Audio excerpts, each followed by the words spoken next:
Attack on America, a special edition of NBC Nightly News. Terrorists declare war on the United States, hijacking jetliners, crashing them into New York's World Trade Towers. Another airliner into the Pentagon, threatening the seat of national power. Thousands likely dead. Downtown New York in chaos. America wondering, what next?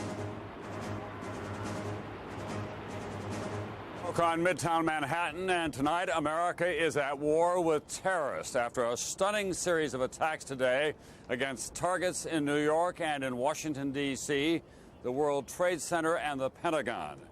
The terrorists used hijacked civilian airliners and their passengers as guided missiles in their attack, the most serious attack on this country since Pearl Harbor. And tonight, the dead still are being counted. An unknown number still are missing. At this hour in this war, another development. There are reports out of Kabul tonight, the capital of Afghanistan, of explosions. But the Pentagon and the CIA are flatly denying that the United States had anything to do with those explosions. This has been one of the darkest days in America, and it is not yet over. Here at home now, a quick look at the locations where the 4 airliners hit. The Twin Towers of the World Trade Center in Lower Manhattan, 20 minutes apart. Then, within an hour this morning, the Pentagon. And then, the final crash just minutes later, about 80 miles southeast of Pittsburgh, 266 people on the 4 airplanes alone, all presumed to be dead. At the World Trade Center, even more than 9 hours now after this disaster began, officials do not know how many people were killed, how many still are trapped in all the rubble. We do know that on most days there would be at least 20,000 people at work in the World Trade Center at the time that the airliners crashed into those Twin Towers. Another 90,000 could be expected in the vicinity of those towers in the course of an average workday. And of course, scores of police, firefighters, and other emergency personnel were in the area when the buildings came down. We're going to get the view now from the White House and our correspondent there, Campbell Brown, also from the Pentagon and from Jim Miklaszewski.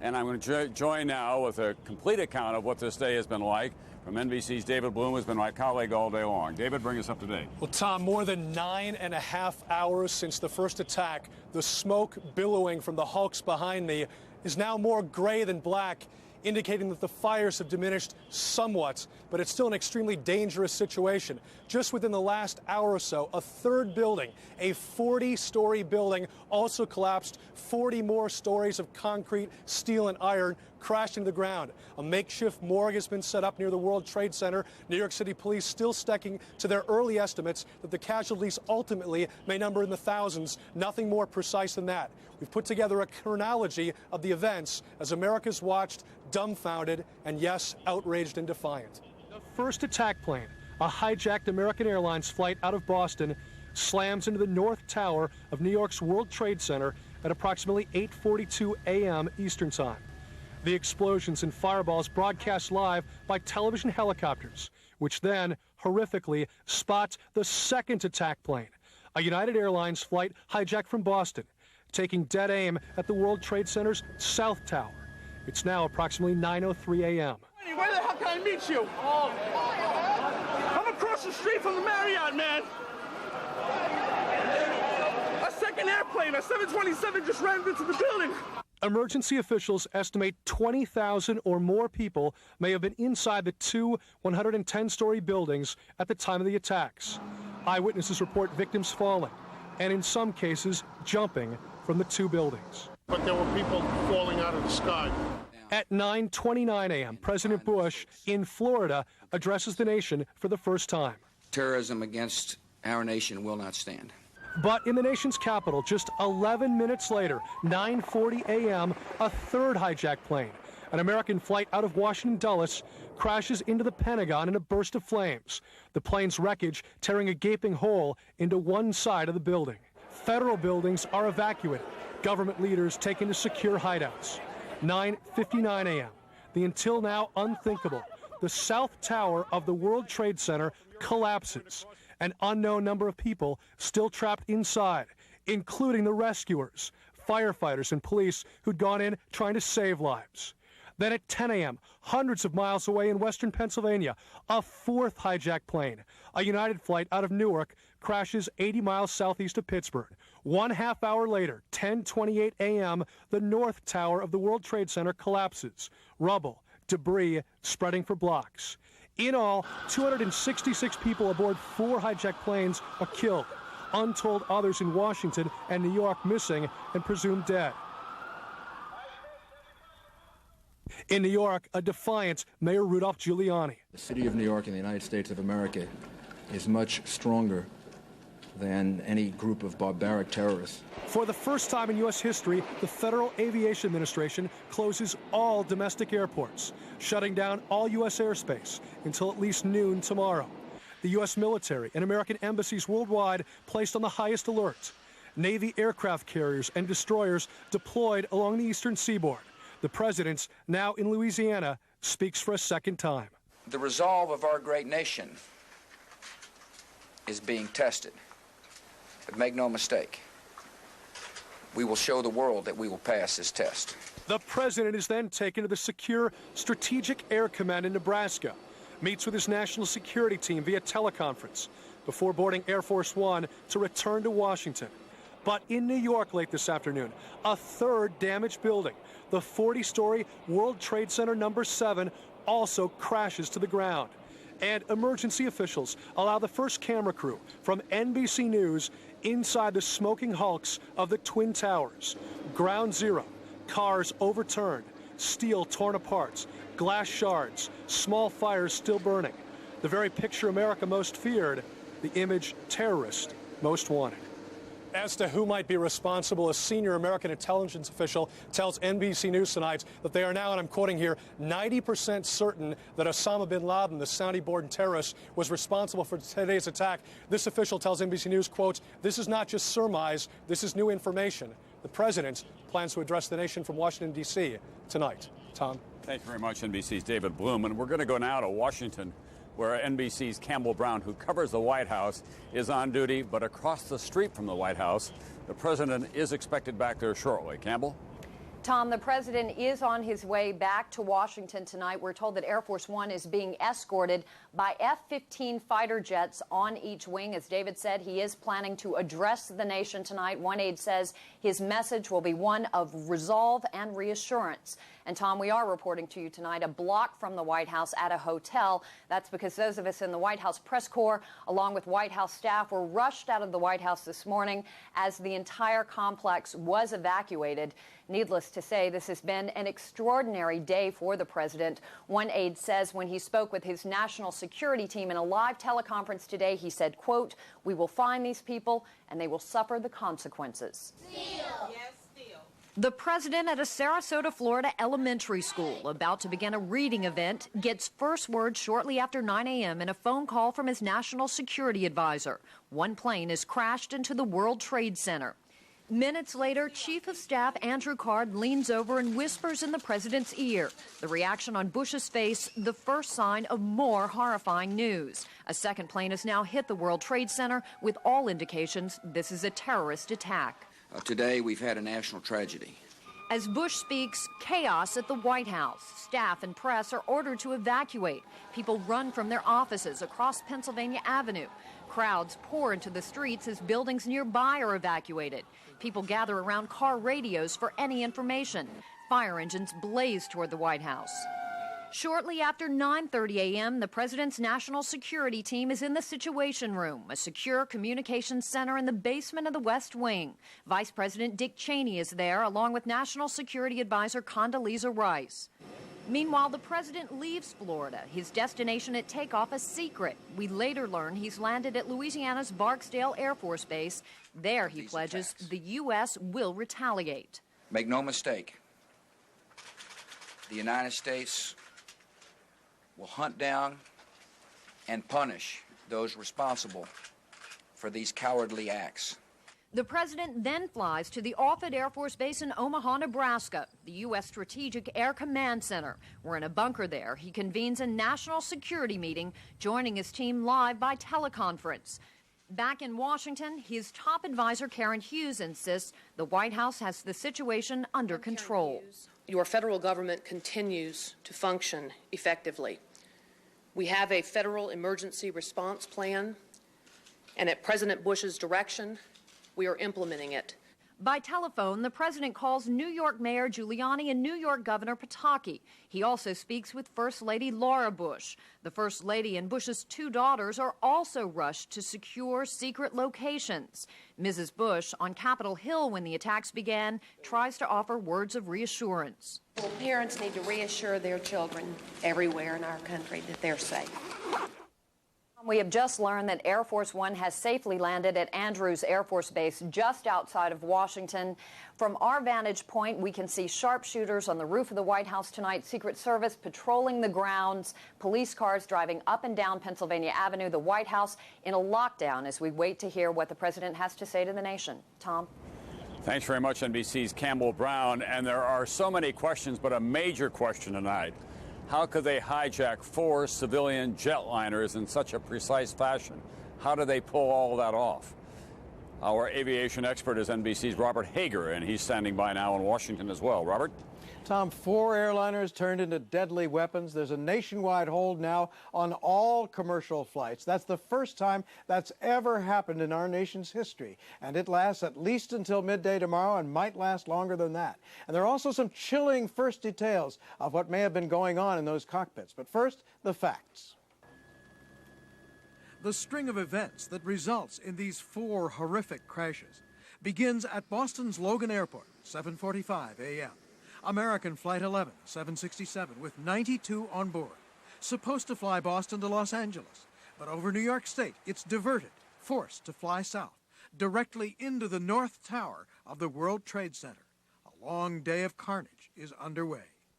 Back in Boston, United Flight 175, another 767, with 65 aboard, is already in the air, also bound for Los Angeles, 15 minutes behind the first flight, when it too is hijacked. This, the actual plane, as it hits the South Tower of the World Trade Center. 8:10 a.m., American Flight 77, a 757 with 64 aboard, has taken off from Washington's Dulles Airport, also bound for Los Angeles. It, too, taken over and loops back into the Pentagon. It slices in at an angle, leaving a deadly and ugly gash in the nation's military nerve center. And finally, 8 a.m. out of Newark Airport, United's Flight 93, a 757 with 45 aboard, bound Newark to San Francisco, hijacked as well, but crashes short of whatever its intended target is, comes down in rural western Pennsylvania. Eyewitnesses there. And I heard a loud noise, and I happened to look up, and it was a plane. It was real low to me. It sounded like it was running fine to me. I just kept watching. I watched it go nosedive straight into the ground. You could see where the plane had made the initial impact in the ground, and it was still on fire. It made a crater probably 30 feet by 30 feet, and it's probably 15 or 20 feet deep, and there's just debris scattered within probably a half-a-mile radius. There are only 2 ways terrorists can sneak themselves or their weapons aboard planes, either through passenger screening or by going unscreened through locked doors into off-limits areas or onto the tarmac. Periodic FAA tests have found plenty of flaws. Found when government agents tried to sneak into secure areas, they were successful more than 2/3 of the time.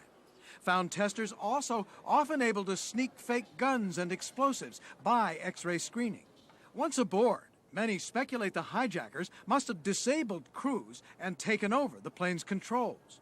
More likely that than forcing a pilot with a gun at his head to fly right into the World Trade Center, for instance.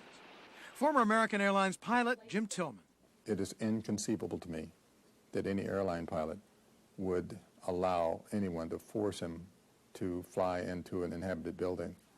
I cannot imagine how any pilot could be conscious or capable of doing anything to control that airplane at the time that it was directed at one of these buildings. Terrorism specialist Neil Livingstone. I suspect that what we're going to find is that the pilots were overwhelmed, that perhaps dead already, and that trained pilots from the hijacker camp were in charge of those aircraft and were willing to die for their beliefs. If there was time, the crews may have been able to press a button in the cockpit and send out a coded warning to controllers that there was a hijack in progress. Controllers may then have radioed back inquiries. But if the crews were disabled, the controllers would have been left in the dark for real information. Whatever else, controllers must have been surprised, in disbelief. There hadn't been a commercial plane hijacked in the U.S. for 10 years, since 1991. And now this. There are several unconfirmed reports around that give little glimmers of what may have been going on in the cockpits. There's one from a controller in New Hampshire who says that a microphone was left on in the first plane of the day that was hijacked, that the pilot had his microphone keyed so it was picking up the what was going on in the cockpit, and that the controller then, off at the control center in New Hampshire, heard a terrorist say in English, "Don't do anything foolish." Then after that, the microphone went dead. The transponder of the plane went off. That's a device that radios information out to the radar, so controllers could only watch the blip. They could no longer tell what altitude the plane was at.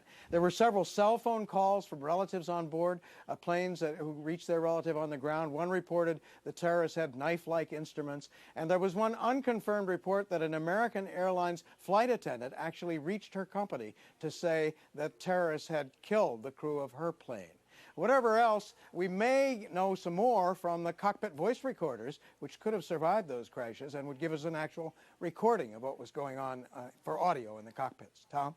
Thanks very much, NBC's Robert Hager at the Pentagon right now. The chairman of the Joint Chiefs of Staff, Henry Schultz. Let's hear what he has to say.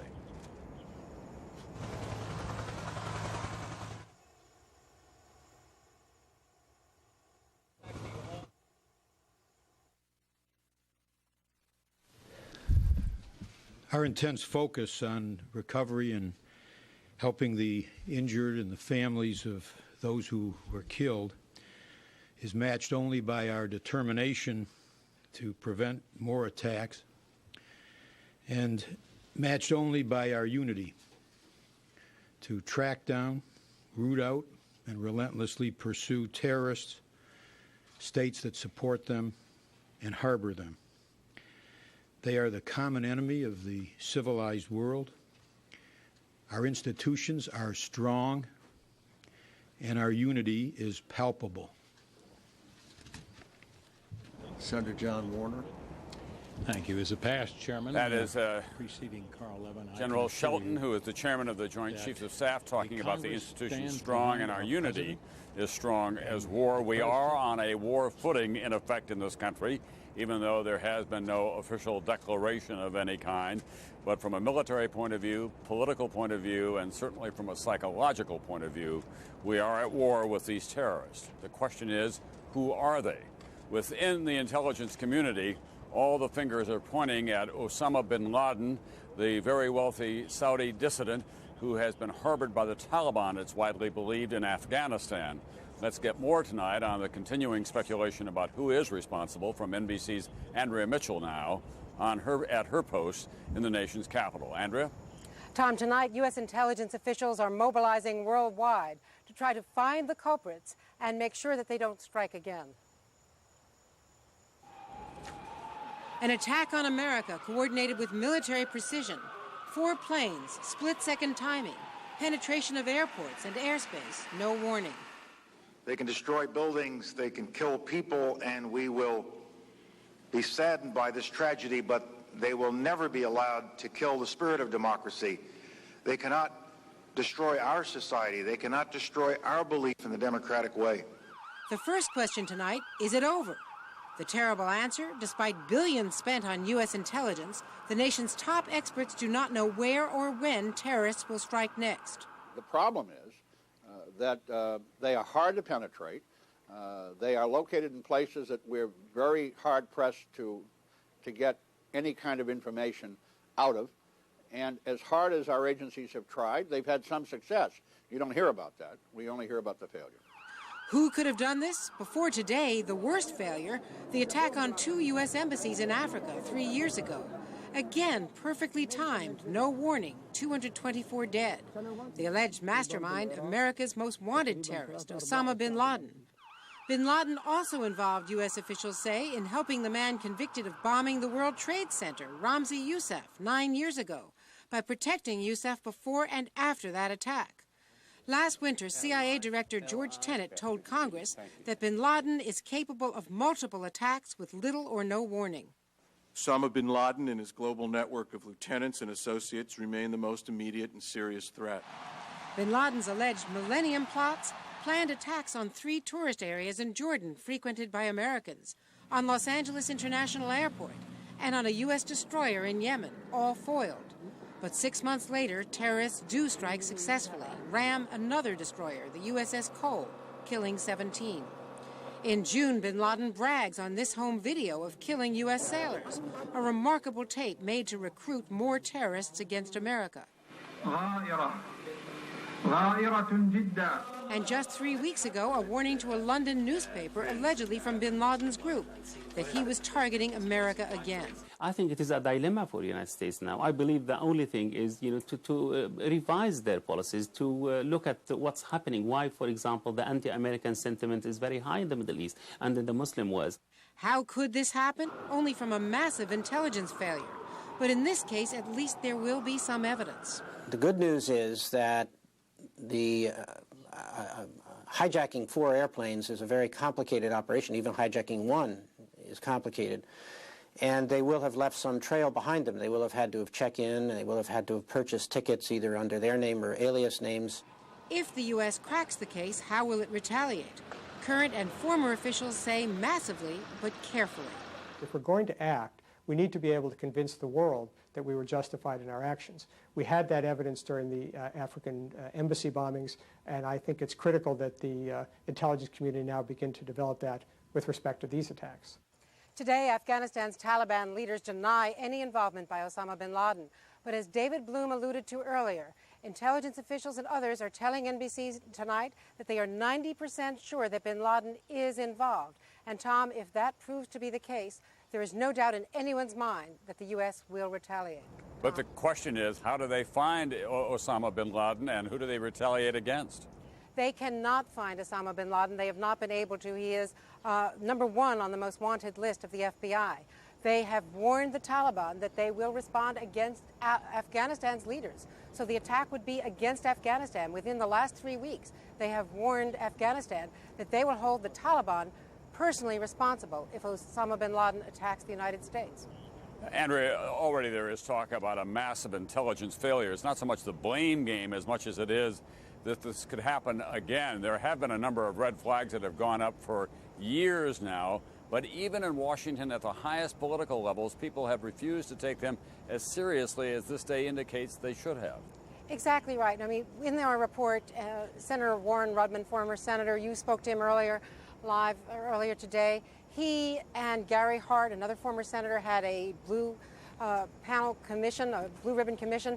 They warned that the nation's defense, the national defense here at home, not overseas, is the greatest vulnerability. That was in February and March. Not much has been done. The bureaucracy moves so slowly, and after the 1998 bombings, Tom, America's embassies were not greatly enhanced in their security, partially, but Congress rejected demands by 2 secretaries of state to beef up security to a much greater level overseas. Thank you very much, NBC's Andrea Mitchell. The United States, at once so powerful and so innocent in its worldview in so many ways. Let's go to our Pentagon correspondent now, NBC's Jim Miklaszewski. Jim, you have some information for us about why these particular targets might have been chosen. Well, these particular targets, first of all, the World Trade Center for its very high profile and the obvious trap that the terrorists set. After the first attack, they knew very well that all television cameras in one of the most media-intensive centers of the world would be focused on those twin towers, so that when that second plane came in with that horrific video of it striking the second tower, that would achieve a monumental victory for them. The target here, obvious. The most powerful, the center of the most powerful military in the world. Tom? All right, thanks, NBC Jim Miklaszewski. I'm told that Marine One, the helicopter bearing the president from Andrews Air Force Base back to the White House now, is landing on the White House lawn. We do expect to hear from the president before the end of this night. He has had a long and challenging day, beginning in Florida, then going to Louisiana, and then to Offutt Air Force Base, the home of the Strategic Air Command, before returning here to his office at the White House this evening. He'll be meeting with his national security advisors By then, Colin Powell, the Secretary of State, may be back from his trip to Peru. Also, Condoleezza Rice, who's been in the White House all day long and informed him of all of this. And Defense Secretary Donald Rumsfeld, Vice President Dick Cheney, who has managed to stay in the White House, too. These are the kinds of days that you know in the back of your mind may occur when you become the President of the United States and the Commander-in-Chief when you're on the campaign trail. But the cold, hard reality has been visited on this president, one of the greatest national security crises this country has faced in many, many years within his first year in office. So let's just watch for a moment and see if we can't see the president as he gets off the helicopter, and then under very heavy guard. There's extraordinary security now at the White House. The sharpshooters on the roof, people have been cleared out. Our correspondents are operating from across the street.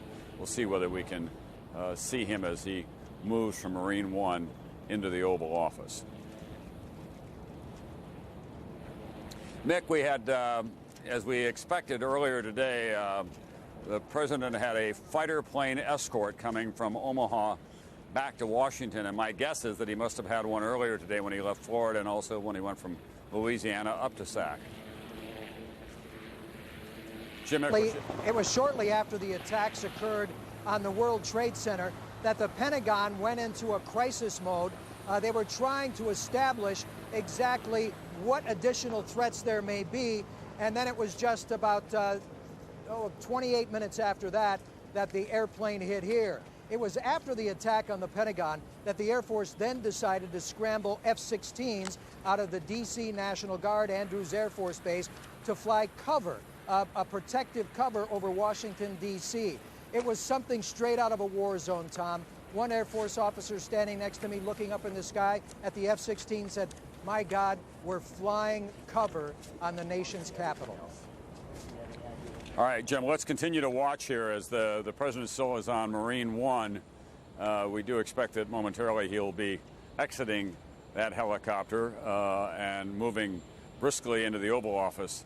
Laura Bush, he had talked to earlier today. She had been moved to a secure location. His brother Jeb Bush declared a state of emergency in the state of Florida after the president left today, a contingency that a lot of governors took around the country.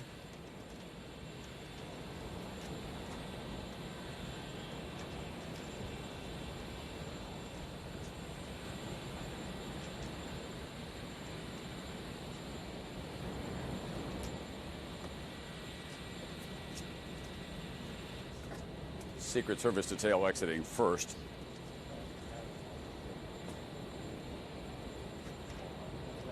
There were Secret Service offices and a number of other government offices in the World Trade Center. There's the president now, walking to what will prove to be one of the longest and most important nights of his presidency. Back into the White House Oval Office. We do expect him to address the nation later.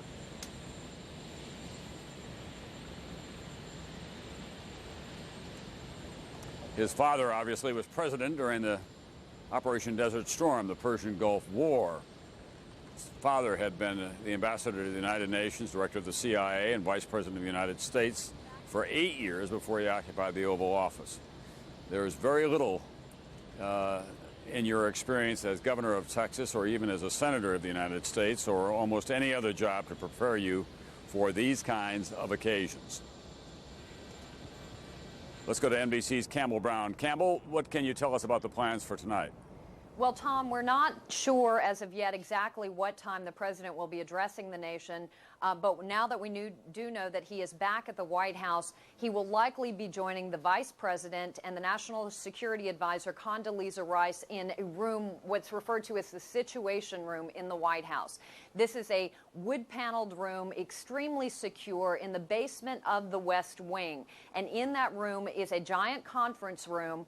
Around a big table, there are 10 chairs. There are about 20 chairs around the perimeter of the room. And there are 2 giant video screens that can open up where the president and his team can meet and essentially watch all of the communications coming in from around the country, or around the world, rather, Right next to that conference room is a special communications center where 4 people are on staff 24 hours a day, military, State Department, intelligence, who are sifting through all the cables, all the information, providing them instantly to the president and his team. That's where the vice president's been all day with the National Security Advisor and other key personnel. In all likelihood, the president is joining them there now to get an update before he addresses the nation. Tom? All right, thanks very much, NBC's Campbell Brown. And at his side, he will have veterans of other crises in the national security of this country. Vice President Dick Cheney was Defense Secretary during the Persian Gulf War. Donald Rumsfeld served as Defense Secretary before and also as White House Chief of Staff. Condoleezza Rice has been on the staff of the National Security Council during President George Herbert Walker Bush's administration, President 41 Bush, as they like to describe him. Now back here in New York, as you can see behind me, the billowing smoke, the continuing dust and debris from the collapse of the World Trade Center earlier today, and then Trade Center number 7, a 40-story building that went down.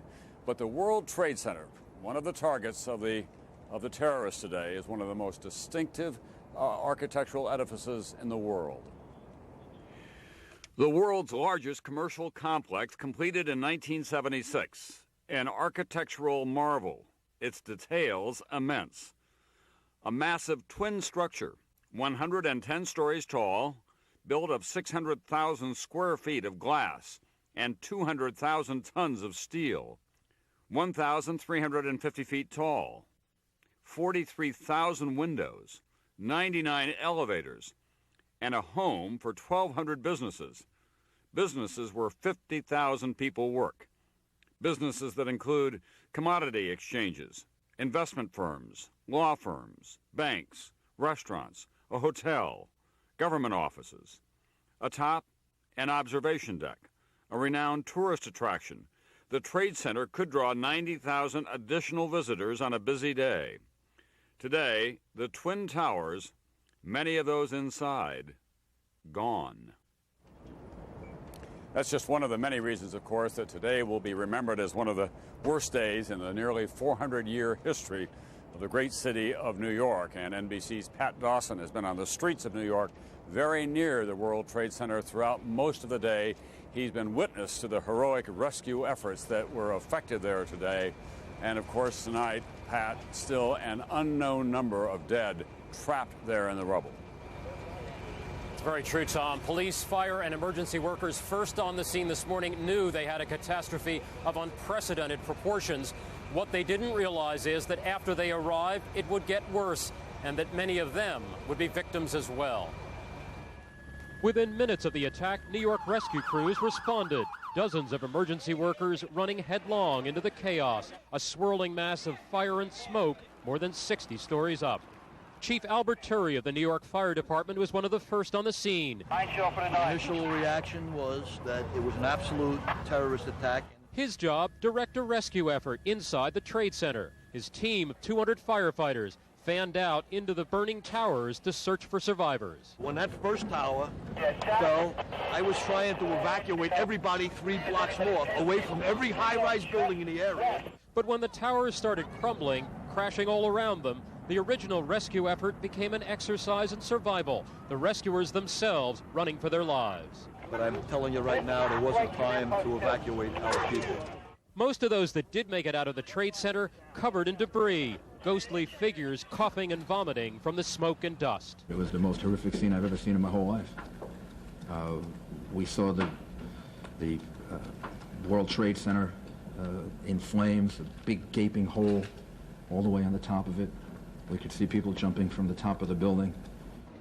At midday, the financial district of Lower Manhattan looks like a war zone. With no idea if another attack is imminent, hundreds of companies throughout New York send their workers home. Bridges and tunnels across the Hudson River are closed. Mass transit shut down. There are over 1,000 rescue workers, probably about 2,000 that are deployed, trying to get into the buildings, trying to find people, trying to search for people. The governor and I spoke a couple of hours ago. The governor has deployed the National Guard to relieve them because our people are going to need reinforcements pretty soon. But right now they don't want to leave because they're searching for innocent citizens, and they're searching for some of their brothers and sisters. When rescuers finally got inside the trade towers, the damage left many of them shocked at the near-total devastation. There's no way to estimate casualties. Thousands are believed dead. For those used to saving lives, the frustration is overwhelming. When you start talking to a New York police officer and they start crying for what they've seen in the last couple hours, you know the seriousness and the gravity of the situation. Throughout the day, rescuers have faced a terrible choice with hundreds, perhaps thousands of people trapped in the rubble in there. When is it safe to go back in?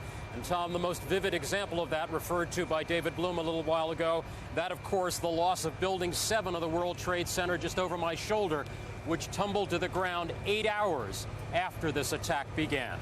Tom? NBC's Pat Dawson in Lower Manhattan tonight. And, of course, for many of the people who lived through all of that, it will be one of the unforgettable moments of their lives. NBC's Ann Thompson was in the vicinity of the World Trade Center when the buildings began to come down. Ann? Tom, this is the view tonight down West Broadway. Smoke's filling the air where the two towers in building number 7 stood. In the last hour, we have seen busloads of police, of doctors, and ambulance after ambulance go into that area to try to repair a city that's been mortally wounded by this attack. A direct hit that shattered New York City's confidence. Well, as soon as the first building collapsed, everybody made a mad dash to just take cover. And everybody just started running. I just happened to duck right into the post office. As soon as we got out of the train station, people were screaming and crying and yelling, and it was just total chaos. And the bottom of our building was blown out. For me, Ground Zero, Fulton and Broadway, about 2 blocks from the World Trade Center, just as the South Tower crumbled. Hollywood could never imagine something like this. A tidal wave of smoke and debris came roaring down Broadway. I was standing at the corner of Fulton and Broadway. I ran into a building, ran between a column and a building at 195 Broadway, and pushed my face and my body into that building. For what seemed like 5 minutes, I was pelted with all kinds of debris. I crouched down, was coughing, trying to breathe. You couldn't get any air. The air was so full of smoke and dust. When it finally settled, I stood up. My glasses were covered with dust. Hours later, I'm still covered with dust. The building that I was in front of, 195 Broadway, the doors were gated shut. They opened the doors, let us in, and inside we were finally able to breathe. It wasn't easy. My eyes were filled with dust. My mouth was filled with dust. I was choking. The people I was with were choking. It was just absolutely horrific. All I could think of was, this is war. I just heard the rumble, and then I ran like hell, and there was a large wind coming. Down here, panic. Survivors flee by whatever means they can, fearing more destruction at any moment. At 10:30, I tried to leave the building, but as soon as I got outside, I heard a second explosion and another rumble and more smoke and more dust. I ran inside the buildings, the chandeliers shook, and again, black smoke filled the air. Within another 5 minutes, we were covered again with more silt and more dust. And then a fire marshal came in and said we had to leave because if there was a third explosion, this building might not last. Everyone, please clear the corner. Palpable fear as people run through the streets, choking on dust and debris. You gotta chase it. Come on, let's go, let's go. We saw the building come down. We all ran, and the walkway held up to save like 40 or 50 of us that were right there. We were buried there, and then cops shot out windows in the next building. It was the only thing that was in front of us was like these 1-inch windows. The streets of the financial district covered with debris, in some cases ankle deep. Cars on fire, cars just turned by the force of the explosions.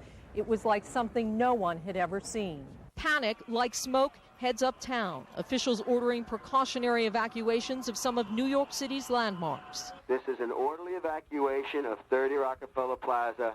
On the street, anxious commuters trying to call home, cell phone service dead.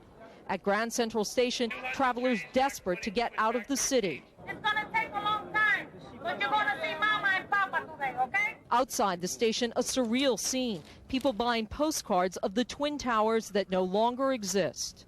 As the day wears on, witnesses who survived the attack now face a new horror, searching for missing friends and co-workers. We can't account for all of our employees.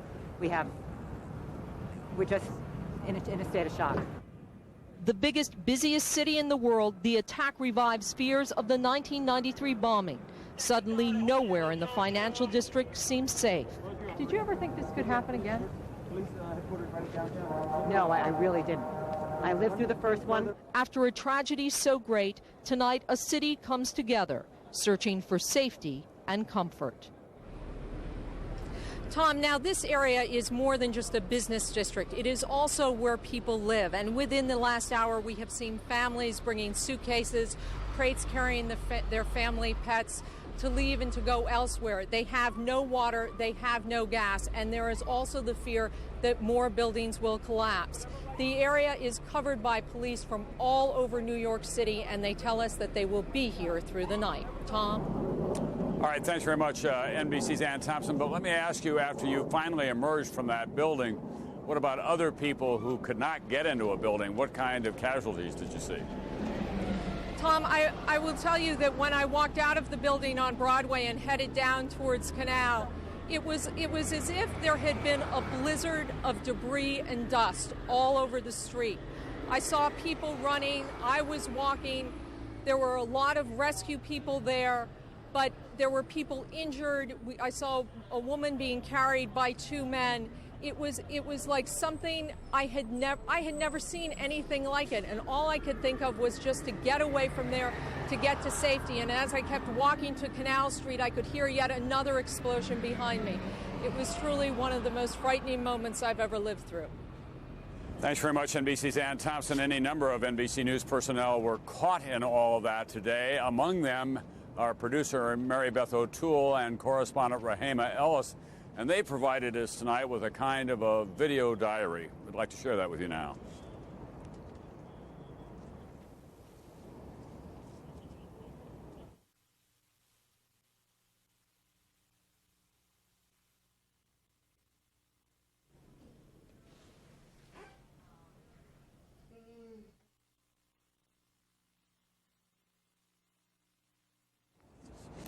Well, we'll hope to get back to Rahema Ellis. Obviously, we're having some difficulty with what has been going on with the audio part of our broadcast tonight in that particular videotape. This is a live picture looking across New York Harbor, and I'll ask your forbearance and patience here because we are doing the very best we can under, as you might expect, some very trying circumstances. That's looking across from the other side, from the New Jersey side, at the lower end of Manhattan. That is a picture that has been going on all day, but when it began, there were the two 110-story towers of the World Trade Center. They are now gone from the Manhattan skyline. It's still a stunning thought to realize that they have been brought down so coldly and so efficiently in such a cold-blooded fashion by these hijacked airliners in this terrorist attack. Another colleague who captured some of the most horrifying moments today is Christian Martin. He's a native New Yorker and he's a producer at Dateline. He had his own camera with him when the buildings began to come down. And I saw a tourist with a video camera, so I said, let me buy that from you. I took a shot of a huge wheel of a plane lying in the middle of the avenue. There was all these sort of white sheets in the middle of the street, which took me a minute to figure out what those were. I mean, the collapse happened 10 minutes after I got the camera. I shot a couple of shots of the building burning. I was shooting the building, and the building started to collapse, and that happens pretty slowly.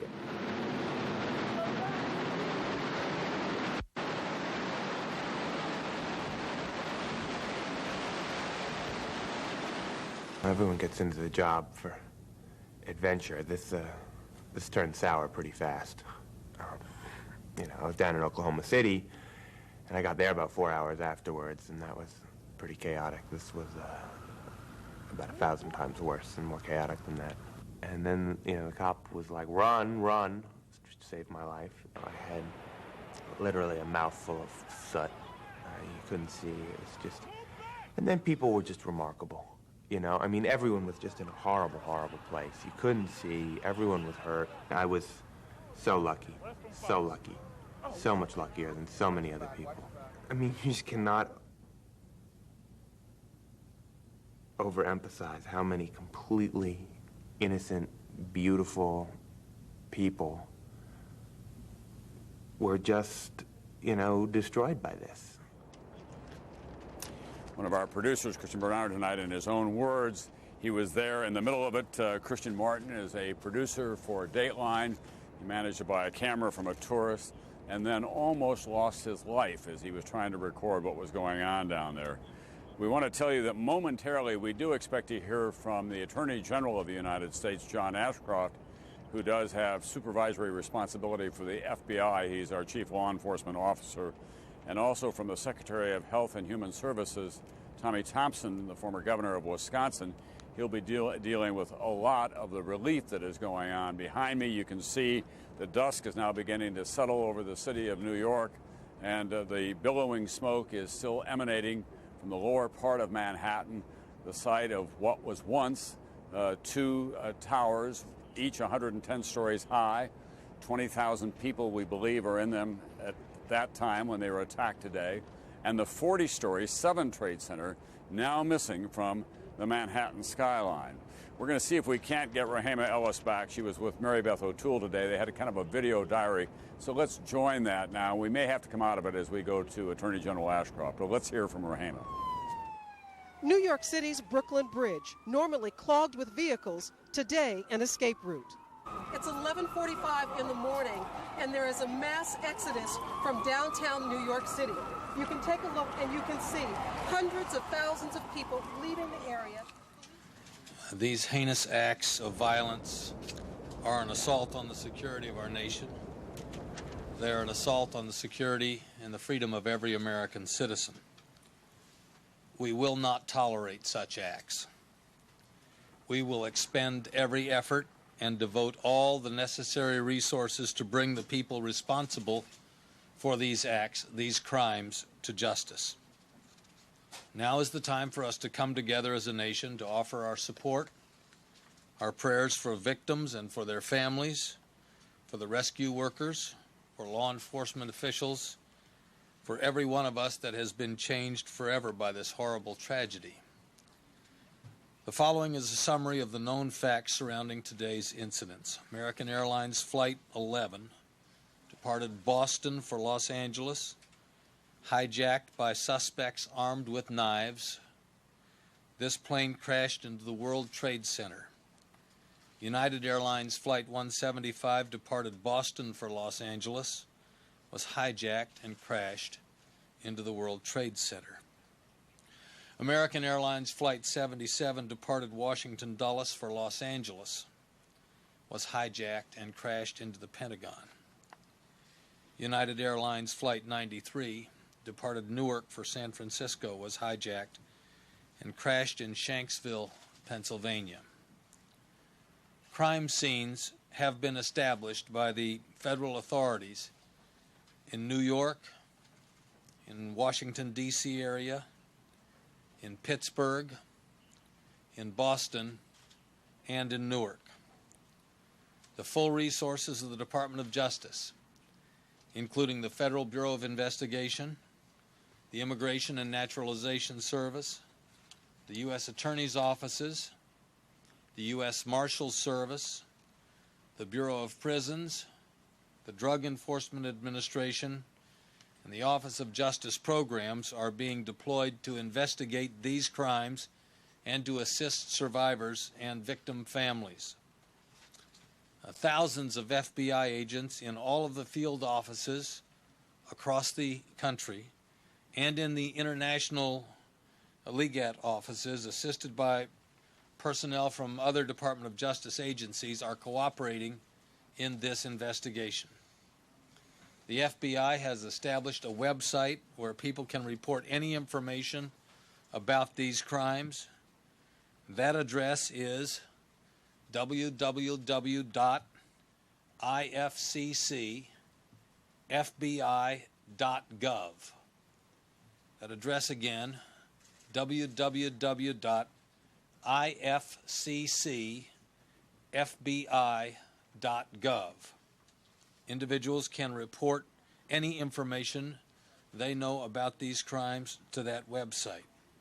It takes courage for individuals to come forward in situations like this, and I urge anyone with information that may be useful and helpful to authorities to use this opportunity. The Office of Victims of Crime has established a toll-free 800 number for family and friends of victims.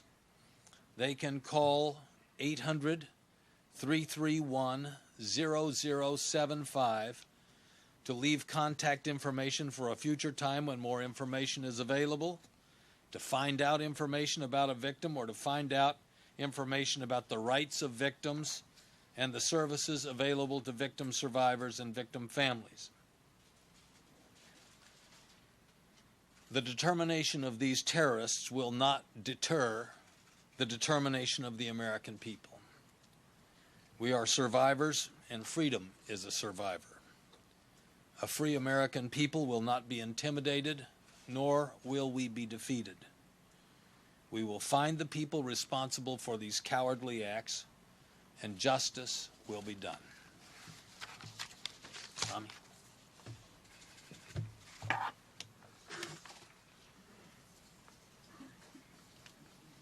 Every single American lost something today. And every one of us at this time expresses our deepest sympathy to the victims of today's tragedies and their families. It is now our mission to begin the healing from this tragedy. From the moment that we learned of these attacks, the Department of Health and Human Services has begun readying teams and resources to be sent to New York City and the Washington area to meet any needs of state and local officials. So far, we have sent 4 disaster medical teams to New York City, and 3 of these disaster medical teams to the Washington, Northern Virginia, Baltimore area. These medical teams each consist of about 35 physicians, nurses, and emergency medical technicians. They are all trained to deal with traumatic injuries and other emergency needs. We've also sent 4 disaster mortuary operational response teams to New York and 3 to the greater Washington area. We're also in the process of shipping a great deal of emergency medical supplies to New York City with the help of the Centers for Disease Control. In short, we're making the full force of the Department of Health and Human Services, both its resources and medical expertise available to the areas that need our assistance. We've also this afternoon activated the United States Public Health Service Commission Corps, which consists of approximately 6,000 health professionals. We also are giving backup assistance to the 500-bed ship Comfort from the United States Navy. Americans all over are calling up and asking what they can do. The best thing they can do is respond to this great call by volunteering to give blood. We need Americans to continue to answer that call. No matter where you live, please do your civic duty and assist us by donating blood. It is our primary job is to make sure Americans harmed by this tragedy get the help that they need. We will remain in constant contact with the governors, the mayors, public health officials, and other local officials to make sure that all their needs are being met. It is a sad day, but America and all of its citizens certainly share tonight in the grief that has been caused. And as the President and everybody in his administration have said, we, the government, will continue to operate and continue to provide the services to all Americans. Secretary of Health and Human Services Tommy Thompson with John Ashcroft, who is the Attorney General of the United States, talking about the role of the federal government now in tracking down those people who are responsible for today's attacks, and then the process of healing physically and psychologically and politically this country. Big part of the story today, the medical response. Witnesses kept saying the scene today was like a war zone. In fact, one of the rescue workers said, "I spent a year in combat. I never saw anything quite like all of this." New York area has first-rate medical facilities, and many of them, and NBC's Robert Bazell was at one of them today, and he joins us now. Robert? Tom, within minutes of the first explosion, thousands of doctors and nurses at hundreds of hospitals around the New York City area responded with emergency plans to the biggest medical crisis this city has ever faced. At the scene of the explosions and building collapse, emergency workers set up triage sites to put the dead aside and move the most critically wounded to area hospitals. The closest trauma center to the World Trade Center is St. Vincent's in New York's Greenwich Village. A steady stream of ambulances began minutes after the explosion and continued through the day with many kinds of injuries. Several fractures, several patients have already been to the operating room, and because of the intense fire and smoke, multiple patients with inhalation injuries, and they're being monitored in critical care units. Medical staff stood prepared to meet each ambulance, some carrying many injured. This one hospital sent out a call for blood donors, and within minutes, so many volunteers appeared that the hospital was swamped and arranged for buses to take donors to other hospitals. What if you know you just and you're not sure whether you're negative or positive? More than 400 casualties were taken across the Hudson River to hospitals in New Jersey and Staten Island. What next? Oh my God. Among the first casualties, about 1 in 5 were rescue workers, firefighters, police, and EMS technicians involved in the rescue effort. Many of the rescuers, hardened by years of tragedies, said they had never seen anything as bad. They turned into night for about 2 or 3 minutes, and took an inventory of myself and went about. As of late this evening, the total number of casualties taken to all area hospitals stands near 1,000. And that number is very low because rescue workers expect that there are still thousands of people buried underneath all of that rubble. And all of the doctors and nurses expect that they are going to be treating casualties from the rubble for several days to come. Tom? All right, thanks very much, NBC's Robert Bazell tonight. Now let's go back to Washington. It was the scene of the third hit, of course, a direct hit on the emblem of American military power, the Pentagon, the headquarters for our military services. An estimated 100 casualties there on the ground. 64 were on the plane that hit it, including a prominent Washington lawyer. NBC's Jim Miklaszewski. Well, before we get to that, we're going to go to the congressional leadership. Jim, if you'll just stand by at the Pentagon, Jim Miklaszewski will be coming back to you momentarily. Let's go now to the Hill, and Tom Daschle is the Senate Majority Leader. To justice. We, Republicans and Democrats, House and Senate, stand strongly united behind the President and will work together to ensure that the full resources of the government are brought to bear in these efforts. Our heartfelt thoughts and our fervent prayers are with the injured and the families of those who have been lost.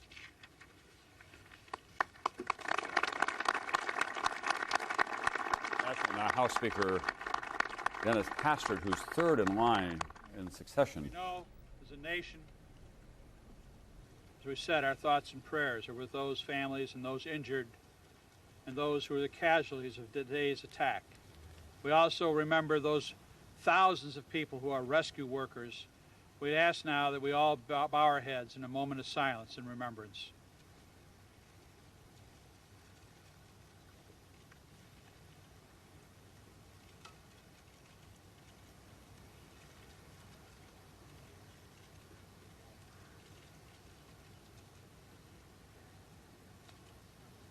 Thank you.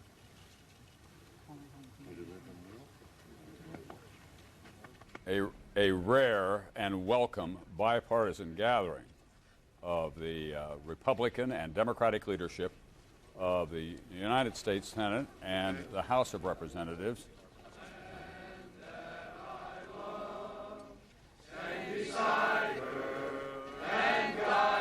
This is wild.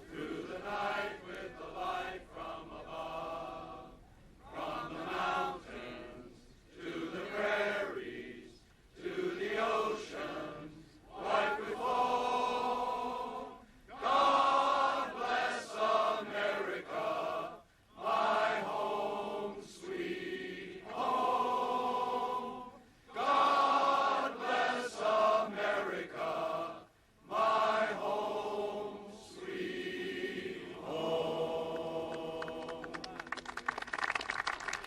On the steps of the U.S. Capitol, men and women, black, white, and Asian, conservatives and liberals and independents from all corners of this country, a spontaneous demonstration of unity, a declaration of support for the President of the United States, and a very important symbolic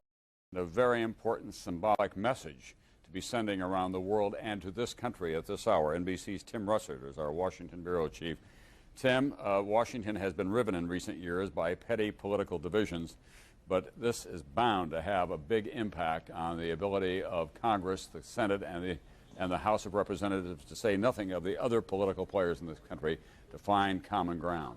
Tom, the rancor and partisanship in Washington disappeared immediately. Such national unity as just demonstrated in the steps of the Capitol. Remember, 24 hours ago, it was the Bush tax cut, the Bush budget, the Bush economy. You don't hear any of that tonight. It's America's enemy. America is under attack. Tomorrow, the Congress will convene. Almost an act of defiance, saying, we are here standing strong, Democrats and Republicans arm in arm. It's a very, very important message, not only for the world and the terrorists, but for our own nation as well. And it's quite welcome, frankly, by many people who've been covering a Congress constantly bickering with one another almost every issue. Tonight, they have found, in a very tragic way, a common bond because out of the necessity of protecting our country and our values. Thanks very much, NBC's Tim Russert. Every generation of politicians has, in its own way, Tim, a test of its steel and its strength and its long view for this country. But I think that it's worth also pointing out that whatever happens in Washington in the next several days, that America is going to be changed by the events of this day.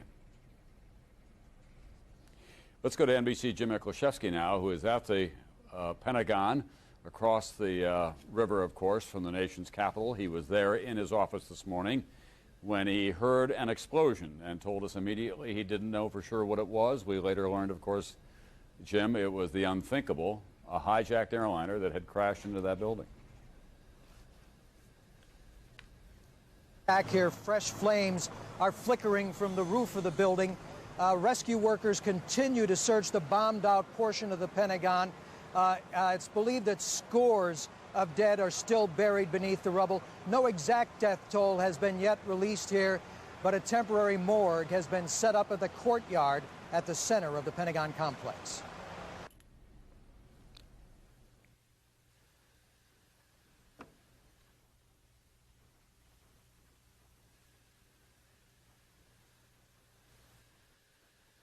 And the dead.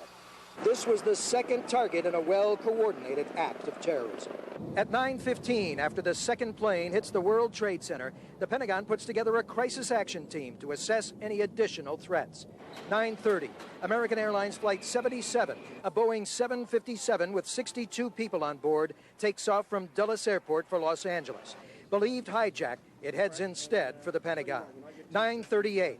Flying low alongside the Pentagon, it banks sharply 90 degrees, flips on its right side, and slams into the Pentagon's lower 2 floors on the southwest side, exploding on impact as horrified commuters watch. I saw a plane going down, big plane, commercial liner type, going down full speed and just inside the side of the Pentagon. Panicked employees evacuate by the thousands. The plane slices deep into the lower Pentagon, leaving a gaping black hole of destruction. The upper floors later collapse, burying hopes any more survivors will be found alive. At the opposite end of the Pentagon, well out of harm's way, Defense Secretary Donald Rumsfeld was at his desk. Secretary Rumsfeld was in his office at the time the plane hit the Pentagon and proceeded down towards the impact point in the building. It actually went outside the building and was helpful in getting several people that were injured onto stretchers. It was 4 hours before the fire is brought under control and rescuers enter the building in search of more dead or possible injured. In a scene straight out of a war zone, F-16, scrambled by the National Guard, fly cover over the Pentagon in Washington, D.C. But the attacks appear over, the unspeakable deed done. And a short time ago, the chairman of the Joint Chiefs of Staff, General Hugh Shelton, expressed America's resolve with a firm pledge to retaliate against those responsible. The #1 suspect, Osama bin Laden. Now, the military has always had contingency plans for attacks against a variety of bin Laden targets. Behind me and what's left of this building here tonight, the military is literally dusting off those plans. Tom? NBC's Jim Miklaszewski. Jim, around the world, American military forces still on the highest status of alert? The highest state of alert, Delta. And a short time after that, military commanders all around the world took the responsibility, went to Delta, which puts those forces on a virtual war footing, prepared for anything. All right, thanks very much, NBC's Jim Miklaszewski at the Pentagon tonight. As New York was a target and thrown into chaos in Los Angeles, it was a city stunned by the attack and the fact that 3 of the 4 hijacked airliners were bound for Los Angeles, the other for San Francisco, California. NBC's George Lewis is at Los Angeles International Airport tonight with some of the grieving families and the latest on some of the crash victims that we know about. George? Yes, Tom, a lot of grieving going on here on the West Coast because all of the people who were lost on those planes were bound for California. Ordinarily, Los Angeles International has 2,100 flights daily, but tonight the airport's completely buttoned up, nothing taking off or landing. Please. Shocked and grief-stricken, the relatives of those aboard the hijacked flights rushed to the airport, where authorities quickly took them to private rooms. Grief counselors from the Salvation Army joined airline personnel in trying to comfort the families of the passengers. It's just to be there and to say to them, we are here, and we'll do whatever we can do to help you through this trauma and this pain. The first plane to crash into the World Trade Center, American Airlines Flight 11, was bound from Boston to Los Angeles, piloted by 52-year-old John Oganowski. This afternoon, his brother spoke to reporters. I ask all of you for your prayers, for as I refer to him as Brother John.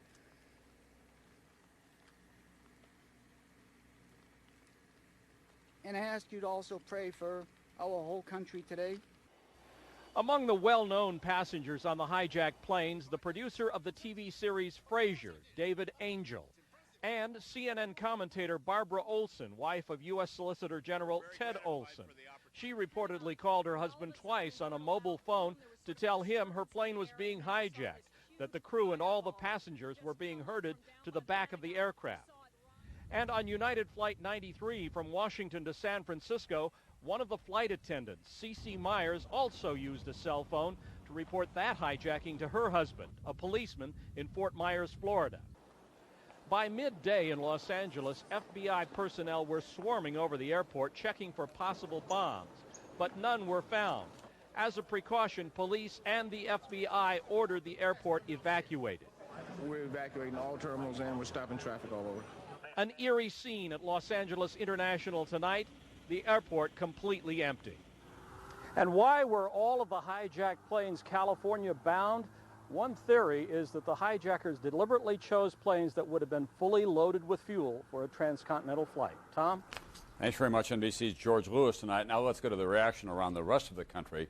This day of terror rippling from coast to coast. NBC's Jim Avila is at the Sears Tower in downtown Chicago. Jim? Tom, Chicago's skyline intact but virtually empty tonight as America's skyscrapers were evacuated through most of the day today. That includes Chicago's Sears Tower, the Arco Towers in Los Angeles, the Bank of America in San Francisco, all waiting for the all clear. The nation's landmarks, America's gathering spots, today abandoned as potential terrorist targets, from the Seattle Space Needle and LA City Hall in the west, to Disney World in the southeast, to the world's biggest shopping mall, the Mall of America in Minneapolis, closed. And of course, at the country's tallest building, Sears Tower, and Michigan Avenue in the Midwest, the symbols of American life frozen in fear. It's scary. Your family's away from home, your kids at school, so it's very scary. America hunkered down, Chicago's financial district virtually empty. Every sworn police officer in the third largest city ordered to the streets. The nation's workforce turning around and heading home. Larry Hudson works at the Sears Tower. And I got to the elevator and I said, hey, what am I going up for? Kelly and David McLean split up to go to work this morning and quickly decided home in front of the television set was the safest spot today. Now this nation has turned, it's turned upside down. Emotionally, perhaps financially, who knows? It's absolutely, it's one of those moments that you can't believe you actually saw played out. At America's 5,000 airports, total shutdown. Ground stop for all airports until 1 o'clock. That means that no airplanes will be leaving any of the airports in the United States. An estimated 200,000 passengers stranded. At O'Hare, world's busiest, a line of jets held on the runway for hours. No open gates, but surprisingly few complaints. Being upset about missing my plane, that's trivial compared to people that were on the plane and in the buildings. Military planes like this one in San Francisco escorting the last of the commercial jetliners safely to the ground. But a crippled air travel system is more than inconvenience. Aviation expert Mike Boyd. Air transportation is part of our communication system. Today it's shut down entirely. People aren't moving A to B. Goods aren't moving. Mail isn't moving. And because of that, we're probably going to have a tens of billions of dollar hit on our economy for this quarter. Phone service strangled too. America's largest cell phone network, with cell towers atop the World Trade Center destroyed, reports call volume nationally doubled. We can't compare today's events to anything that we've experienced before. We've withstood earthquakes, hurricanes, significant floods, but nothing like today's event. Get the 12 extra right here. In Chicago, 800 miles from the attacks, Karen Davis frustrated in her attempt to work at home. I could not get a signal on my way home, and then I couldn't get a signal on my home phone when I got here. Just really frustrating not to be able to get in contact with anybody. Among the events canceled tonight, Major League Baseball postponing games from coast to coast. NBC's Tonight Show called off, and the Emmys, scheduled for Sunday, canceled too. We all could see the gravity of the situation and realize this is a true national nightmare come true, and that a celebration and a comedy show would just not be something that would be appropriate for this country this weekend. We cannot let it happen again. Most of the nation's schools stayed open through the tragic day, students watching terrorism on their own shores for the first time. And I just was asking myself over and over why they did this. Teachers trying to make sense of it. There are other places in the world where this is commonplace, and for us it's a first. At this hospital in suburban Chicago, Americans responding by lining up to donate blood. Midday church services more crowded than normal. I guess I'm just looking for a peace in my heart and for peace in other people's hearts and from all the destruction. Oh, say does that star-spangled banner yet wave? At SMU in Dallas, older students sing the national anthem at an outdoor rally, mixing tears and patriotism. Experts say Americans should expect a jump in the national anxiety level. They may be irritable, they may be really very acutely aware of their environment around them and any kind of threats to them. Also tonight, some of the first effects of the fear in the economic fashion. Already today, there's been problems with gas gouging. In fact, gas prices have gone up in Kansas to as much as $5 a gallon. Tom? NBC Jim Avila tonight reporting on the length and breadth of this country from Chicago, the heartland of America. Told now we have a tracking tape. It shows the pattern of the flight that went into the first of the twin trade towers. It took off from Boston. That would be Flight 11 American Airlines. And then you can see that sharp left turn as it heads for New York, well off course. And the second plane headed now going from New York, and then this is the second one that comes into New York. The second one goes from Newark to Pennsylvania, where it went down. There's still some uncertainty about whether that was going to be directed by the hijackers into one of the other many government or financial buildings that could have been a target for it, either in the Washington, D.C. or New York area. We don't know for sure. Of course, for many Americans tonight, the anger and the rage that they feel is directed at one man that they have never seen except on some vague videotape.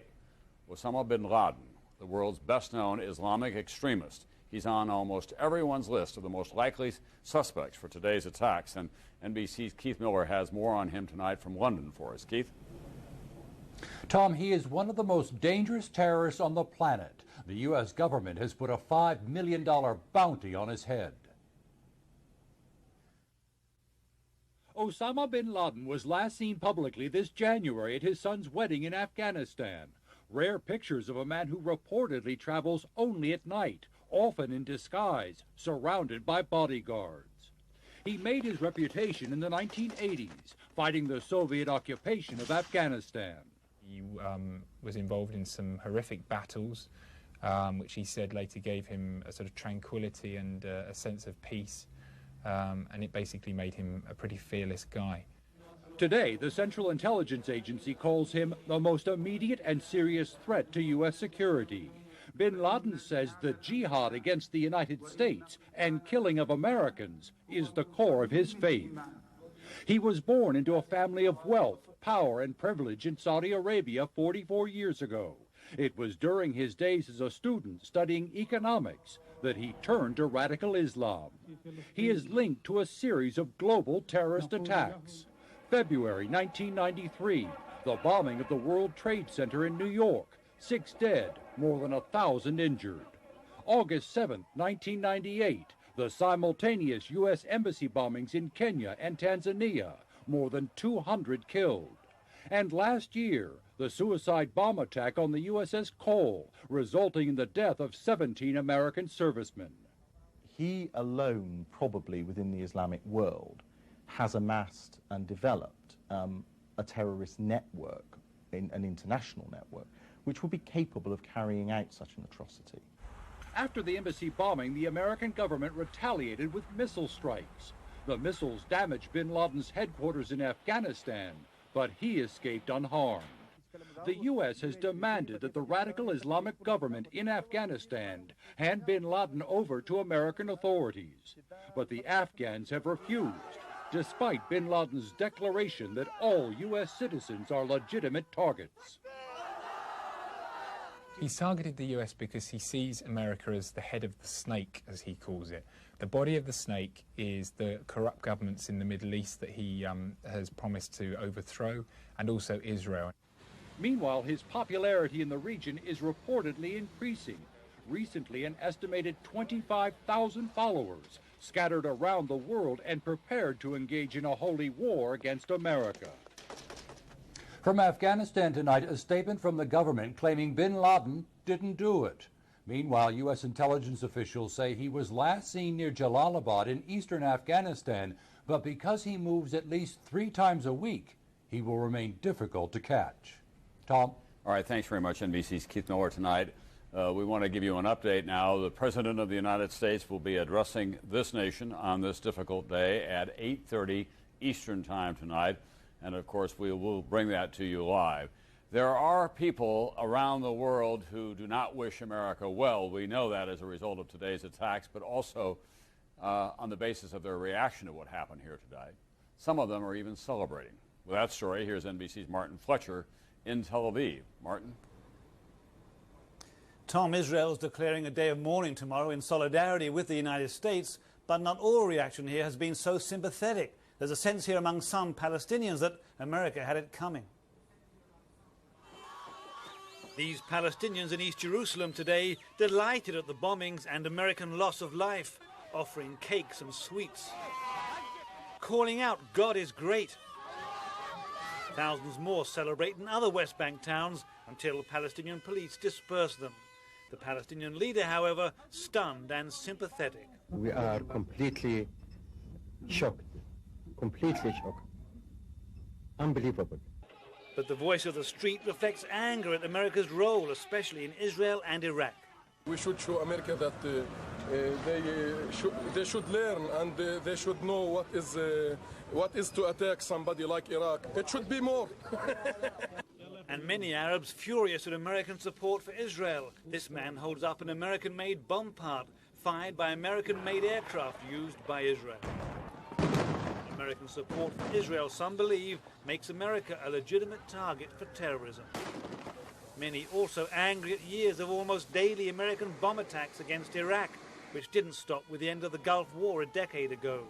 And US troops still in Saudi Arabia, Osama bin Laden, the prime suspect in today's terror attacks, angry at American support for what he calls the tyrannical government of Saudi Arabia, his homeland, and for America's close ties with Israel.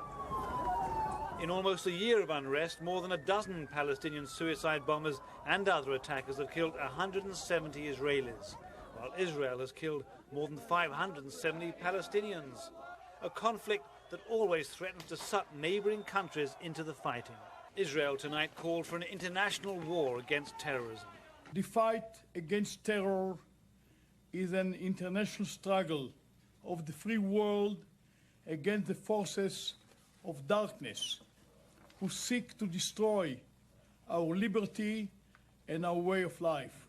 Today, the leader of Hamas, the Islamic militants who send most suicide bombers against Israel, called on America to change its policies.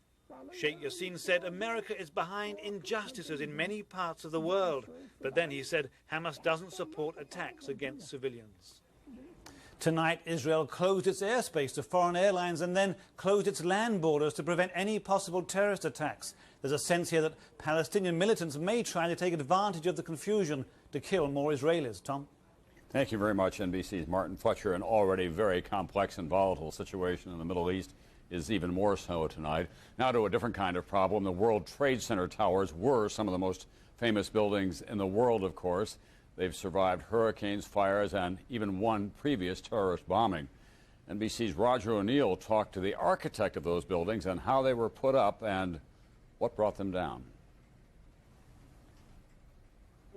Hyman Brown was the project engineer on the Twin Towers, the man on the ground in charge of making sure the buildings were built right, the way it was designed.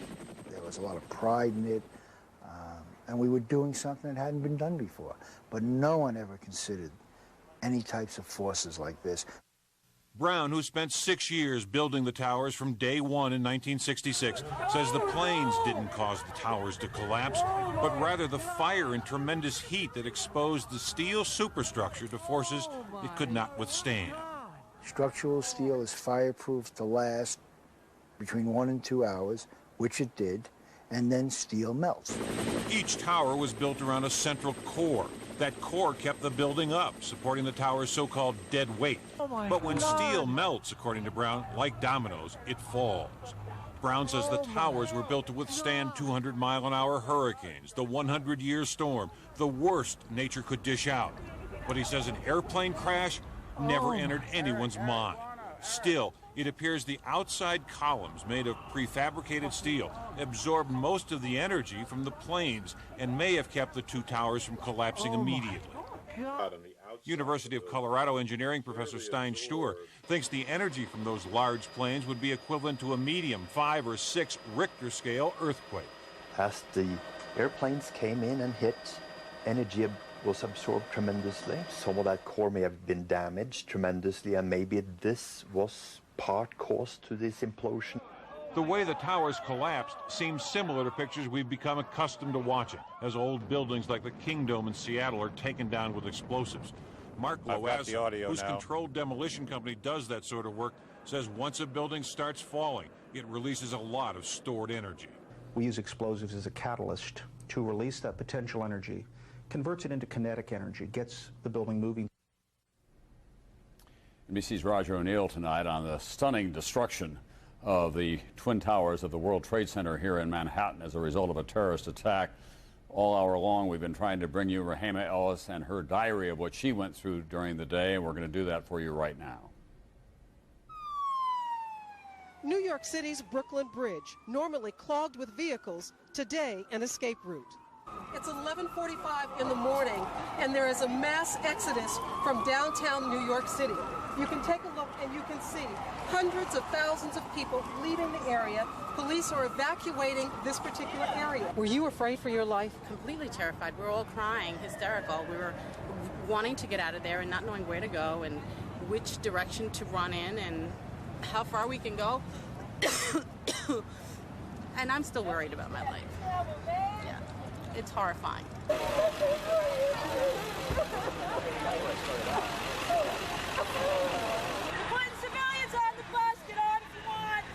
Another sign of how quickly people deserted the area.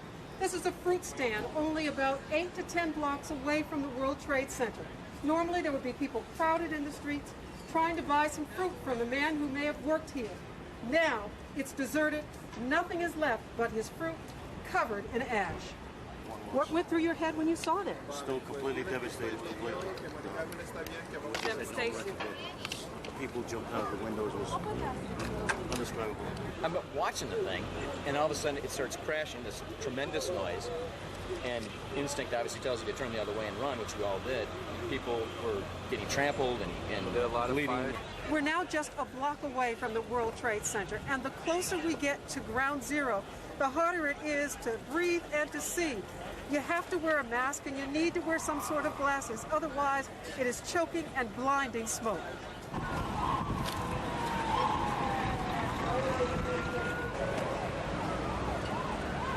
Behind me, ordinarily you would be able to see the Twin Towers, but today all you can see is the thick black smoke that is clouding the area. All on the street there is this thick ash. It's at least an inch thick. There are papers strewn all over everywhere. And the area literally is deserted, with the exception of the emergency workers who are continually trying to push people away from the area for their own safety. What do you think this is? I have no idea. But your guess is? Pulverized cement. Pulverized cement? Concrete, yeah. The concrete. These firefighters, just some of the hundreds, waiting for their turn to go into the World Trade Center area. Already they are covered in soot, tired, and worried about what they're going to see when they get to ground zero. What happened to you? I was inside the building trying to get people out when the building fell. When do you think that we will be able to begin to go in and start to really search for some of the victims inside? They're searching right now on a limited basis. As soon as they get organized, we'll be sending more and more people in to do more and more work.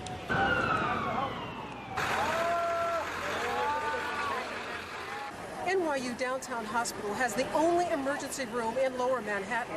The first victims from the blast were brought here. The cafeteria has been turned into a triage area. Hospital officials say there are victims wall to wall. 8 years ago, this hospital took in the first victims from the World Trade Center bombing. Officials here say they try to plan for disasters. 2 weeks ago, they went through an emergency drill, but no one ever imagined they'd be tested so soon. Rahima Ellis, NBC News in Lower Manhattan.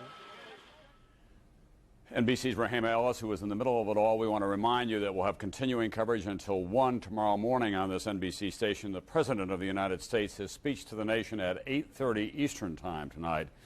It has now been about 11 hours since the first attack on the Twin Trade Towers and the stunning sequence of events that followed.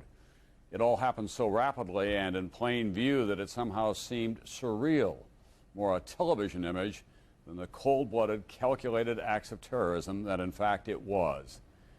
This is a day without end, for we do not know yet the full price in lives lost, whether there are other targets to come, and most important, how we will respond to this terrorist attack, how we strike back militarily, how we defend ourselves at home, how we heal all the wounds of this day. America has been attacked, and it has been changed. This is the first great test of the new century for this nation, for its new president. It's also a great test for us all, wherever we live, whatever our age, whatever our beliefs. Tonight, as we remind you, we'll have continuing coverage. We want to share with you now the images and the sounds of this unforgettably dark day in America.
It was the ultimate act of terrorism.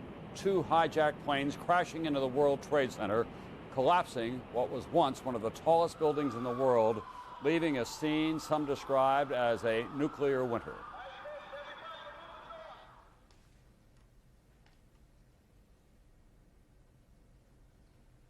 Good evening, everyone. It was one of the darkest days in America through the day and into the night, and it is not over. New York and the nation will never be the same. What was once a symbol of America's might is tonight a scene of utter devastation. Piles of rubble, acres of gray ash, a death toll that some estimate could reach into the thousands. Hundreds of rescue workers, very little hope in the rubble of the World Trade Center. And this is the scene tonight at the Pentagon, hit by another hijacked plane shortly after the attack on the World Trade Center. The Pentagon says it does not yet know how many people were killed or injured. President Bush, facing the first and largest crisis of his presidency, one of the largest crises of any modern president, first got word of this attack while he was in Florida today. He then flew to a secure underground bunker near Omaha, the Strategic Air Command headquarters, before returning tonight to the White House and an address to the nation at 8:30. In a brief statement earlier, the president said freedom itself was attacked this morning, and freedom will be defended. Make no mistake, he said, the United States will hunt down and punish those responsible for what he called these cowardly acts. Tonight, over the next 3 hours, we will be looking for answers to some of the questions we all were asking today. How could this happen? What do we do now? How can we prevent it from happening again? How will it change us? We start tonight with NBC's Campbell Brown, who joins us from near the White House. Campbell?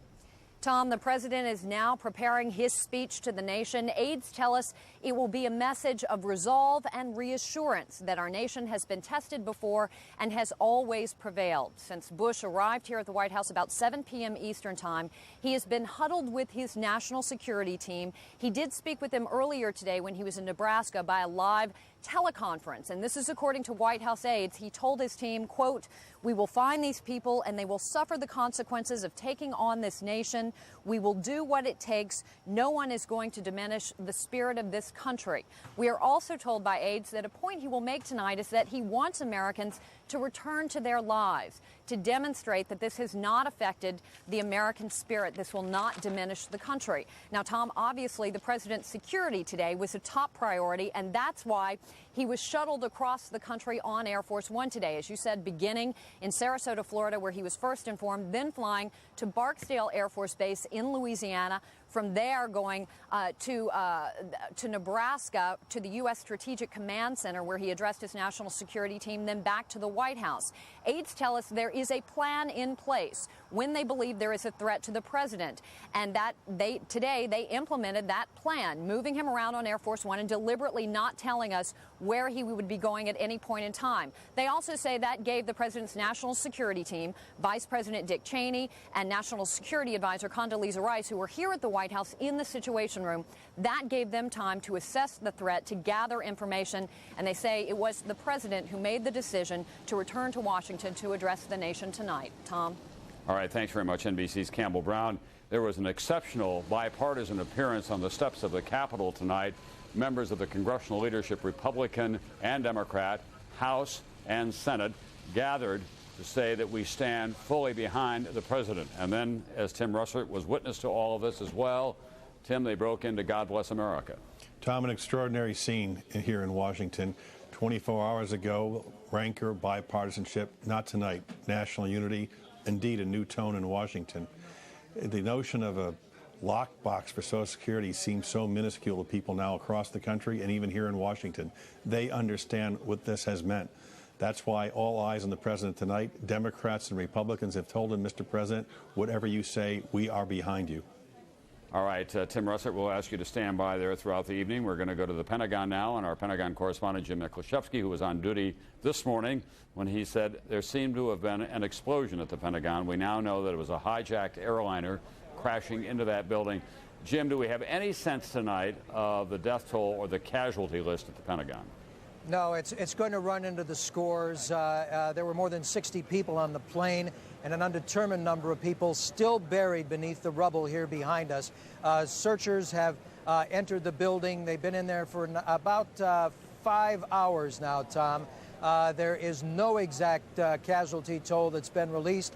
They've set up a temporary morgue inside the center courtyard of the Pentagon for tonight. But in the meantime, there was also an expression of resolve here at the Pentagon from the chairman of the Joint Chiefs of Staff, General Hugh Shelton, who reaffirmed America's resolve and issued a firm pledge to retaliate against those responsible. And the Pentagon has always had contingency plans to attack a variety of targets of the known terrorist, Osama bin Laden. And we've been told that military planners are taking a close look at those contingencies tonight, Tom.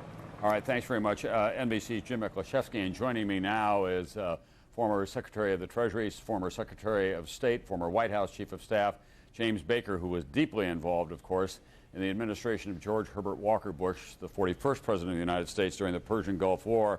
Obviously, the highest priority must be assigned to finding out who is responsible for this, Mr. Baker, but then describe for us, sketch for us, if you will, in diplomatic terms, what the first steps ought to be.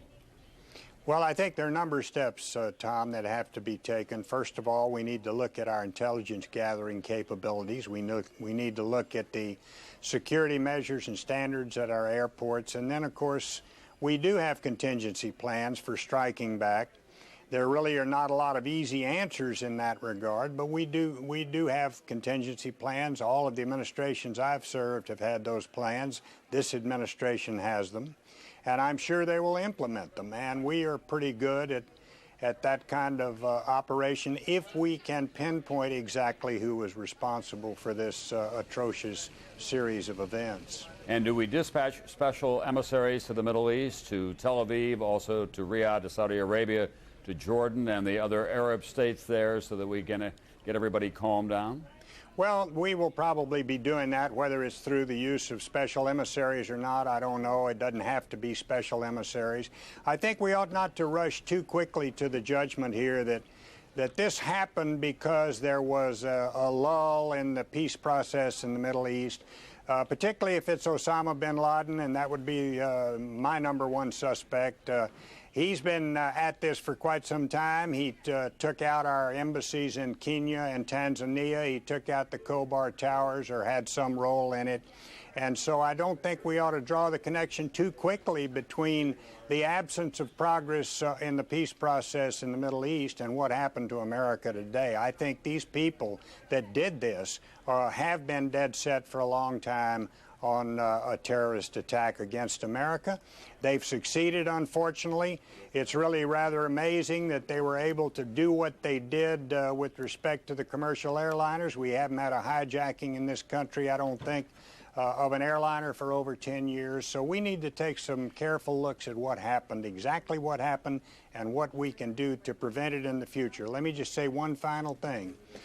When I was in government at high levels, and I was here for 12 years in Washington, D.C., we foreclosed a lot of similar type attacks that had been planned, maybe not as sophisticated as this one, but we rolled up a lot of operations, and generally speaking, the counterintelligence and counterterrorism capabilities of the United States have functioned very effectively. We may, however, now be entering into a new era, and we may have to see some significant new measures. But that's my very point. Take it out of the context of what's going on between Israel and the PLO.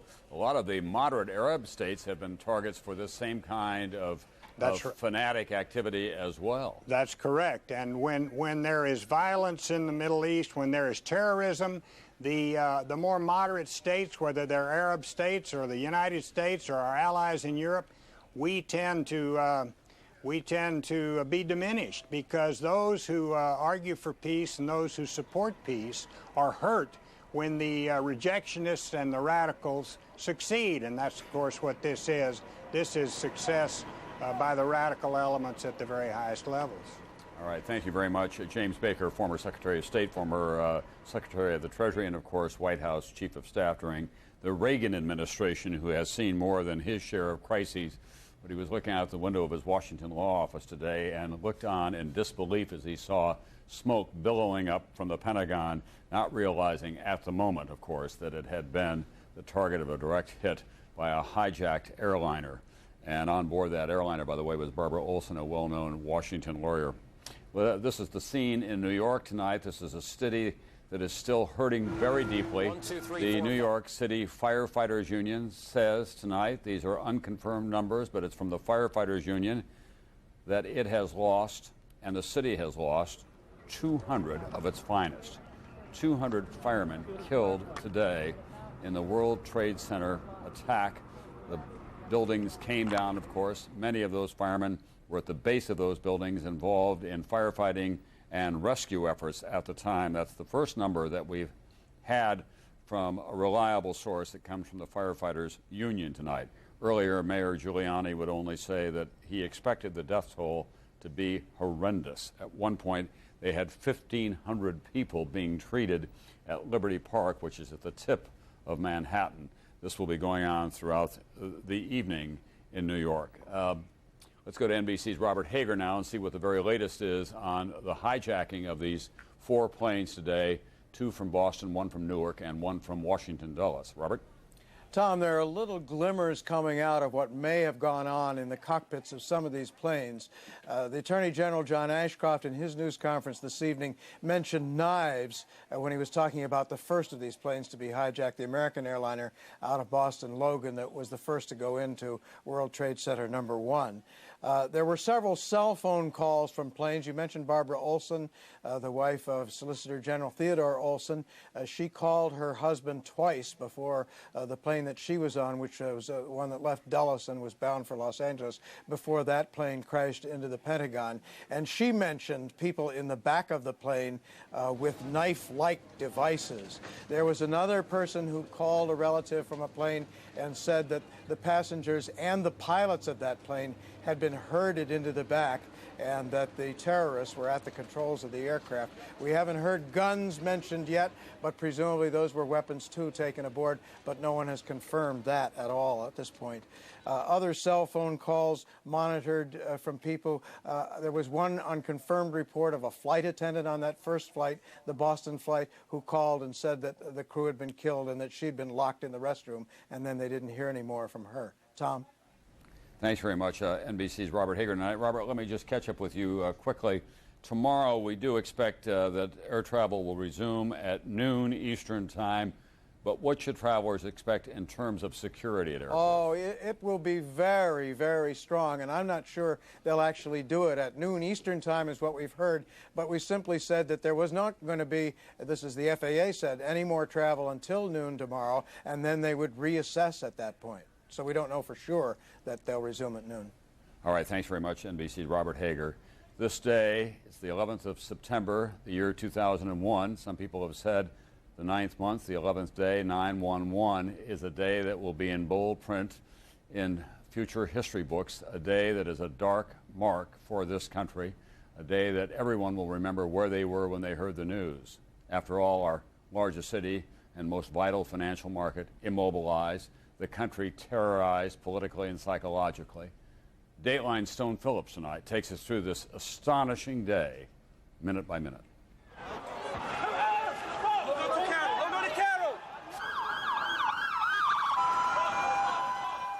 Today, the unimaginable happened.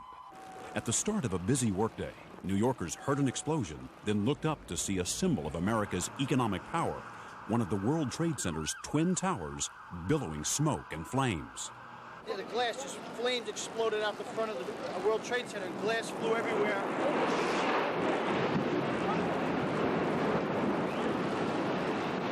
Minutes later, literally from out of the blue, an even more horrifying sight. A jetliner bearing down on the other tower. It was a direct hit.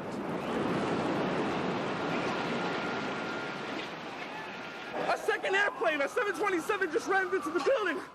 Before the hour was out, the symbol of American military power, the Pentagon, was also in flames.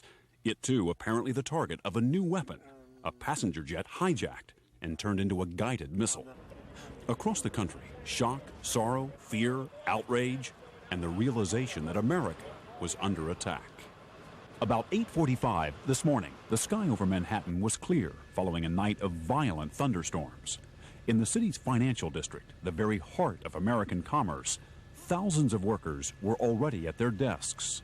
Moments later, in the upper reaches of the 110-story North Tower, sudden impact. As Matt just mentioned, we have a breaking news story to tell you about. Apparently, a plane has just crashed into the World Trade Center here in New York City. 1 second after the sound started, there was gray smoke and what looked to be like confetti flying all over the place. Fire and death above, confusion below, as some 10,000 people streamed out of the building. There was a lady had a big gash on her head, so it was people stampeding one over top of another.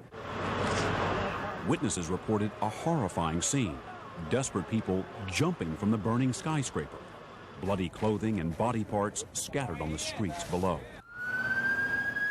As emergency crews rushed to the southern tip of Manhattan, the immediate thought, could it really be happening again? Step back, okay? I'm on the job, guys. In 1993, the same building was hit by a truck bomb, Islamic militants hoping to topple the one tower into the other. 6 people died in that attack, and 1,500 were injured. But within the first minutes today, it was clear that the toll this time would be much higher. Then, at 9:03, less than 20 minutes after the first strike, with police and rescue personnel still scrambling to respond, this. There were many people in the building. Oh, another one just hit. Something else just hit. A very large plane just flew directly over my building, and there's been another collision. Can you see it? I can see it on this shot. Live cameras trained on the first stricken tower captured another huge explosion, this one on the South Tower. Only this time, the attack was documented. This indelible image to be replayed again and again, seared into the American memory. And here it comes right there. An American Airlines 767 with 92 people on board hijacked on its flight from Boston to Los Angeles, becoming the implement of mass murder. The impact was devastating, the airliner punching through the skin of the huge tower, another rain of glass, concrete, and terror. It's like this unbelievable ball of fire, and the whole street, which is now awakened, everyone's like, whoa. People start crying, people start running. It was now clear that this was no accident.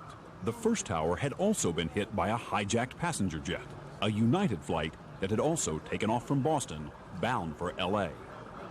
The attacks left New York virtually paralyzed. Tunnels and bridges linking the city shut down, subways closed, telephone lines jammed, cell phones overloaded as frantic callers tried to contact loved ones. At 9:30, President Bush, in Florida to talk about education, addressed a nation reeling and in need of reassurance. Today, we've had a national tragedy. 2 airplanes have crashed into the World Trade Center in an apparent terrorist attack on our country. But even as the president pledged to hunt down and punish those responsible, another attack, this one even more audacious. The target, the Pentagon. Another American Airlines jet bound for Los Angeles had been hijacked, this one taking off from Washington's Dulles Airport. It was another direct hit. NBC's Pentagon correspondent Jim Miklaszewski suddenly found himself on the front lines of a war that had come home. I don't want to alarm anybody right now, but apparently it felt just a few moments ago like there was an explosion of some kind here at the Pentagon. 9:43 a.m. With concern that the White House could be a target, President Bush boarded Air Force One bound for a special secure command post at a military base. At 9:49, the Federal Aviation Administration announced it was shutting down the nation's air traffic. In a world turned upside down, hundreds of passenger planes crisscrossing the country were now potential terrorist weapons. The Federal Aviation Administration ordered all airports closed, and all planes which were in the air were directed to land at the nearest airport. This morning, on a scale beyond belief, Americans experienced what it's like to feel truly vulnerable, to realize when someone is willing to die for a cause, we are all potential targets. The number one suspect, This man, Osama bin Laden, a radical Islamic terrorist linked to past attacks on American interests. A London-based Arab journalist said today that 3 weeks ago, followers of bin Laden warned of a huge and unprecedented attack on the U.S. Was this it? Somebody provided the logistical support for this operation, and clearly the only person, or one of the only people, that has built up such a network in the world today is Osama bin Laden. There was no word from bin Laden, but the Taliban-ruled government of Afghanistan, where bin Laden is based, issued a statement this morning condemning the attacks and saying bin Laden did not have the capability to carry out such acts. And there were plenty of other suspects, ranging from radical Palestinian groups to rogue governments. President Bush has committed the full resources of our intelligence and law enforcement communities to identify and bring to swift justice those responsible for these despicable attacks. While the nation's intelligence community ran down possible suspects and tried to assess whether more attacks were imminent, rescue workers in New York and Washington confronted a disaster of immense proportions. In New York, local hospitals began filling up, urgent calls going out to every available surgeon and nurse, long lines of people outside waiting to donate blood. It was a war zone. It was unbelievable. And still, there was worse to come. At 9:59 a.m., the Trade Center's South Tower, the building that took the second hit, began to crumble.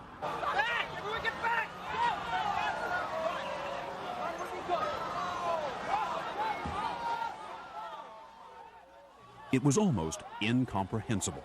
In a matter of seconds, the skyscraper collapsed and was gone. Suddenly, we hear, the security say, everyone get out now, everyone run for your life. NBC producer Shahar Baran was there with a home video camera. A bunch of women just standing there, shocked. By then, the whole building sort of implodes. It just goes like this. And you see like a side of the building, and then it goes, and there's this ball, this of silver yellow ball sort of heading towards you, kind of in slow motion. You can't figure out what to do. People are starting to run like crazy. If you take a look behind Then at 10 a.m., news of another passenger plane in trouble. Someone on United Airlines Flight 93, traveling from Newark, New Jersey to San Francisco, called 911 and reported a hijacking. Then an explosion and silence. The plane crashed here, some 80 miles outside of Pittsburgh. There were 45 people on board. So far, 3 passenger jets used kamikaze style, and a 4th that might have been. 266 people on board killed. The death toll on the ground still unclear. Then, at 10:30, another sickening sight. The tower still standing, following its twin, collapsing, vanishing in a cloud of smoke.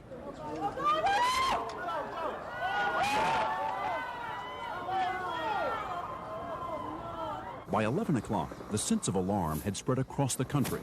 Troops standing guard as national landmarks were shut down. Fighter jets actually patrolling the skies as the last airborne passenger planes rushed to safety. 11:14, officials trying to manage the disaster, struggling to describe it all. First of all, Chief, do we have any idea of how many people are in there? We have no idea. Now, as you know, it was pretty much rush hour time that this took place this morning, so the numbers we don't know yet. We tried to get almost everybody out that we could early on. 10,000 people in each tower would typically be in there on a normal business day. And we get about another 5,000 visitors during the course of the entire day. So by 8:30, 9 o'clock, the building should have been full. And New Yorkers were struggling too. And now they both collapsed. There's no more World Trade Centers. At 11:42, another plane from Boston declared an emergency. Fearing a bomb on board, it landed in Cleveland. Soon, all planes in Canada as well as the U.S. were grounded. The borders with Mexico and Canada were sealed, and Major League Baseball announced the cancellation of all games scheduled for today. At 1:12, President Bush, at Barksdale Air Force Base in Louisiana, again spoke to the nation. Freedom itself was attacked this morning by a faceless coward, and freedom will be defended. I want to reassure the American people that the full resources of the federal government are working to assist local authorities to save lives and to help the victims of these attacks. Make no mistake, the United States will hunt down and punish those responsible for these cowardly acts. Moments after his speech, the president reboarded Air Force One for a then undisclosed location. Meanwhile, in New York, an army of rescue workers and volunteers from the city's building trades and other unions made their way to the wreckage of Lower Manhattan, seeking the injured and dead. You guys going back? Yes. It's our job. You worried about that other tower? Personally, I am. I got fellow officers that might be trapped. I'm not trying to be a hero, but I think if you were in this position, you'd do the same thing. Those civilians who could made their way by foot across the Brooklyn Bridge, as New York Mayor Rudy Giuliani called for calm in a city that was more shell-shocked than terrified. And I'd ask the people of New York City to do everything that they can to cooperate, not to be frightened, to go about their lives as normal. The mayor's news conference gave the first hint of just how high the casualty count could be. There are over 1,000 rescue workers, probably about 2,000 that are deployed, trying to get into the buildings, trying to find people, trying to search for people. The governor and I spoke a couple of hours ago, and the governor has deployed the National Guard to relieve them because our people are going to need reinforcement pretty soon. Just before 3 p.m., President Bush landed at Offutt Air Force Base outside of Omaha. From an underground bunker at the Strategic Air Command Base, he convened a National Security Council briefing. As 4 o'clock approached, the president's spokesperson, Karen Hughes, briefed reporters back in Washington. The Secretary of Defense remains at the Pentagon, and the Secretary of State is en route back to Washington. 5:21 p.m., even as people around the country struggled with the enormity of today's events. A third building at the World Trade Center, damaged by this morning's attacks, collapsed. They advised us to leave because we have... Oh, my God. Look behind us. Please pan in this way. Please be careful of your baby. This is it. That's the building coming down. Oh, my God. Oh, my God. Oh, my God. No. Fortunately, the building with more than 40 floors had been evacuated. But once again, the concrete canyons of Lower Manhattan were filled with the sounds of sirens and the sight of people fleeing for their lives. That's Stone Phillips with a riveting account of all that happened today. And what you see behind me is the scene in Lower Manhattan tonight, live as the rescue efforts do continue. So does the fire and the smoke. 3 buildings now have been collapsed as a result of this terrorist attack today. Let's go to NBC's Pat Dawson, who's been on duty there all day long as we await the President of the United States. Pat, very quickly, bring us up to date on recovery efforts. The recovery efforts at this point, Tom, still pretty much the bottom line is this is a rather chaotic situation here. New York City Fire Department Lieutenant was just giving us some information a few minutes ago and said that there are still fires burning down there, still some underground fires. He told us that there was a rather significant fire in that building that Stone was just describing, number 7 World Trade Center, that collapsed late in the afternoon. As he said, there are still fires burning there. They are trying at this point to get to those fires and to extinguish them, as well as the task, obviously, of looking for anyone who might possibly have survived, although at this point that is a very, very difficult thing to do in the darkness and the smoke and rubble that this fire lieutenant said runs several stories high in there. Just making a point or coming on about a point that you mentioned before, as the New York City Firefighters Union saying that fully half of the firefighters originally responding to the events early this morning were killed.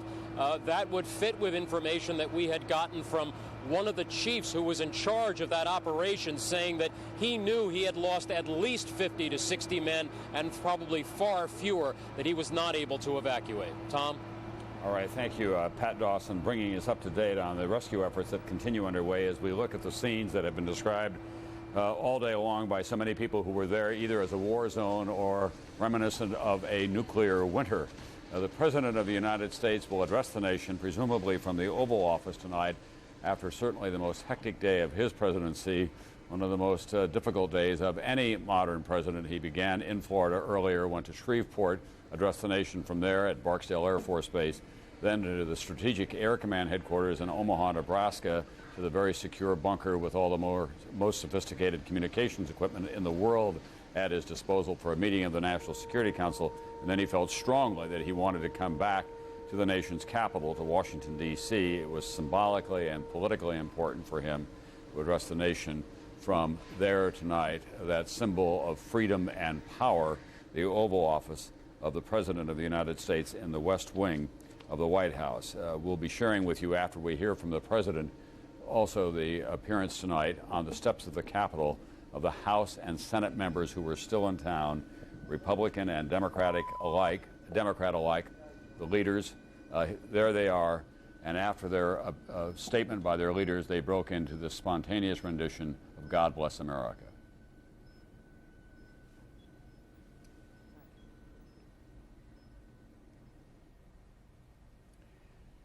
NBC's Tim Russert is standing by with me as well. Tim, this is going to be a great test, not just for the president, but for his entire staff and, of course, for the political leadership on both sides on Capitol Hill. Let's go now, Tim. I'm sorry, we'll get to that later. Here now is the President of the United States in the Oval Office. We expect to hear from him momentarily.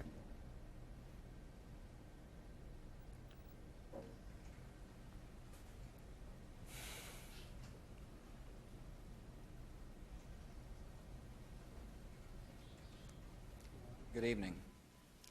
Today, our fellow citizens, our way of life, our very freedom came under attack in a series of deliberate and deadly terrorist acts.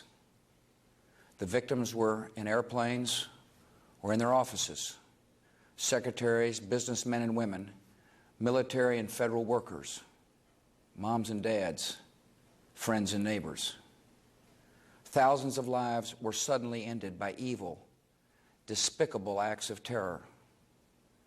The pictures of airplanes flying into buildings, fires burning, huge structures collapsing, have filled us with disbelief, terrible sadness, and a quiet, unyielding anger.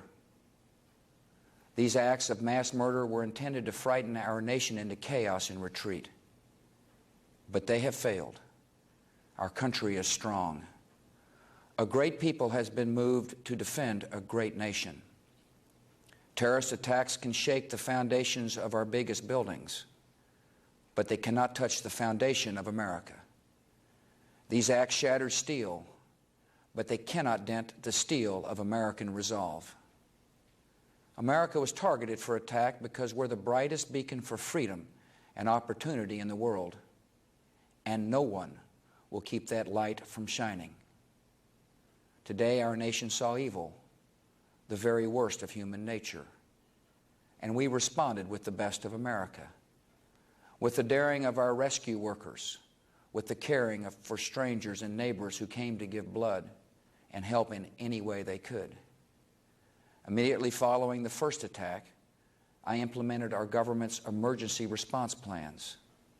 Our military is powerful, and it's prepared. Our emergency teams are working in New York City and Washington, D.C. to help with local rescue efforts.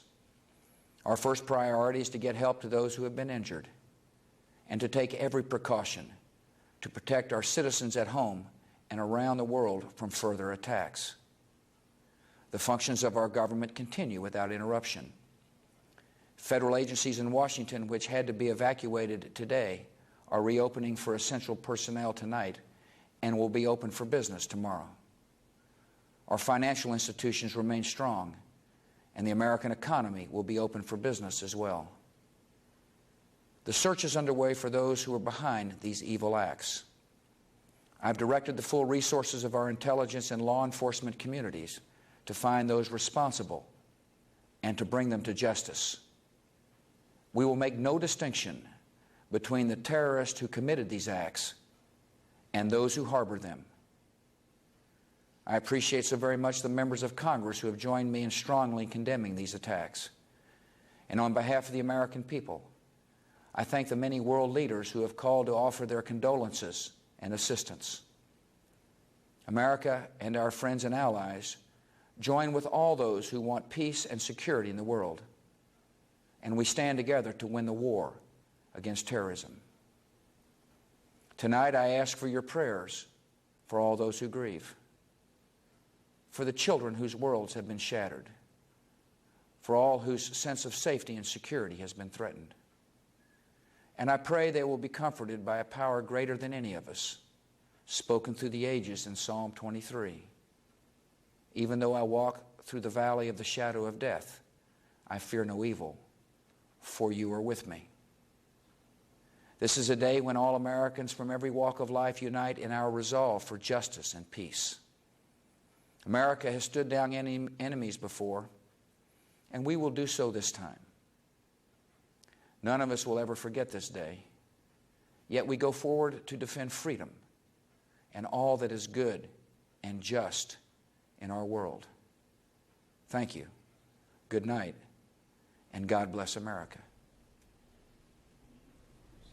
President George W. Bush, in his second address to the nation, and certainly the most grave speech that he has made in his very young presidency, as he talked tonight about the terrorists attempting to shatter steel in buildings but not being successful in shattering the steel of resolve in this country, saying the bright light of freedom will continue to burn. He was a sorrowful and sober president, but also one filled with resolve, as he said, we will find the people who are responsible for this and bring them to justice. This has been a long and difficult day for the president, and it's just the beginning because there are many complex decisions that remain ahead of him now. NBC's Tim Russert joins me now from the Washington Bureau, where he is our Washington Bureau chief and moderator of Meet the Press. Tim, the president tomorrow will obviously be sending out a lot of directives to his military, to his law enforcement officers, and also to the people who are responsible for this nation's security at airports and in other places.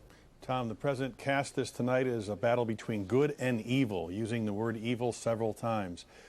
Law enforcement officials and intelligence officials hope that with the cockpit recorders, airport records, and perhaps even some celebrations or proclamations by those who did this, they can quickly determine just who must be retaliated against. The president also said something very important, Tom. Whoever harbors these terrorists will be dealt with in the same way as those who committed the terrorism. That is a very important signal and message to people all across the world. Tom, there's a steely resolve in Washington, a passionate determination to bring these people to justice, but there's also a sober realization that our way of life will change forever. All right, NBC's Tim Russert is our Washington Bureau Chief. Tim, we're going to ask you to stand by there tonight. I want to go to Richard Holbrooke now, who has been one of our most skilled negotiators and veteran diplomats. He was obviously deeply involved in the Dayton Peace Accords. He was the man who made that happen and tried to bring some sense of peace to the Balkans. Around the world, Mr. Holbrooke, there seems to be this dividing line between Islamic fundamentalists and the United States, not just in the Middle East, but of course in the central part of Europe and in the southeast part of Asia as well. First of all, I think it's very important to make clear that when you say Islamic fundamentalists, you're not talking about all people who follow Islam as a religion, and I know you and I share that, Tom. But I agree with what Tim Russert just said. The most important sentence in the president's fine speech, which we've all just listened to and which I think the world should understand the president has spoken for the entire nation, regardless of party. The most important sentence in the president's speech was the phrase, "We make no distinction between those who committed the act and those who harbor the people who committed it."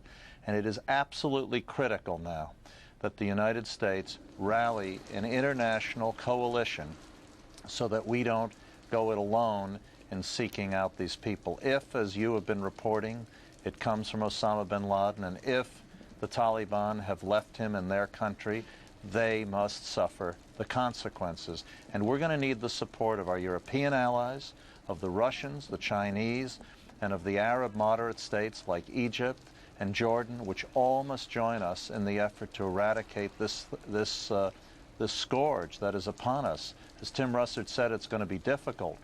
but it is something that we must do with other countries to isolate the people who did it.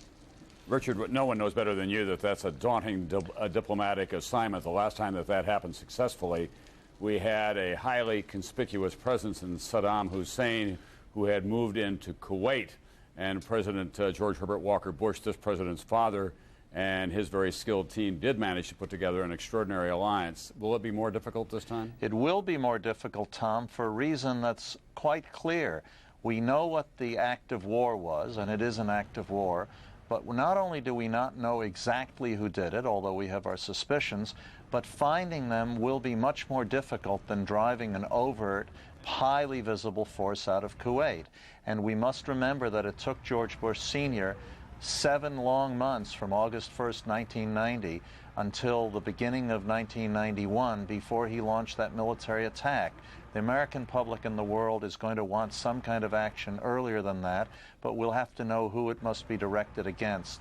Still, the President's critical statement just now that we'll make no distinction between those who did it and those who are harboring the men who did it is, I think, a big first step towards changing the rules of the game so that people like this can no longer hide behind the kind of horrible behavior that the Taliban have shown in this situation. Richard Holbrooke, our former ambassador to the United Nations, former ambassador to Germany, a leading State Department authority, and the principal architect of the Dayton Peace Accords for Bosnia. Thank you very much for being with us tonight. Tom. General Norman Schwarzkopf, of course, knows a good deal about putting together an alliance and striking back hard in the Persian Gulf War. He was the commander of the Allied forces there, but this is a far different situation that we face now, General Schwarzkopf. No question about it. No question about it. But I, just like everyone else, was delighted to hear that statement about going after those people who harbor these terrorists, too. That applies not only to the people abroad, but people in our own country who do that. General Schwarzkopf, we have the mightiest military in the world, but we are facing an entirely different kind of enemy now. That's very plain today in the pain and grief that this country is feeling. Are we going to have to realign our military forces? I don't think we need to realign them, Tom. We have the capability to strike. The question we're going to have difficulty with is finding them. Number one, identifying them, and then number two, finding them and being able to attack them where we find them. Have you been surprised that despite all the warnings about the vulnerability of this country to terrorism, that both among ordinary people and even in the highest echelons of Congress, people have refused in some sense to take it all very seriously? Well, you know, we've always had those two great oceans on either side of us to protect us and sort of isolate us from the rest of the world, and they've always been a sort of a sanctuary for us. And with the world getting smaller and smaller due to international transportation and that sort of thing, those are no longer walls that protect us anymore. We need to come to the realization, and you know, terrorism has been alive and well throughout the rest of the world for a very, very long time, and you can point to it in many different places, and it's come to our shores big time now. We need to understand that. I know that you still have many contacts in the Arab world among the moderate Arab states. Do you think that they will be willing to stand beside the United States now in a conspicuous fashion against this kind of terrorism? That's going to be very, very tough for them to do. Very, very tough, because, of course, in doing so, the terrorists have always justified their acts against any United States facility because of what the United States support of Israel. And quite frankly, for them to stand up now and support the United States 100%, going to put them in a very, very difficult position with vis-a-vis Israel, because most of those states are anti-Israel. All right, thank you very much, General Norman Schwarzkopf, who's with us tonight as well. Ambassador Richard Holbrooke did make a very appropriate point, because the reaction in this country will be, in many quarters, to lash out at all people of Islamic faith, all practicing Muslims, and there are about 7 million in this country altogether, many of them in the Detroit area, but also throughout the eastern seaboard as well. That would be a grievous error on the part of the United States, because many of these Islamic countries have been the targets of the same kind of terrorism. Egypt particularly, and Saudi Arabia has not been happy with some of the attacks that have been made in that country as well. These are people who operate like loose bands of guerrillas, and they have their own kind of demented and perverted view of what the Islamic faith is all about, and they attempt to gain their revenge against what they describe as their satanic enemies like the United States through these kinds of acts of cowardly terrorism.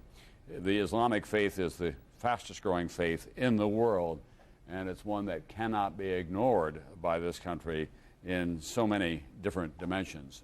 Let's go to NBC's Jim Miklaszewski now, who's at the Pentagon. Jim, we know that American military forces are on worldwide alert of the highest order tonight. Anything else for us?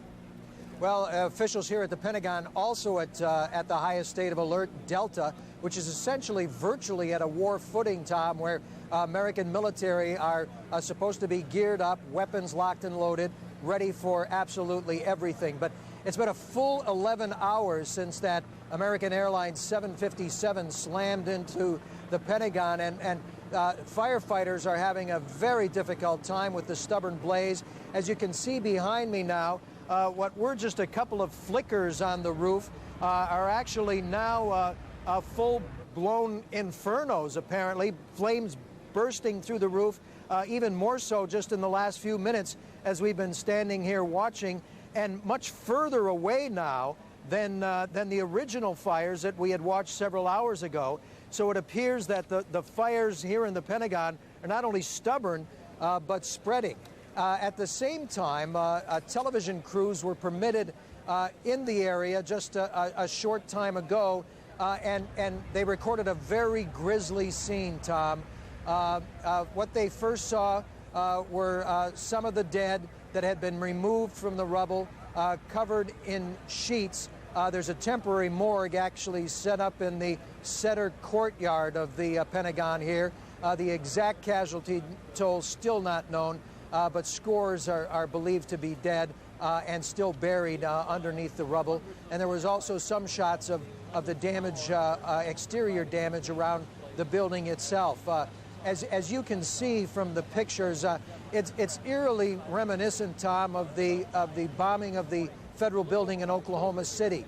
The wide gash in the building and the slanted floors that had just collapsed under their own pressure, and it appears that these rescue workers are a long way from not only containing the blaze but recovering the victims. Tom, I find that stunning, Jim Miklaszewski, that they've had all day to work on that blaze. It tells you about the very grievous nature of this attack on that building, that they still have flames at this hour burning through the military headquarters of the United States. Well, actually, Tom, some consider the location where this plane went in rather fortunate, because exactly where the plane went in was an area that had recently been redeveloped and redesigned with very heavy blast walls and fire walls in that new area there. Of course, can't withstand the kind of impact of a 757. So as you look at the building, the fire did not spread very much to the right, the new portion of the building, and the old portion where the fire continues to spread, much of that had already been vacated. Those offices vacated in preparations of the remodeling effort that was to be undertaken in that section of the building. Even though the death toll here is likely to still rise significantly, the number of dead is probably considerably less than it would have been if this part of the Pentagon had been up to full staff. Tom? And Jim, a lot of people are going to be looking at all that destruction and wonder whether our military capability is in any way compromised by the damage to the building here. Well, fortunately, too, this is exactly the opposite side of all the critical command centers in the Pentagon. The Secretary of Defense's office, the Chairman of the Joint Chiefs office, the National Military Command, the tank, you've been there, Tom, where some of the most critical military decisions are made. Fortunately, they were all on the other side of the building, and Secretary Rumsfeld never left the building today. After surveying some of the damage, actually helping some of the injured out on stretchers, he returned, not to his office, but the National Military Command Center to coordinate any kind of military assessments and operations that may be underway. Tom, one indication that some plans are already being considered. 2 aircraft carriers were recently in the Persian Gulf, the Enterprise, the Carl Vinson. The Enterprise had left the Persian Gulf, was scheduled to leave the area, head home and the Navy has told, the Pentagon has told the Enterprise, stay right where you are. Jim, we do know that the Air Force One had a fighter plane escort when it returned today from the Omaha to Washington leg. Do you think that that might be routine for the foreseeable future?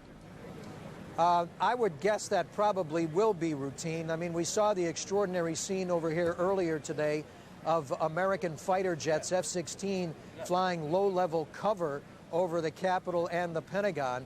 And I think there will be extraordinary security measures, not only implemented around this building, and they have been stiffened just recently, Tom. All the outside windows have been equipped with Kevlar coating to guard against blast. This portion of the building that have been remodeled, heavy blast walls put in. So they were in the process of trying to make this building terror-proof. It was proven today that that may never be possible. All right, thank you very much, NBC's Jim Miklashevsky, who is at the Pentagon tonight. Now let's go to NBC's Andrea Mitchell, who covers the diplomatic front and national security matters for us as well. Colin Powell, is he back in the nation's capital tonight, Andrea? Yes, he is back. He had cut short his trip to South America, flew directly from Lima, Peru, back to Washington, and is now at the State Department. He went to meetings with his top team. They were waiting there on the 7th floor of the State Department for him, so he came back without going to Bogota, Colombia. But intelligence officials and others are all, as you know, mobilizing to try to find the culprits. U.S. officials have briefed some members of Congress. What we're learning now from Senator Orrin Hatch, who is a key member of the Judiciary Committee, is that they did have intelligence intercepts. So after the attack, they did pick up some intercepts, and you know the sophistication of the National Security Agency and their ability to intercept communications worldwide, and they zero in, they target bin Laden's operation routinely. They picked up intercepts with some members of his organization apparently referring to these targets having been hit. They've been successful in the past building cases against bin Laden by picking up this kind of information, these kinds of communications. They also believe that at least one person on one of the 4 doomed flights may have been a member of his organization. So as disastrous as this is, they will have leads from people checking into airports, checking on those flights. They know some of the pseudonyms, the aliases, the fake identifications that are used by some of these people. They've probably got a pretty good head start tonight. George Tenet and his officials are all gathered at the CIA in secure areas and are having meetings as we speak. Andrea Mitchell, are you picking up anything about sending emissaries around the world in an effort to build what has been described as an extraordinary coalition of people to try to build an alliance against the idea of terrorism? Because it's not just the Western democracies that are being threatened by all of this, but as you well know, many of the moderate Arab states have been targets as well. And as Dick Holbrooke and General Schwarzkopf were talking to you earlier, it's very clear that we are at a very weak moment diplomatically in the Arab world and in the Gulf region. Our best allies, including Saudi Arabia, top leaders have been blunt in telling President Bush and communicating privately with his father, who is, of course, very popular in that area, and talking to other U.S. officials about how displeased they are about the situation with the U.S., Israel, and the Palestinians. So there is very little support. Bin Laden is a hero, is in many ways an idol to many people on the street in the Palestinian areas. So while we have to be very careful to make those distinctions with Islamic fundamentalists who have nothing at all to do with Osama bin Laden, to radicals in the region, he is a hero. And he will, of course, be made more of a hero if and when the U.S. retaliates. And as both of your other guests were saying earlier, there is no question in anyone's mind the U.S. is going to retaliate not only against bin Laden, because they don't even know exactly where he is, but most assuredly against the Taliban if they can nail down the evidence that he was responsible, because there's no question that the Taliban have been warned. The U.S. is going to retaliate against Afghanistan itself. NBC's Andrea Mitchell, thank you very much. Let's go to NBC's Robert Hager now, who covers the aviation beat for us. And of course, today we did have the fully unexpected and shocking development of these terrorists hijacking 4 airliners simultaneously, 2 American Airlines, 2 United Airlines jetliners bound for California from Boston, Newark, and Washington Dulles. 2 of them going into the World Trade Center, 1 going into the Pentagon, and another crash landing and killing everyone on board outside of Pittsburgh. This was a well-planned, very cold-blooded, extremely well-executed terrorist attack, Robert, and we have been talking tonight about whether we'll have a resumption of air flight in this country anytime tomorrow. This is one more of the exceptional developments. No airplanes were flying after about noon today. They were talking about resuming flights at noon tomorrow. They say at least that they'll reassess it at that point. And meantime, there's also some new information now that maybe the weapon of choice here seems to have been knives. We know now that there were knives involved on at least 3 of the 4 aircraft that were hijacked and brought down. And there's been no mention yet of anything about guns being used. But first, let's look at the facts of these crashes today. The string of events that results in these 4 horrific crashes begins at Boston's Logan Airport, 7:45 a.m. American Flight 11, 767, with 92 on board, supposed to fly Boston to Los Angeles, but over New York State, it's diverted, forced to fly south, directly into the North Tower of the World Trade Center. A long day of carnage is underway. Back in Boston, United Flight 175, another 767, with 65 aboard, is already in the air, also bound for Los Angeles, 15 minutes behind the first flight, when it too is hijacked. This, the actual plane, as it hits the South Tower of the World Trade Center. 8:10 a.m., American Flight 77, a 757 with 64 aboard, has taken off from Washington's Dulles Airport, also bound for Los Angeles. It too taken over and loops back into the Pentagon. It slices in at an angle, leaving a deadly and ugly gash in the nation's military nerve center. And finally, 8 a.m. out of Newark Airport, United's Flight 93, a 757 with 45 aboard, bound Newark to San Francisco, hijacked as well, but crashes short of whatever its intended target is, comes down in rural western Pennsylvania. Eyewitnesses there. And I heard a loud noise, and I happened to look up, and it was a plane. It was real low to me. It sounded like it was running fine to me. I just kept watching. I watched it go nosedive straight into the ground.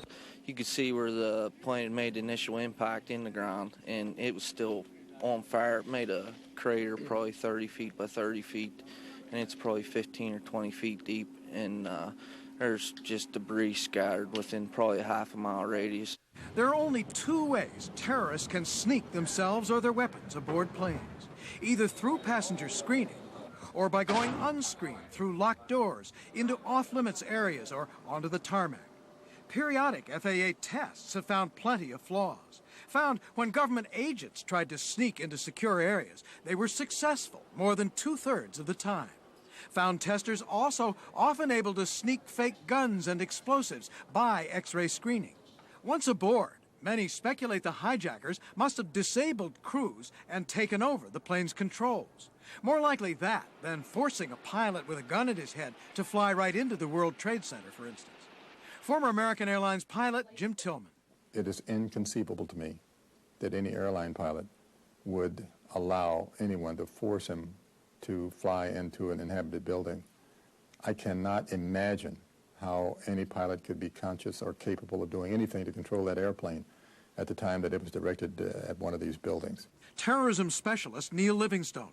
I suspect that what we're going to find is that the pilots were overwhelmed, perhaps dead already, and that trained pilots from the hijacker camp were in charge of those aircraft and were willing to die for their beliefs. If there was time, if there was, the crews may have been able to press a button in the cockpit and send out a coded warning to controllers that there was a hijack in progress. Controllers may then have radioed back inquiries. But if the crews were disabled, the controllers would have been left in the dark for real information. Whatever else, controllers must have been surprised, in disbelief.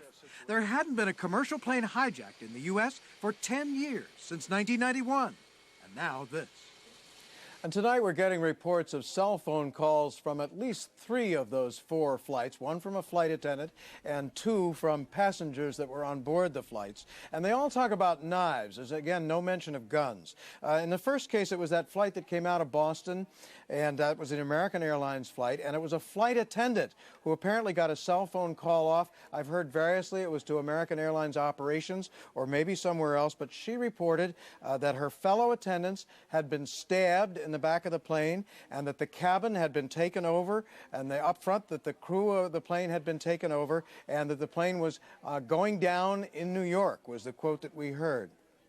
Then, on the second flight that came out of Boston, that was the second flight of the day, that was 17 minutes behind that first flight, and also went into one of the Twin Towers of the World Trade Center, there was a businessman who got off 2 cell phone calls to his father. In the first call, he told his father that a flight attendant had been stabbed and the plane had been hijacked. Then the phone went dead. Then he got another call off to his father and said the plane was going down. So that again is a plane that went into the second Twin Tower of the World Trade Center. On the third flight of the day to be hijacked, the one that left from Dulles Airport, was supposed to go to San Francisco, instead was taken over, looped around, brought back to the Pentagon. It was Barbara Olson, the CNN commentator and Washington lawyer, and the wife of Solicitor General Theodore Olson, who called her husband Theodore twice from the plane before it went down. I'm sorry, I think she called once, but she talked about knife-like instruments being used by the hijackers in the back of the plane, and said that passengers had been forced to the back of the plane. Anyhow, all this talk about knives might suggest that something managed to get through X-rays, and maybe it was thought by the terrorists that it would be easier to get knives through the X-ray machines and not be caught at it than to get guns through. At any rate, we may hear differently later, but so far there's been no mention of guns. Tom? All right, thank you very much, NBC's Robert Hager tonight with that complete wrap-up of the aviation component of all of this. No one could have anticipated that hijacked planes would be used, in effect, as guided missiles, although Tom Clancy, in one of his very popular books, did have a hijacked plane crashed into the U.S. Capitol. There have been other attempts in the past by other terrorists. You'll remember that there was an attempt to take some planes out of the Philippines and blow them up over the Pacific after the capture of the terrorists who were responsible for the original bombing of the World Trade Center. And there have been other planes as well. An Air India flight was blown up in midair, to say nothing of Pan Am 103, which was blown up over Lockerbie, Scotland, by terrorists widely believed that they were from Libya, and they have gone on trial, obviously, and that killed a great many Americans on that flight as well. So it's not the first time that this has happened, but it's never been used in quite this fashion before.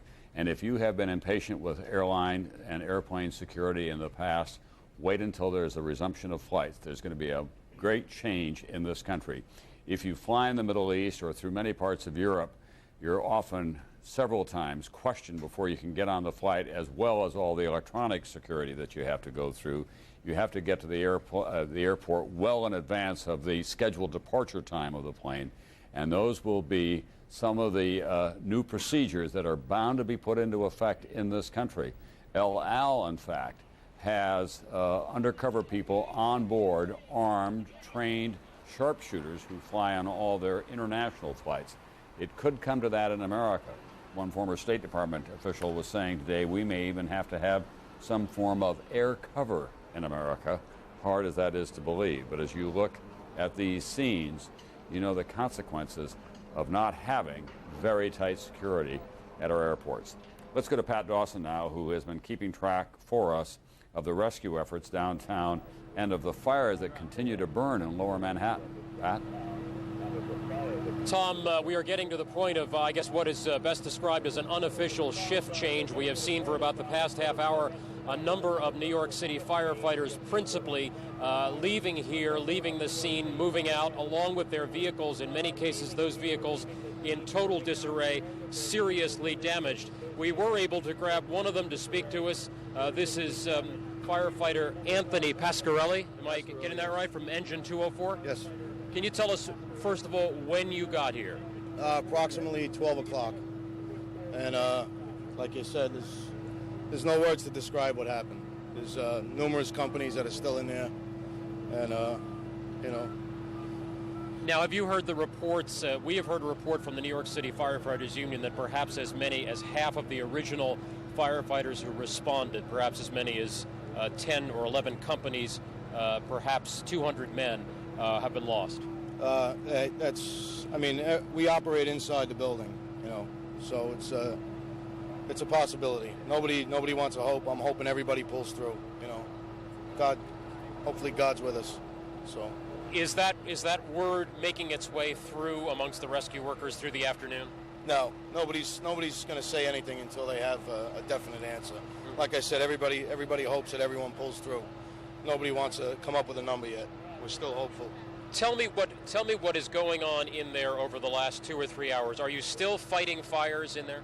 Yes, there's numerous high-rises that are still on fire that we're trying to battle, and we can't get close to it because of the rubble piled up as much as 100 feet. So it's just a tremendous effort with all the agencies of the city. How many firefighters would you say and other rescue workers are in there working on these fires? Like I said, it's hard to say. This is probably 3/4 of the city here. You know, they were pulling people off vacation, whoever wasn't working. So the fire's still burning in there. Have you heard of any buildings that may still be in danger? No, none at this time. The last one, I believe, was 7 World Trade over here, and nothing at this time, though. Yeah. You said the rubble. If you give me some idea of the rubble, how big it is, how much there is. I mean, the thought of 100 blocks. It's a 40-story building, and both World Trade Centers and all the little buildings that were surrounding. It's just blocks of rubble. There's no way to describe it unless you're actually up there looking at it. They're sending everybody back to get rest because, like I said, the city's hurting for members, and they're going to need everyone fresh for the rest of the city. God forbid something happens anywhere else. So they're returning companies to get rest and wash up at the firehouse, but we have to stay at the firehouse, in case anything happens. Firefighter Anthony Pasquarelli, thank you so much. We know it's been a very difficult day for you. Thank you. Firefighter Anthony Pasquarelli, the New York Fire Department, Engine 204, who, as he said, has been here, Tom, since about noon this afternoon. He relays the information that is not terribly optimistic in the fact that they are still fighting fires in there, and they are having a very, very difficult time getting to them because of the enormous amount of debris, as he described, a 40-story skyscraper and 2 110-story towers coming down. The debris, obviously, extraordinarily difficult to work your way through. Tom? All right, thank you very much. Pat Dawson, still on the scene in Midtown Manhattan. We want to share with you just some of the president's speech that he made to the nation tonight at 8:31 from the Oval Office after a day in which he flew from Florida to Barksdale Air Force Base in Louisiana, then on to the Strategic Air Command headquarters in Omaha, where in a secure bunker he conducted a national security meeting and then flew back to Washington because he felt that it was important to address this nation on this night from the Oval Office, the symbol of power and presidential authority. Here is some of what the president had to say tonight. This is a day when all Americans from every walk of life unite in our resolve for justice and peace. America has stood down enemies before, and we will do so this time. None of us will ever forget this day, yet we go forward to defend freedom and all that is good and just in our world. And the president also said that we will make no distinction between the terrorists who committed these acts and those who harbor them. I've asked former UN Ambassador Richard Holbrooke to join us once again. He was the principal architect, of course, of the Dayton Peace Accords. And I think, Richard, for a lot of Americans, there must be a great deal of confusion tonight about the Islamic radicals around the world and then Islamic fundamentalists and other people who have, this is the fastest growing faith in the world after all, and who do feel, if not strongly allied with America, they feel strongly that this act of terrorism that has been visited upon this country today is intolerable and unacceptable. Well, that's right, Tom. And as you said earlier in this program, the overwhelming majority of people of Islamic faith, including the 7 million Islamic Americans, do not share this philosophy or advocate these acts, and it is vitally important to recognize that to be a member of that faith is not to be associated with this horrible deed. To your point, there has been a growing fundamentalism in the world for many years, which you have covered in many areas of the world. Now we face its consequences at home at a level that is without precedent in American history. I have no doubt that the United States government will, when it decides how to respond. And I think it's very important, as you just pointed out, that President Bush tonight said that they would make no distinction between the people who committed the act and those who harbor it. And I think for your viewers, it's important to underscore that if, in fact, it's Osama bin Laden, as you have reported seems likely, then the Taliban and other governments in Afghanistan and the region who have harbored these people are going to face the same consequences.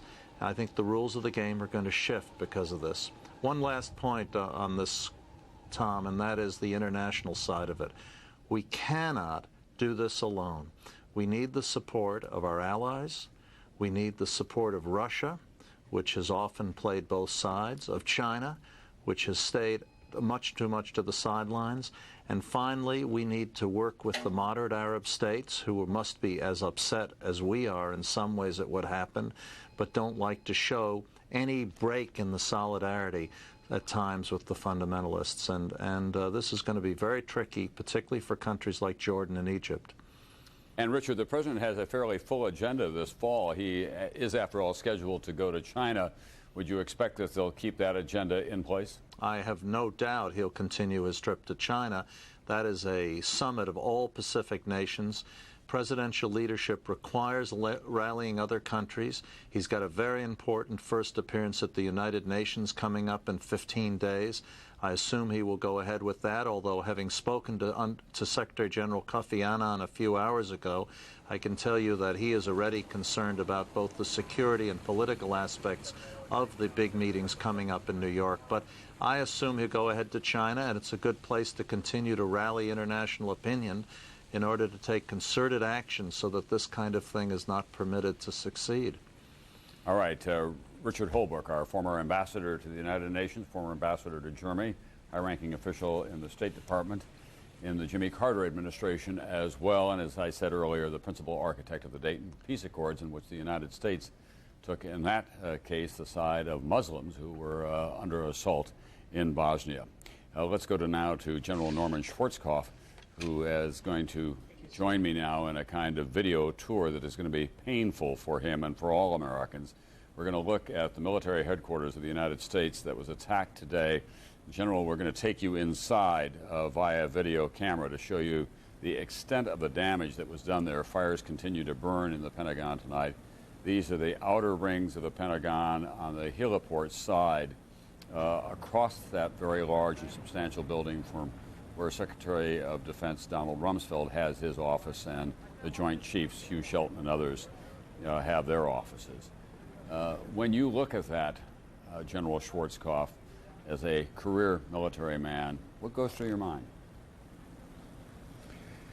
Well, you know, Tom, I spent 3 tours in the Pentagon, and I know exactly where that spot is.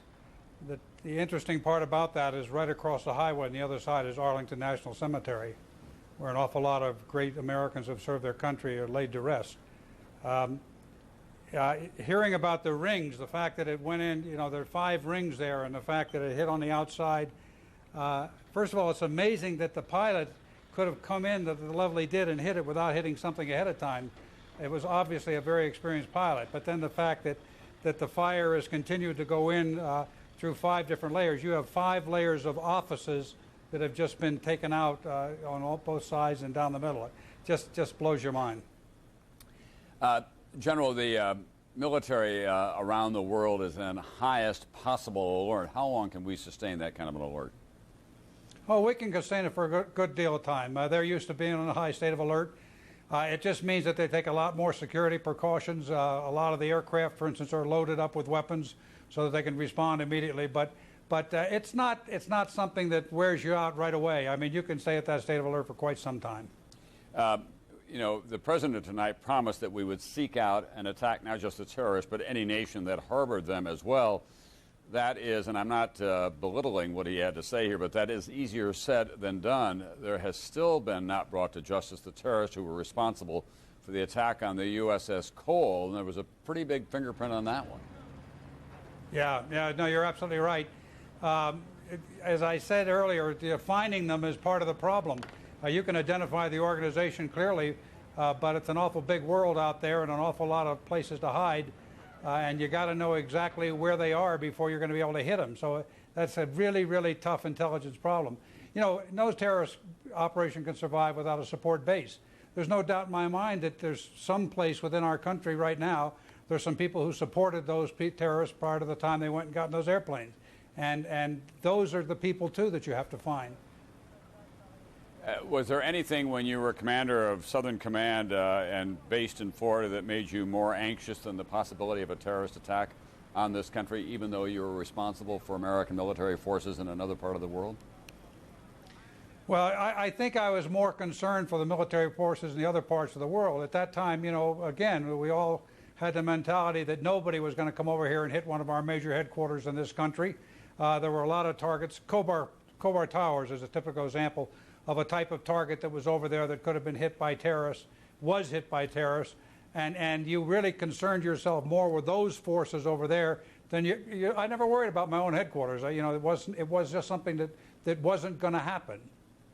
General, we have trained generations of military leaders to adapt to the changing times. We now have the military leaders who are coming out of our service academies who are so familiar with modern warfare that is conducted by computer and technology and laser-guided missiles and that kind of thing. Are we going to have to develop new courses and new disciplines at the service academies for fighting terrorism? Tom, we've got some outstanding military units out there that are fully prepared to take on the terrorists on the ground in any kind of fighting they want to fight the battle. Yeah, there's an awful lot of technology involved in the business of war fighting, but there's an awful lot of the warrior spirit that's involved too. And we've got special operations forces, we've got ranger forces, we've got special operations forces in all of our services that are very, very capable of taking on the terrorists, you know, by their rules or ours. So once we find them, you know, we'll be ready to deal with them. There's absolutely no question in my mind about that. If you were back in the Pentagon and someone said we're going to have to put a military component into commercial airline security in this country, either in the skies or on the ground, would you be for or against that? Well, you know, it's sort of it rubs me the wrong way. A lot of people said that about the drug war. You know, we ought to have a soldier with a bayonet standing on every street corner in the United States of America, and I'm very uncomfortable with that from a constitutional standpoint. On the other hand, we do have some people, very, very highly trained people that could perform that role very, very well if indeed we decided to put somebody like that in each of our aircraft. All right, thank you very much, General Norman Schwarzkopf. Tom, yes. Can I give you one more observation, which I think is very pertinent? Absolutely. You know, in the Gulf War, some of the people today criticize what we did in Iraq. We went to extraordinary ends in the Gulf War, even endangering our own forces more so to avoid attacking innocent civilians. And yet what these bastards have done is deliberately attacked innocent civilians, and that's the difference between them and us. Well put, General Schwarzkopf, as usual. And of course, a lot of people have been talking today about the comparison between Pearl Harbor and this attack. It is the most serious attack since Pearl Harbor, but that was a military attack on a military installation, and we knew exactly who was responsible for it at that time. So this is a whole different order of magnitude, and I'm afraid that this is going to be a very dark day in America for a long, long time, and the consequences are yet to be resolved for all of us. We want to share with you now just what kind of a surrealistic day this was over lower Manhattan. There is the plane that comes in for the second attack on the South Tower. It appears to have gone all the way through. We don't know whether it was just the fireball that did that. It was fully loaded with fuel for a transcontinental flight, and that plane, which also had its origins, as I remember now, in Boston, flew right into the South Tower of the World Trade Center about 20 minutes after the first plane flew into the tower that you see just before you. And then, of course, which was unexpected to many of us in terms of how swiftly it happened, they came down.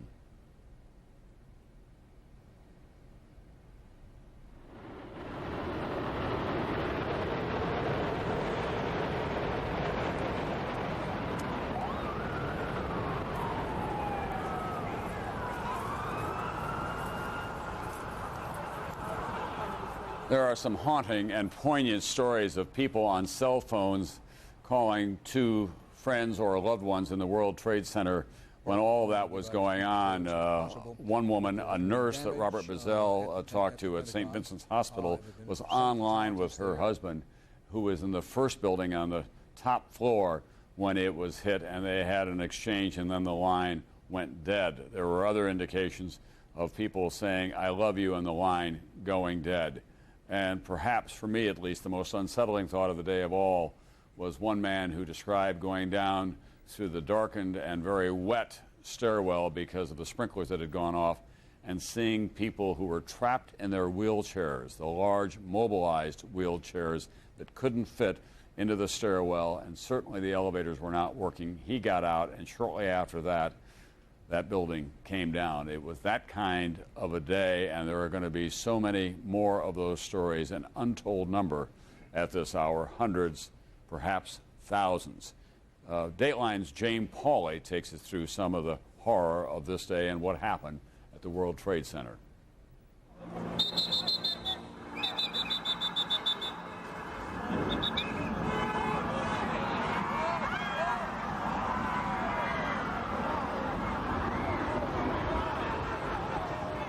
The mighty World Trade Center tumbling down.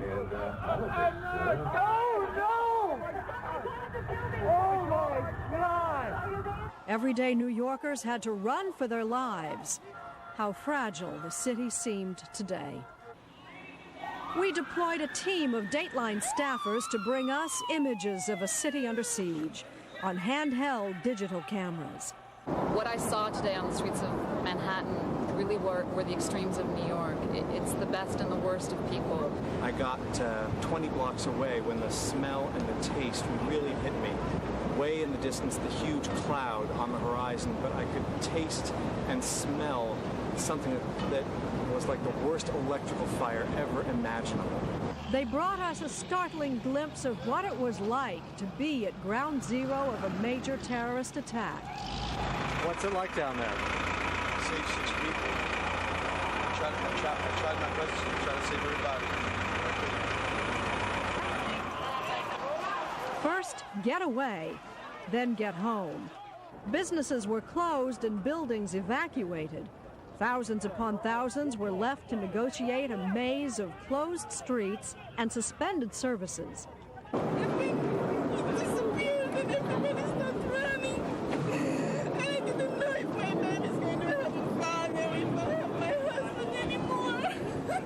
There's a real sense of panic on the streets among the tens of thousands of pedestrians, and it was easy to see why.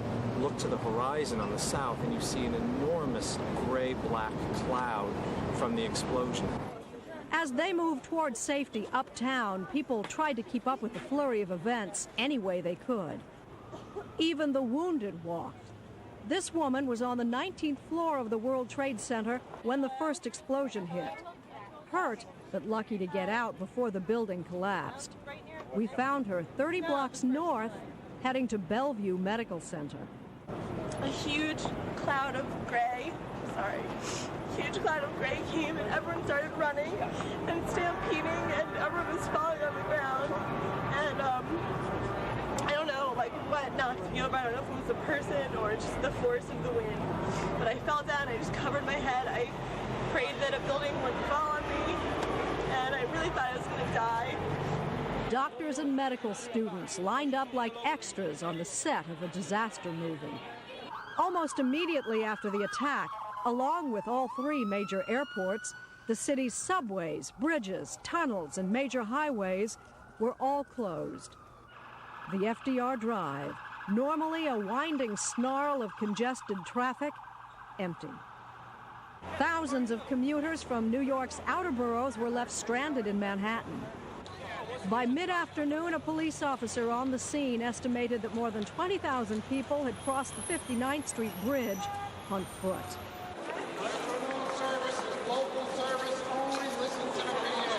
Meanwhile, Grand Central Station was jammed, but the trains were running until noon.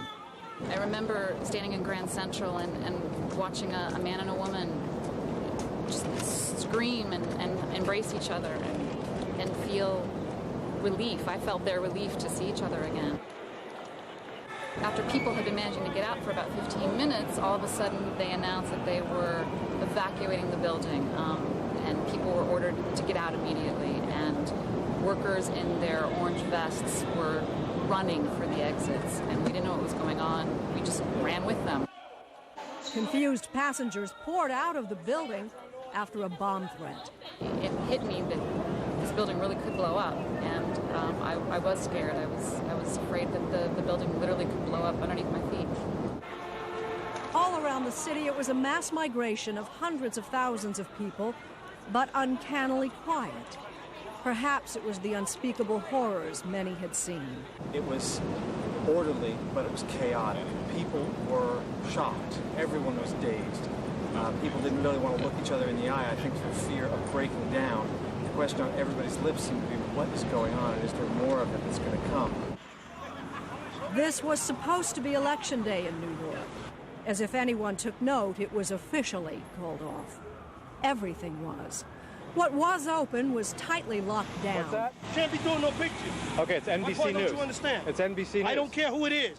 Security at all buildings that might be targets was extremely tight.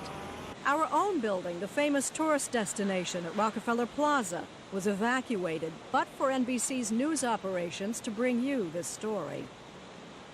And all over Manhattan, there was this strange sort of gridlock. The uptown avenues in Manhattan have been turned into virtual parking lots as everyone tries to flee northward. Meanwhile, the downtown avenues have all been sealed off, but for emergency vehicles. Cell phone service came and went. Anxious people called their loved ones the old-fashioned way.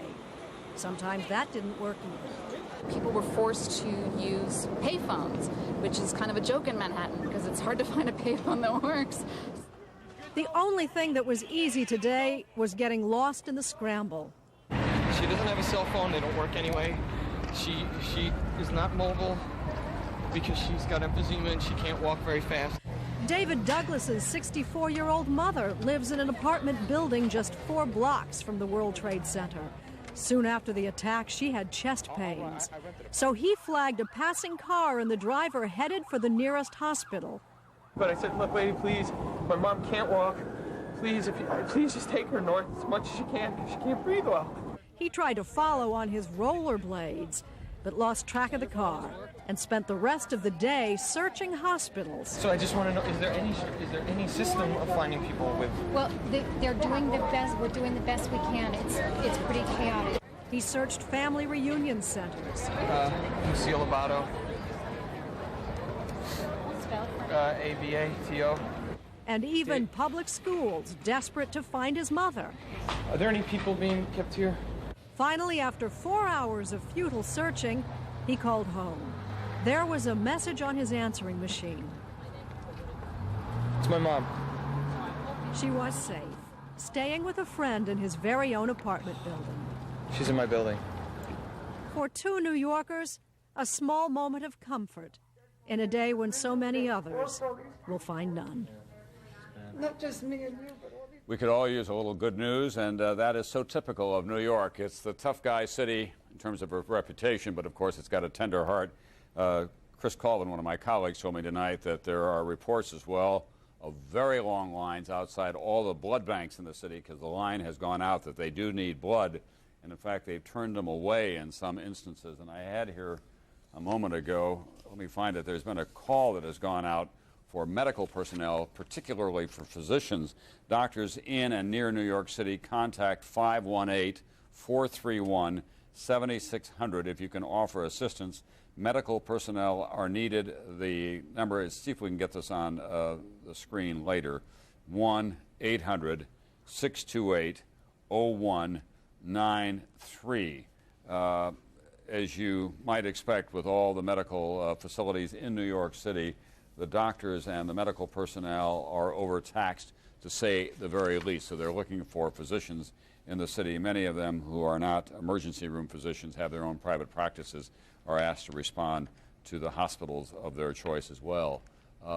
MSNBC's Edie Magnus is in Pennsylvania now, about 80 miles from Pittsburgh, where one of those planes went into the ground today. It did not hit a target of any kind, and she has the latest for us now. Edie?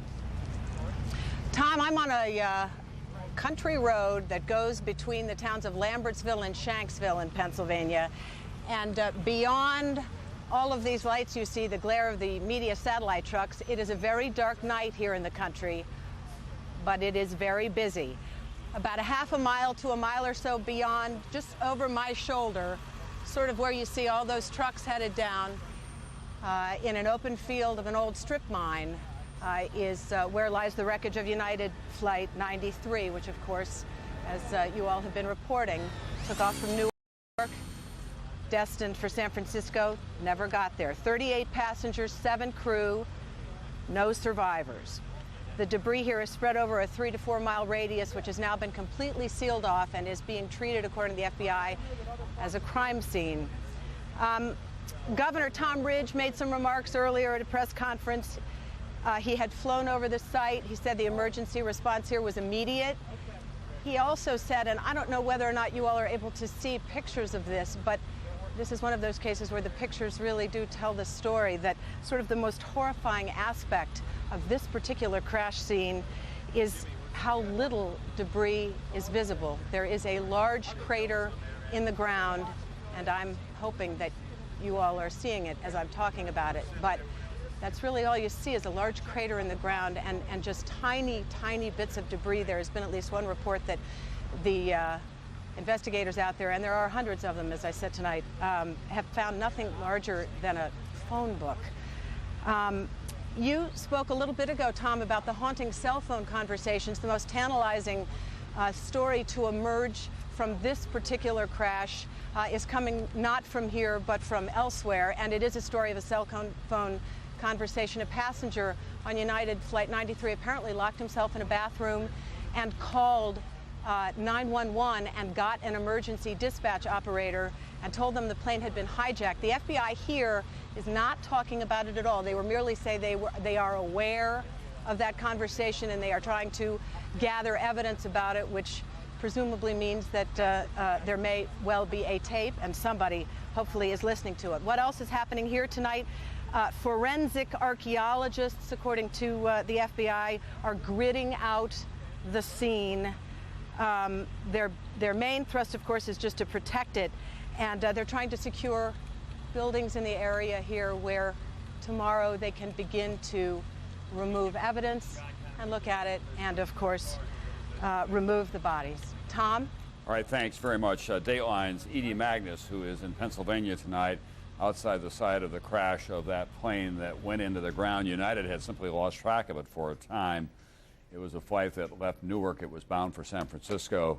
As Edie reported to us, at one point, one of the passengers on board, locked in the bathroom, said, "We're being hijacked, we're being hijacked. This is not a joke." And the plane disappeared shortly after that. Financial markets have opened in Asia, and they're taking a hammering, as you might expect. We are already in a very difficult global economy. Japan has not been doing well. Now, America's financial markets have been closed and will remain closed tomorrow. And the Nikkei index is getting, as I say, hammered in the opening hours.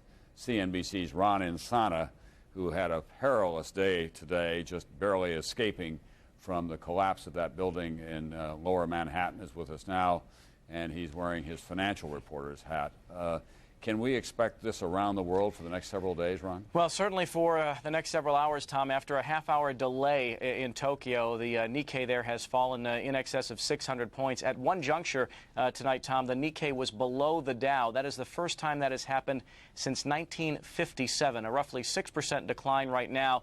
Markets from Australia to Tokyo to Shanghai all down roughly 6%. Monetary officials and other economic officials throughout the region saying they will do what is necessary to restore stability to the markets. That usually means pumping cash into the economy to make sure this decline doesn't get fully out of control. And what about tomorrow? The markets will be closed here as well, but what about other financial institutions like banks and communities across America? Most of them were open today.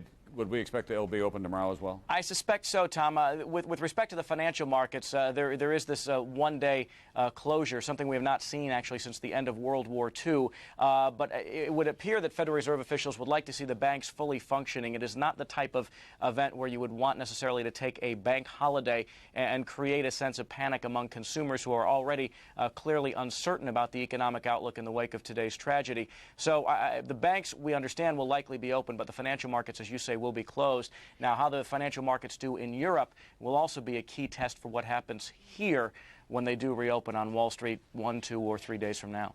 One of your colleagues at the other end of the day is David Faber of CNBC. He's on Squawk Box, of course, which plays before the markets open most mornings. Big problem in this country, as you know better than I do, with consumer confidence. A lot of CEOs tonight and their principal officers and a lot of boards of directors, I would think, are having emergency meetings about how they're going to deal with this dislocation in the American economy, David. There's no doubt about that, Tom. In fact, there's a lot of concern overall about corporate confidence and consumer confidence, something we've all been focused on in terms of where this economy stands right now. As we pointed out many times, the consumer has sort of kept us out of recession potentially. The question is, what will be the reaction to this tragedy today on the consumer front? And, of course, the confidence of CEOs and corporations is also going to be sorely tested. I've spoken to a number of the senior executives at a few of the big investment banks, the big commercial banks, and they're certainly worried. They aren't concerned about the financial system suffering over the long term, but they do admit that there are going to be some fairly significant short-term disruptions in the financial systems from things such as just check processing and the fact that a lot of that went on down in lower Manhattan. People who want their money in other parts of the country may have to wait. Securities processing and things of that nature, the settlement of trades, all of these things, the guts of our financial system in a way, were involved in this area. Many of them, unfortunately, in the very buildings that collapsed and others around them as well. And we don't know yet, do we, for sure, how much damage may have been done to some of the circuitry of the market? We don't, Tom, and that's a good point. We simply won't know, as we've heard from so many of the reports from people on site. They can't get that close to many of the structures that are still burning. There is a concern about the telecommunications network in the area and whether that, in fact, could be impacted to a large extent. Many institutions, both foreign and domestic, rely on the ability to transfer funds in and out of that area as well.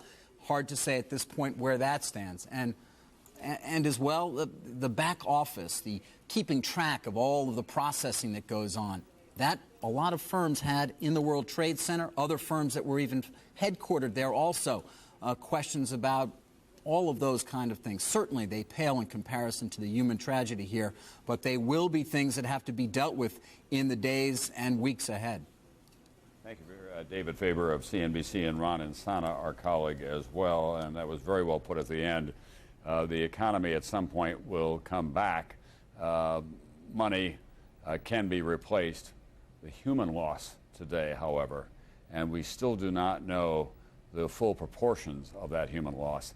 That's a tragedy that will be with us for some time. The New York City Firefighters Union still saying that at least 200 members of that union, 200 of New York's finest who were down there on emergency and rescue details right after the initial planes went into the World Trade Center, they are missing and presumed to be dead tonight. We do not know how many people are still trapped in the rubble of those two 110-story buildings that came down, nor do we know the exact death toll, for that matter, in the Pentagon, where the fires continue to burn. I just want to repeat, in New York City, for those of you who are listening to us here or in New Jersey, please contact 518-431-7600 if you can offer assistance. This is the Healthcare Association of New York State, a trade group which has volunteered to forward this information to emergency officials. The number rings and rings, but it will go through. The information that they collect is given to the city's Department of Health.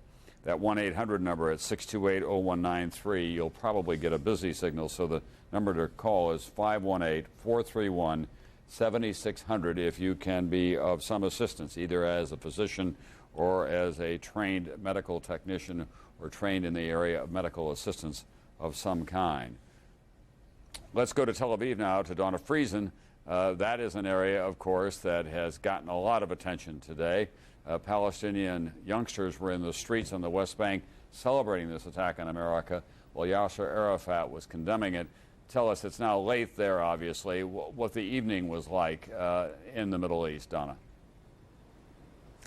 Well, Tom, people here in Israel and in the Palestinian territories were glued to their television sets through the course of this day, stunned by events, TV stations with wall-to-wall coverage. This is, sadly, a place that is accustomed to almost daily terror attacks, but nothing, of course, on the scale, the magnitude of what we saw today in the United States. Leaders from throughout the region, Egyptian President Hosni Mubarak, Libyan leader Muammar Gaddafi have condemned the attacks. Among the first to voice his horror was Palestinian leader Yasser Arafat.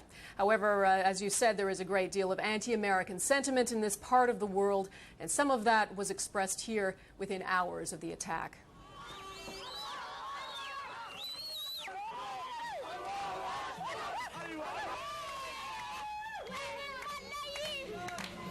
They are helping the Jews to kill the Palestinian people.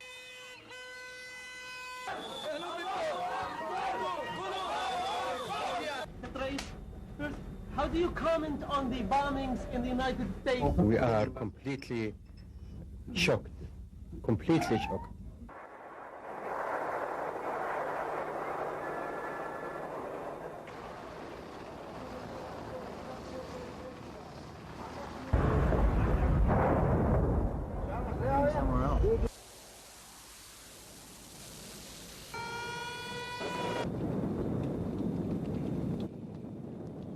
Osama bin Laden's homeland. Bin Laden, now prime suspect in the attacks, has called on his followers to fight until all Americans are driven out of Islamic countries. There's long been fear the conflict in Israel could drag neighboring Arab countries into a wider war. Now this attack may further embolden enemies of Israel. The ambitions of terrorist groups that fight against Israel will rise.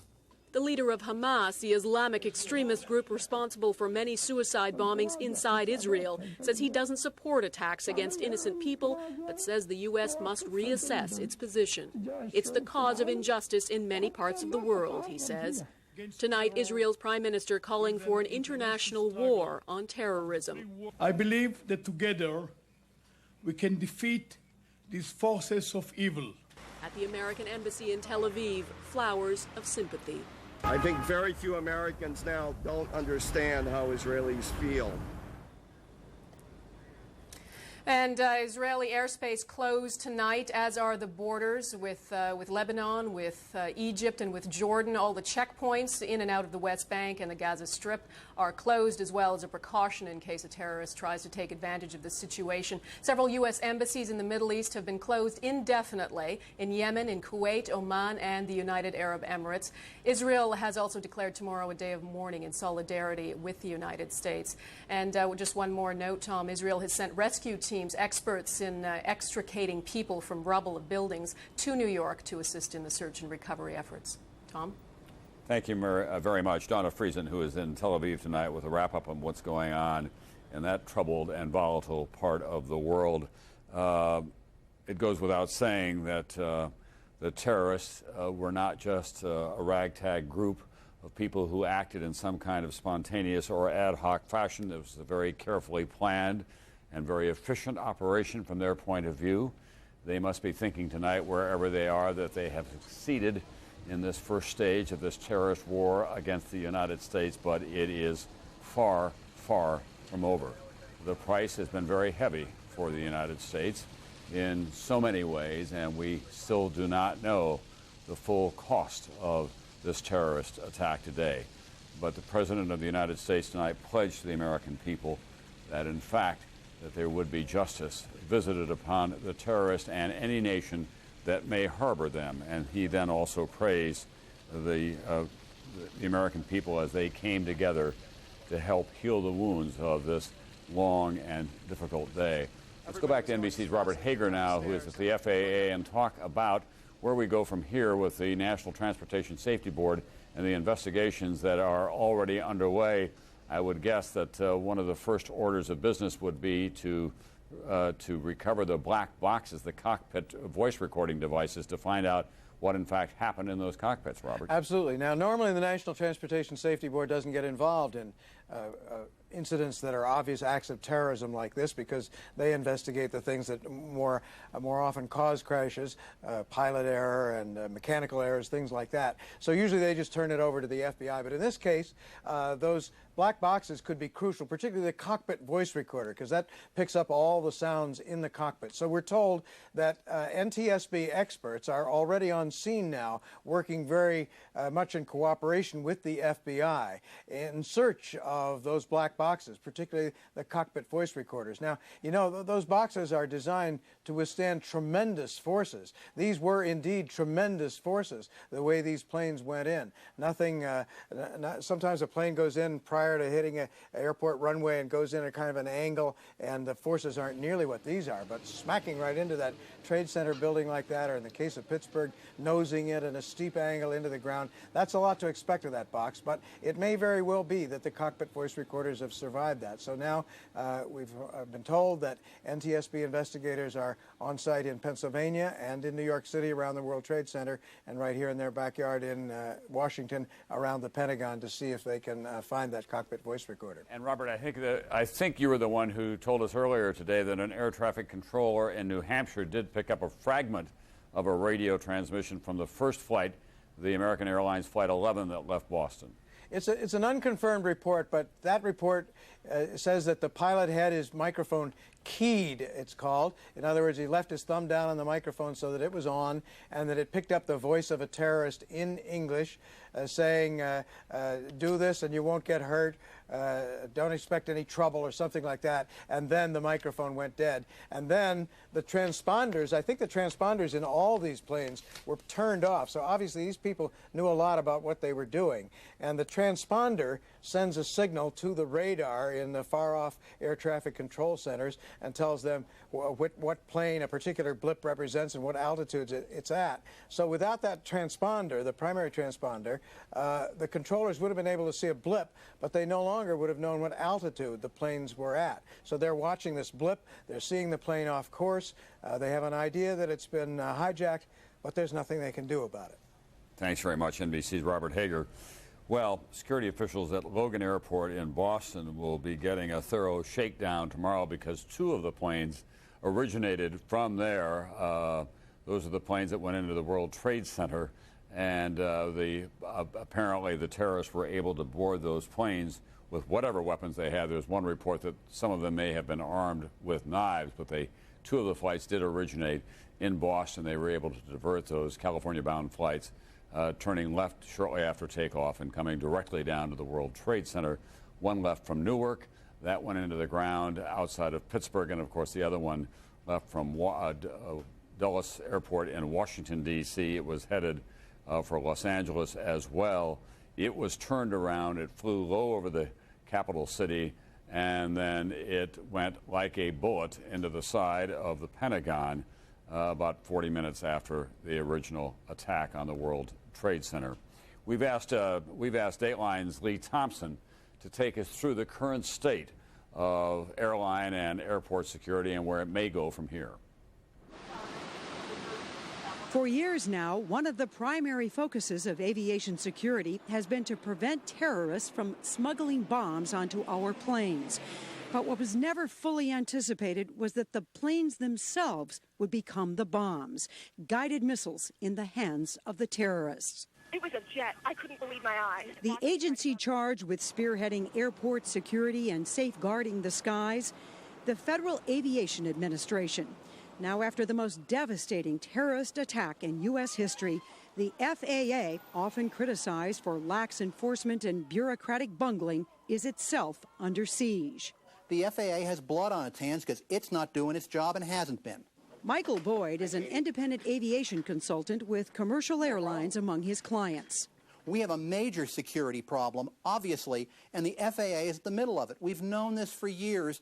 I've said it for years, that to a trained terrorist, our airports look like a laundromat. You can get in and get out. Along with each commercial airline disaster have come new revelations of serious failures by the FAA. Perhaps none more frightening than the multitude of security lapses.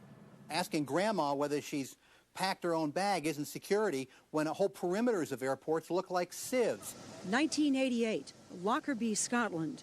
A terrorist bomb blows Pan Am Flight 103 out of the sky. The aftermath brought both recriminations and recommendations.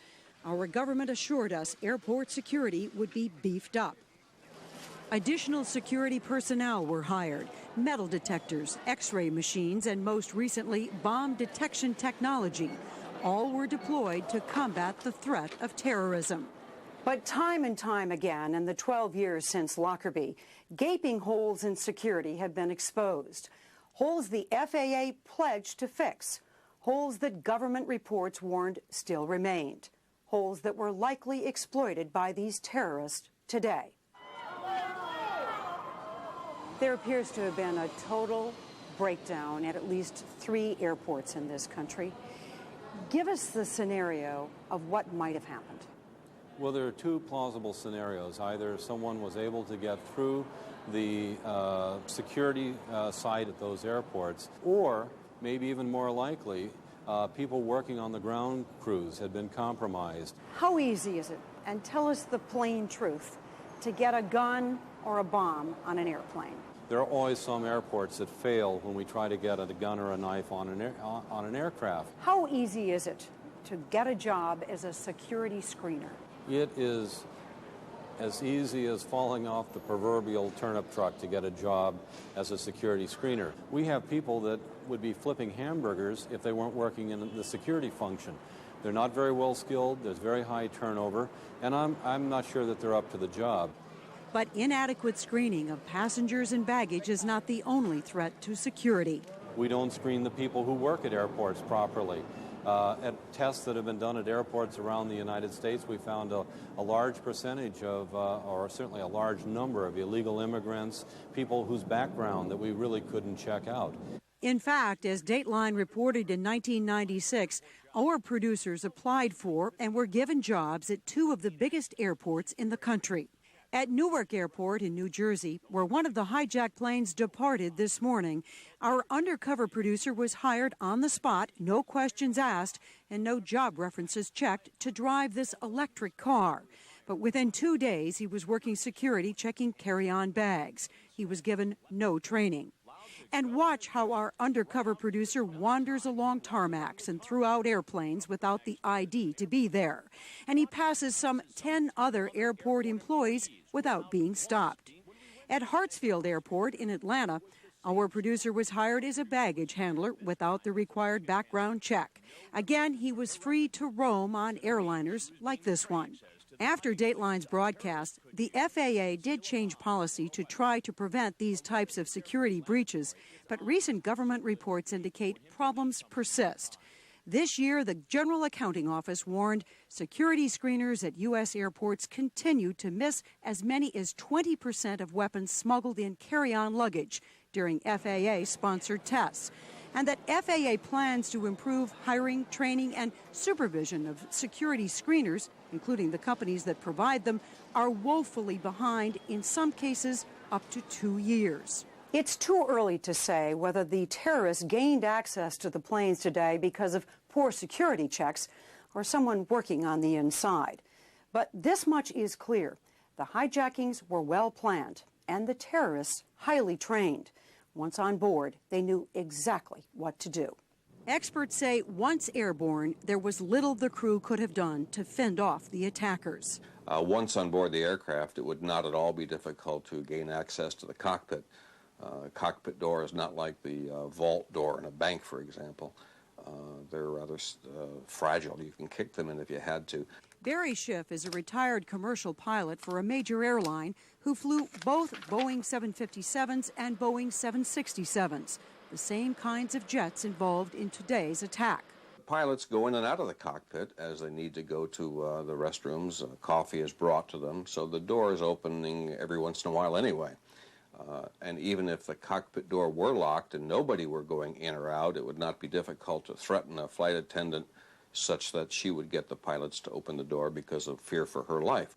Though pilots are trained to handle hijackings, Schiff says historically they don't usually result in fatalities, much less the downing of an airliner. In most cases, a hijacking is not a dangerous situation. Most hijackings are easily resolved. There's very little a pilot can do. if an armed hijacker comes into the cockpit. In most cases, he'll believe that a hijacking is going to end peacefully. In most cases, they normally do. He would have no idea that his aircraft were going to be used as a missile. Commercial pilots do have the ability to push a button to communicate to air traffic controllers that their plane has been hijacked. But apparently none of the pilots this morning even had a chance to send the signal. If one had to speculate, I would say the terrorists were flying the aircraft, not the airline pilots who should have been flying the airplane. Mainly because I don't believe any airline pilot would intentionally fly into the World Trade Center, even with a gun at his head. We may never know exactly what happened in the cockpits, but both the FAA and the airlines had to have known that something was terribly amiss, as each of the planes veered inexplicably off their flight paths. What you are looking at is the actual radar tracking of the two flights that left Boston's Logan Airport this morning. American flight number 11, shown here is the blue plane, takes off first. United Flight 175 takes off next. Both proceed west towards Los Angeles. They are fully fueled for a transcontinental trip. Then, somewhere near New York State, the planes abruptly change direction, now flying southeast to Ground Zero, the tip of Manhattan. American Flight 11 finds its target first, Tower number 1. 21 minutes later, American Flight 175, in red, flies south of Manhattan, then makes a sharp turn to the north, where its final chilling moments aloft were captured on videotape. Meanwhile, United Airlines Flight 93 leaves Newark Airport in New Jersey for San Francisco. The radar shows that somewhere near Cleveland, the plane makes a sudden U-turn, then disappears. It crashed in this field near Pittsburgh. Its final destination unknown, but experts suspect that it was likely headed to a target in Washington, D.C. Since the airplane crashed in a rural area, that there might have been a struggle on board that aircraft between the crew and the hijackers, and that the crew somehow managed to thwart the hijackers' intent of crashing that airplane into something else. If that's true, the crew probably saved hundreds, maybe thousands of lives on the ground. Unfortunately, even their heroics will not be enough to save the aviation system upon which America relies so heavily. A linchpin of our economy is our air transportation system. We can't do without it. It's not an accessory. As of today, that linchpin has been shut down. In the coming months, what we're going to find is an air transportation system that's totally different than we've known. It's going to be one where airports are going to be basically armed camps. Providing safe and secure passage for the 640 million passengers passing through 1,000 screening checkpoints, traveling with more than 2.5 billion pieces of carry-on and checked luggage, flying on 97 air carriers is a monumental task that will likely take years to manage. That's Dateline's Lee Thompson tonight on the state of airport security in this country and airline security. Some very sharp critics in there. It will get much tougher in the days immediately following this terrorist attack and for months and probably for years to come as well. The mayor of New York City, Rudy Giuliani, has appeared to give us an update on the toll of casualties in the World Trade Center attack and the collapse of those 110-story skyscrapers and also 7 World Trade Center, the 40-story building that came down later. Here is some of what he had to say this evening. At the scene, it's a horrific sight, but there are thousands and thousands of emergency workers down there. We've gotten a tremendous amount of help and assistance. In fact, we actually probably have more equipment than we need at this point. We're very grateful for it, and it'll be stored in areas, and probably over the next 2 or 3 days we will need it. And we'll do everything we can to support the efforts of the people who are trying to recover people from the debris and the horror that's taken place down there. The number to call if you have questions. I'm not sure we can answer all of your questions, but at least we can try to answer it. Is 1-212-560-2730. That's 1-212-560-2730. If you have questions throughout the night and tomorrow. That's the number to call rather than 911, which you should just call if there is an emergency. We had over 1,100 emergency room visits today that we know of. So far, we have 6 fatalities that we know of, 5 at St. Vincent's. Obviously and tragically, there are going to be a lot more than that, but that's what we know of at this point. We had over 300 patients that were treated at St. Vincent's, over 160 at Bellevue, 250 at Beekman Downtown Hospital. And the hospital, these hospitals were probably the ones under the most stress, but they were able to get through.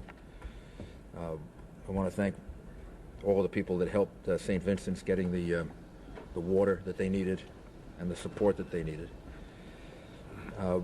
Also, I'd like to say to people that might consider doing this that services should be made available in New York City tomorrow on a fair and equitable basis. Anybody that thinks that they're going to gouge consumers or ask for extra amounts of money for food or anything else, we're going to have the police and Consumer Affairs Department out there.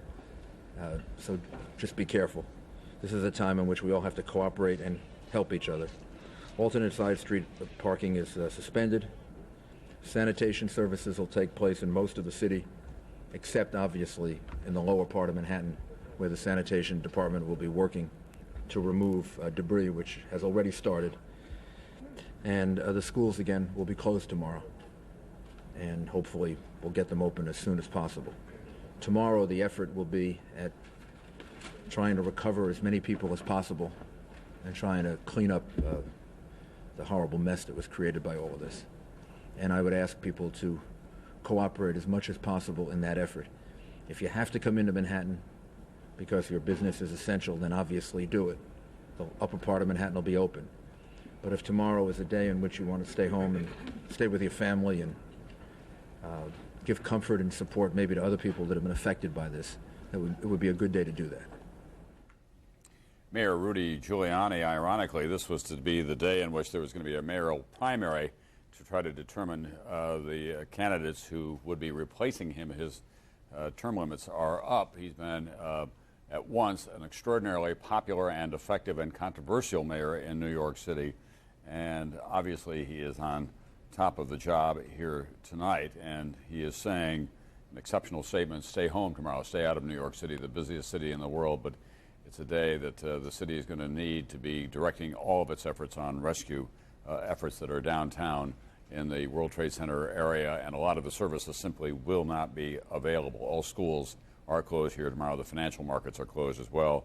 NBC's Dan Abrams is down near where that search and rescue effort is underway, and he's with a New York City police official. Dan? Well, that's right, Tom. Where I'm standing is sort of the gateway to the rescue effort. Literally lines of police cars, fire trucks, ambulances going down the road here to the Trade Center, which is about half a mile away. I'm joined by Detective Ron Brandt, who's been back there for the last 11 hours. Detective, what have you been doing there and what have you seen? Just when we first got here, originally we mobilized here and just trying to help out and get people off the streets and just helping wherever we can. For the last 5 hours, 6 hours, what has the rescue effort been? How's that been going? Just trying to get to see if there's people around and just trying to call out going into subways and just trying to see if there's anybody that we can help out. How would you characterize the scene back there now? It's words I guess can't describe it. Never seen anything in my 14 years. I've never seen anything like it, quite like it. Hopefully I'll never see anything like it again. Detective, thank you. Tom, I want to bring in Captain Kenner from the Fire Department of New York, who is one of the people who's been back there. Captain, thank you for taking the time. Tell us what you have been doing there. You seem to be covered in soot. Just I've never seen such carnage.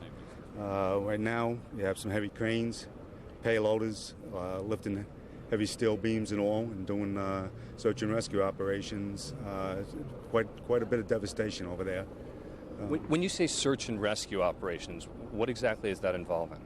Well, we're looking if there are any survivors. I try and ID what we can, and basically lift some of the heavy building off. As you know, 2 buildings came down and another 60-story building collapsed. It's nothing like you could ever imagine. So we have some big payloaders and cranes, and we're going into the operation. Commissioner's over there. We just walked out now after about 10 hours, and we'll be going back in a little while. So everybody's working very hard and doing the best we can. Have you found survivors? I mean, a lot of the firefighters who are coming out are saying to me, look, this is a recovery effort. Have you been finding them? No survivors so far. So sad to say, quite a few victims, but no survivors so far. So, and again, when you say quite a few, can you give us a little bit more specifics about what you've been seeing back there? You'd have to ask the command post. They have an overall view. We were in small pockets in certain areas doing our searches, so I could, knowing what we found, and I'd really rather not say what type of numbers, but I know the command post would have the overall figures. Finally, what is the state of the building right now? How would you characterize it? Non-existent, gone. So both towers and a 60-story building next to it. So totally collapsed into each other. Okay. Thank you very much, Captain Kenner. We appreciate it. Tom, back to you. They don't call them New York's finest for nothing. Those are really heroic efforts that are underway tonight in the lower end of Manhattan, and they will go on all through the night as they have all day long. The New York City Firefighters Union saying they believe that they lost at least 200 firemen when those buildings came down, and the toll, as we have been saying repeatedly, I know you may be tired of hearing it, we simply don't know how high it may go. At one point today, the president used the phrase thousands dead. It could very well go into the thousands. 2,400 people were killed when the Japanese attacked Pearl Harbor 60 years ago this year. This attack on America, this terrorist war in America, could be more consequential in terms of lives lost, and it could be as well consequential in other ways in terms of getting this country involved around the world. Pearl Harbor, of course, triggered World War II, one of the epic events in the history of mankind. This is not expected to do just that, but it will change this country in so many ways. Let's go to Robert Bazell now, who has been at St. Vincent's Hospital for much of the day. It's one of the hospitals that are very near the World Trade Center, first-rate medical facility, and they have been taxed beyond their belief, I would guess. Robert? Yes, Tom, in the last hour or two, the number of ambulances coming in here has gone down to a trickle, and we understand from hospital officials that's because rescue workers have hit some kind of a hot spot, possibly a gas line or something like that, that's made them have to stop the search and rescue operations. But to get the latest numbers from the hospital, I'm going to bring in Mark Ackerman, who is a deputy administrator of St. Vincent's Hospital. He's been here all day. Mr. Ackerman, you had an emergency plan here in place. You were the lead hospital for the 1993 World Trade explosion. How well were your people prepared today? Bob, I think we're very well prepared. Unfortunately, St. Vincent's has been in the epicenter of a number of these types of incidents, and we have preparedness drills throughout the year, so we were quite ready. What are the latest numbers of casualties that you have here now? St. Vincent's here in Manhattan has received 327 patients thus far. 62 of them are in critical condition. How are we doing with that? 55 of those individuals are firefighters or police officers, and 3 of our patients have passed away. Now, that's a lot of casualties, but it's nothing compared to what we thought we would see when we got here this morning. It's really very upsetting to our entire staff. We really, in the beginning, had been told to expect up to 1,000 patients, and I think the realization is coming to all of our physicians and nurses that we were the hospital that received the most patients, and that really only means that there are still many, many people down under that rubble. Now, you have some personal tragedies here as well as the people that are coming in. You had a nurse who was communicating with her husband. Tell me that story. Yeah, one of our nurses in our comprehensive cancer center, husband was up on a very upper floor. She heard about the airplane. She emailed her husband. They were talking back and forth, and then the email stopped, and she found out that the building had collapsed and realized that her husband had gone down with it. So it's a real tragedy from that perspective. A number of our nurses are married to firefighters and police officers, and they've been working hard all day, knowing in the back of their minds that their loved ones may be among the casualties. There's some terrible stories here, Tom, and I think that we're going to find out that this is going to continue on in the next few days, although certainly not at the rate that we saw it today. And I think from talking to the Dan Abrams, talking to the firefighter officials, we were talking about the magnitude of the rescue efforts, huge steel beams. It is the bodies and the victims, the injured, will continue to come in, but at a much lower rate. Tom? ask Mr. Ackerman for us quickly, if you could, Robert, whether they have enough medical personnel, doctors and trained nurses and so on. Mr. Ackerman, are there enough doctors? Do you have the staff you need to deal with whatever contingencies come up? We do. We had over 500 physicians and nurses on duty, or people that came in from their days off. There was a convention of physicians in town here. As a matter of fact, we had people from Europe come and offer their assistance. And in fact, ultimately, we ended up turning people away because so many wonderful New Yorkers and people from around the world volunteered their services. And there was also an amazing sight here today. At one point, the hospital had asked for blood, and the number of donors who were spilling onto the street here was so great within just minutes of the first announcement that you had to turn them away. We did. Actually, we had over 800 people in line at one point. The mayor happened to come at that moment and said, "What do you need?" And we said, "We have people we have to ship to other blood centers." And we had 10 city buses here in a matter of moments. Those 800 people were brought around the city to donate blood in other places. And you have enough beds to handle all the people that have come in and all the people that will be coming in the next hours? We do. We have 2,600 beds in the St. Vincent's Catholic Medical Center system, 800 beds here in Manhattan. We were able to send many of our patients to our other hospitals, and they will be ready now with beds here in Manhattan in the event we get many more patients overnight. Thank you very much, and great job here by many, many doctors and nurses, Tom. All right, thanks very much, Bob Bazell at St. Vincent's, one of New York's premier hospitals in Lower Manhattan, not too far from the World Trade Center, or what used to be the World Trade Center. You can only imagine what it was like in the nation's capital today. First, the news that the World Trade Center had been hit by a plane, then a second plane had hit the other tower. That, of course, conjured up immediate visions of that this was some kind of a terrorist attack. Then the Pentagon was hit by a hijacked airliner. Donald Rumsfeld, the Secretary of Defense, was in his office at the time. It penetrated two of the rings of that fortress-like building. The fires continue to burn there tonight. There was a code red on Capitol Hill. That meant that House Speaker Dennis Hastert, who was third in line of succession, had to be taken to a secure location. Condoleezza Rice, the national security advisor to the president, was on the phone to him. He was at a literacy event in Florida, and she told his staff that they then suspected terrorism as a result of the second attack. She went to the operations room in the White House with Vice President Dick Cheney. Colin Powell turned around on a trip to Lima and started back for the United States. What kind of a day was it for the rest of the day in the nation's capital? Here's NBC's Nora O'Donnell with a report on this day that will be remembered for so long, for so many terrible reasons.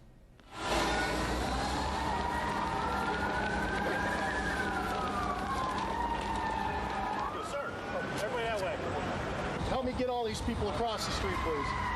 Moments after the attack on New York, the chaos spread to the nation's capital. So it looked to be maybe a 20-passenger corporate jet, no markings on the side, coming in at a shallow angle like it was landing right into the side of the Pentagon. And then a huge fireball, perhaps 5 times the height of the Pentagon. The terrorist target was the nerve center of the United States military.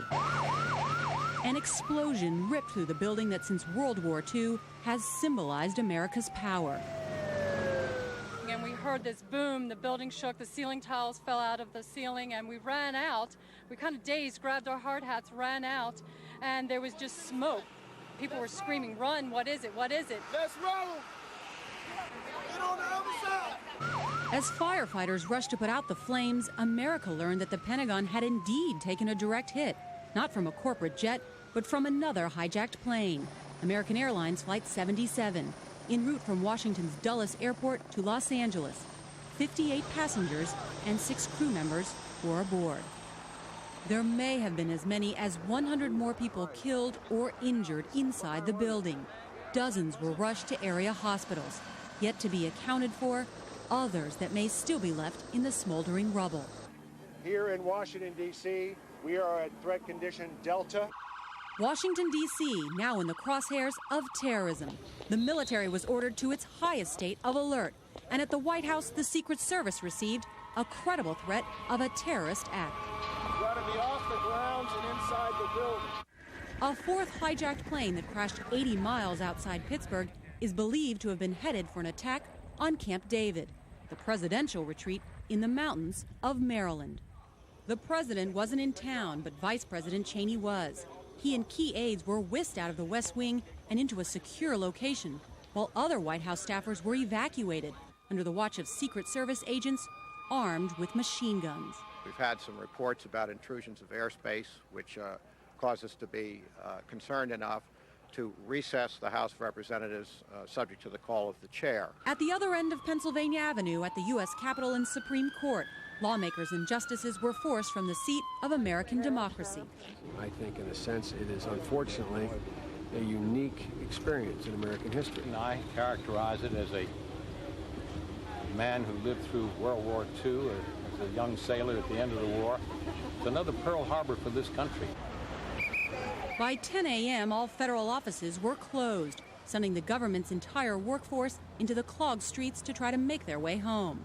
For tourists, museums and monuments were shut down as well. Washington was in a frenzy. Hospitals in emergency mode, roads shut down, bridges closed, fighter jets patrolling the skies. The mayor declared a state of emergency. That all of our emergency agencies are fully deployed to meet any emergencies that might arise. The Pentagon's functioning. It'll be in business tomorrow. Later, Donald Rumsfeld, the Secretary of Defense, stepped up to the Pentagon podium to state the horrible truth everyone already knew. There is no question but that the attack against the United States of America today was a vicious, well-coordinated, massive attack against the United States of America. What kind of world do we live in? This is terrible. It's just awful. Tonight, Washington is a ghost town. This is the Memorial Bridge, normally crowded with traffic. Yet the attack has succeeded in shutting down the capital of the United States and left Americans wondering, how could it have happened in this of all cities? The White House, the Capitol, and the Pentagon are symbols of America. Counterterrorism forecaster Marvin Citron authored a report in 1994 for the Department of Defense, warning of Washington's vulnerability to terrorist attack. We predicted a plane could have crashed into the Pentagon. That's about as specific as you can be. If you made a right turn at the Washington Monument, you could hit the Pentagon. A left turn, you could hit the White House. He advised back in 1994 that air traffic be controlled over and around all federal buildings, but he says this recommendation was not implemented. People are wondering today how the Pentagon, which is the symbol of America's military power, could be hit by a plane. How could that happen? Because we're a free society. The balance you've got in the United States is access and freedom to complete security. Despite heightened security after the Oklahoma City bombing and barriers at the White House, Citron says Washington became complacent about protecting itself. We've let down. We strengthened ourselves during Oklahoma because the crisis was there. We were in a crisis mode. Once we get rid of that mode, we go back to laissez-faire.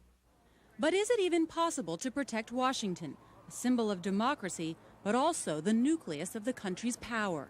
You cannot defend against this kind of an attack. The Pentagon is just one more Washington office building. That's all it is. It's not a fortress. Noel Cook is a former Pentagon counterterrorism chief. Just this June, he authored a report warning that an attack of this kind was imminent. Now he says the nation has to face the reality of terrorism in our own backyard. What's emotionally gripping is the feeling that this thing has come home to roost in a major way. We are vulnerable in ways that we never were prepared to admit to ourselves, and we're going to have to cope with that. Marvin Citron concurs. He predicts a city under siege. I think people are going to be more looking around.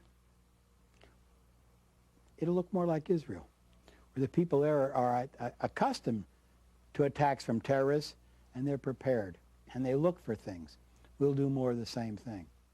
The first step for now, a show of determination by President Bush, who returned to the White House at the end of a tragic day, hoping to allay the fears of a stunned and terrified nation. That's Nora O'Donnell, who covers Congress for NBC News and Washington in general. The D.C. Police Chief Charles Ramsey said tonight, nothing in Washington, D.C., your nation's capital, is likely to be the same again. That's the police chief of that city. But as far as security is concerned, there is no longer any such thing, he said, as business as usual. Already Pennsylvania Avenue in front of the White House had been closed down. There had been some talk about reopening that.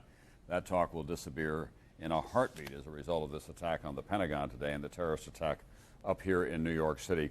What goes on in a cockpit when there's the kind of chaos that we witnessed here today? Well, someone who knows a lot about cockpit chaos in a flight that is in a distressed mode is Al Haynes.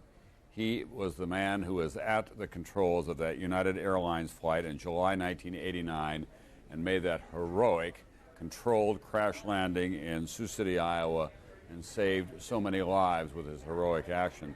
Let's talk to you, Mr. Haynes. You were not being hijacked at the time, obviously, but what it must have been like in that cockpit. You had to be thinking about that today as you watched all these images. Yeah, Tom, I can't imagine what that crew went through. I have to believe, like everybody else has been saying all day, that the crew only had control of the airplane from the very beginning, and after that it had to be someone else. No crew would do what those people did. Yeah. What they went through had to be terrible. And they were obviously very sophisticated, the hijackers, because they knew enough to turn off the transponders so no one could track their flight. Oh, I hadn't heard that. They did turn the transponder off. Yes. And if well, that would be... Go ahead. Excuse me, they can track them by the blip, but they would have just a blip to follow, and it'd be very difficult for the controllers, I would think, to follow. Yeah. What are the procedures in a cockpit if you are being hijacked? How are you trained as a pilot? Well, you have several different things you can do. One is you do send out a transponder code, but obviously they knew better than that. And that's about it. There's not much else you can do. You send the transponder code, and if they won't let you transmit on the radio, then you're just there, and that's all there is to it.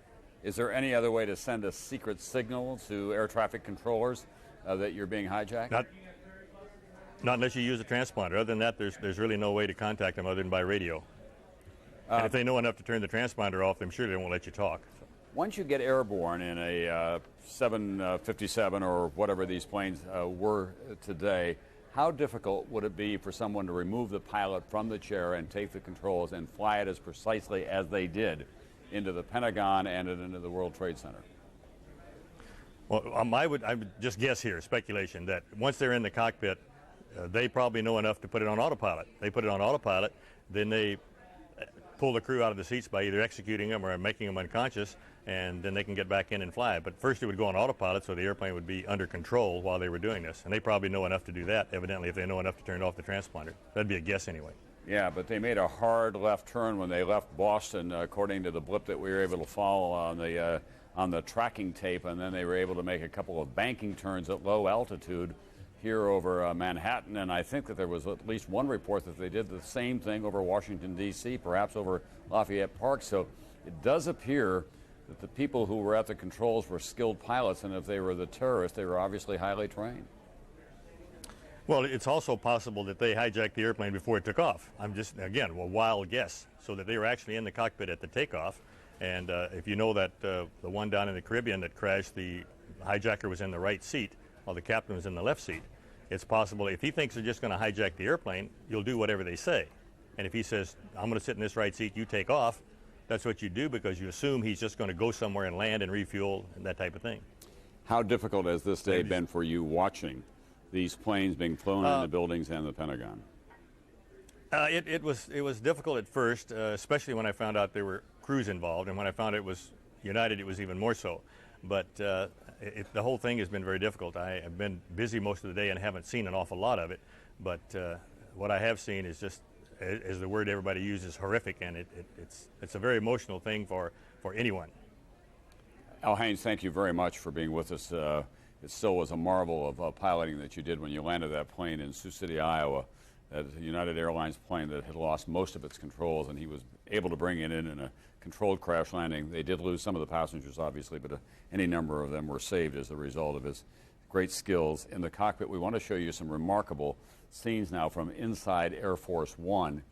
This is the fighter jet escort that Air Force One had as it flew back to Washington today from the Strategic Air Command headquarters at Offutt Air Force Base. That may become a routine procedure for the president as he flies domestically in this country as well as internationally.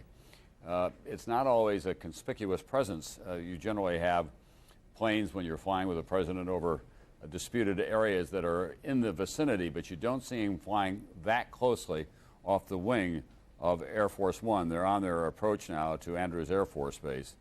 That's an F-16, I think. I can only see one tail sticking up, so I think it's an F-16 that helped escort them back to Andrews Air Force Base.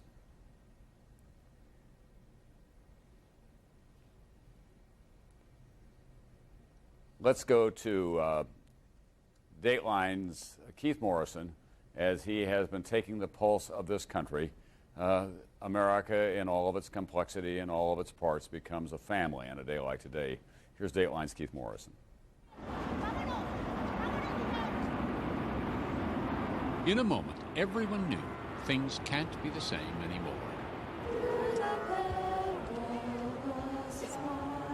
And all across the country, as shock gave way to fear or anger or some other emotion, officials in charge of places and events shut them down. Suddenly, this is a country in which security means everything. Airports almost everywhere closed. No airplanes will be leaving any of the airports in the United States until the ground stop is lifted. Hundreds of people at airports all around the country crowded around TV sets, stunned. It's unbelievable to me that people can crash planes in the World Trade Center and collapse on thousands of people. All the rescue workers outside there. It's absolutely devastating. I don't think anybody in this nation is going to be able to sit down at dinner this evening or any evening from now on and consider ourselves to be completely safe. This is crazy. The order to close for the first time the entire national air traffic system came early from the Federal Aviation Administration. Many of those airports were evacuated. For how long? Who knows? At least until tomorrow afternoon, perhaps longer. No one's ever done such a thing before, ever. I think our security is going to be so tight tomorrow that you're not going to believe it. It's going to take a long time to get everybody cleared. I mean, they're going to be doing hand searches. They're going to be doing all kinds of stuff. It's going to be the top level of security that we have tomorrow. Markets, of course, just stopped. How could they operate here? Already, the financial loss has been in the billions. And, said UCLA finance professor Bradford Cornell, it will hurt for some time. Investors are likely to get frightened. That will lead to a dramatic drop in stock prices. And now, says Cornell, now that many institutions and companies will try to be more careful about security, we'll keep paying. That throws sand into the gears on which our economy runs. It's going to make the cost of doing business greater, corporate profits lower, and that will depress stock prices and economic activity, even in the long run. But that's for some other day. Today, nationwide, flags were lowered to half-staff. Many states closed their public buildings, courthouses shuttered, trials postponed, popular landmarks locked up.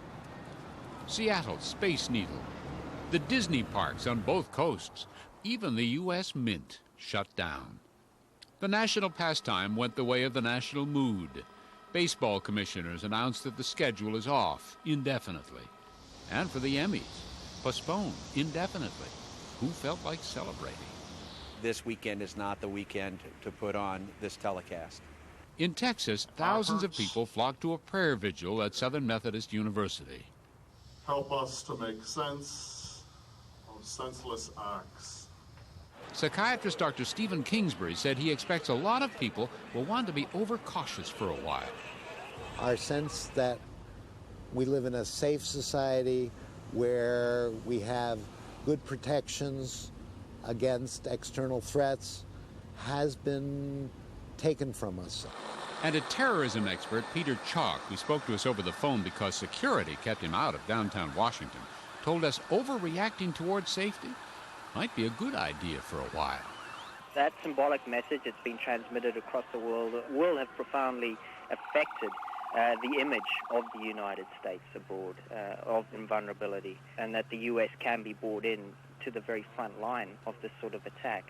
And what wasn't shut down today, we are much more careful about guarding.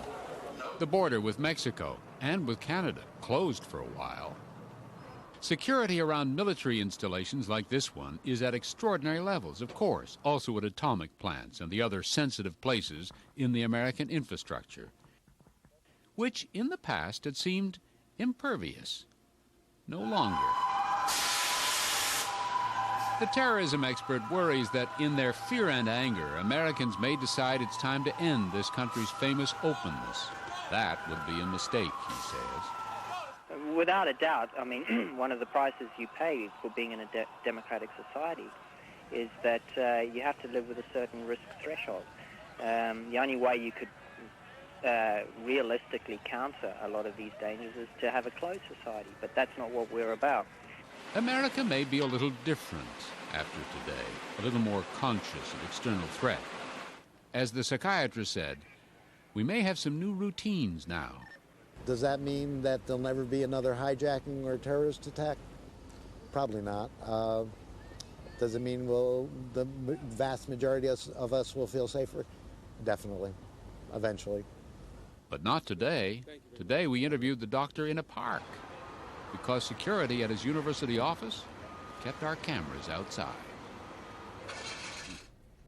That's Dateline's Keith Morrison on the mood of this country on this stunning day that so brought together America in grief and shock, frustration and anger and determination to go forward as well.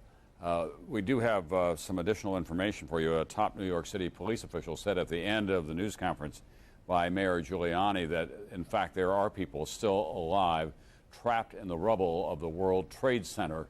He wouldn't say how many, but they're bringing in heavy construction equipment to move a lot of the big blocks of concrete that have come down and the steel beams as well. And he says that they have recovered some victims who were still alive when they found them this evening. So that's the most heartening news that we've had from the site of this carnage in lower Manhattan so far tonight. The work will go on through the night and for several more days.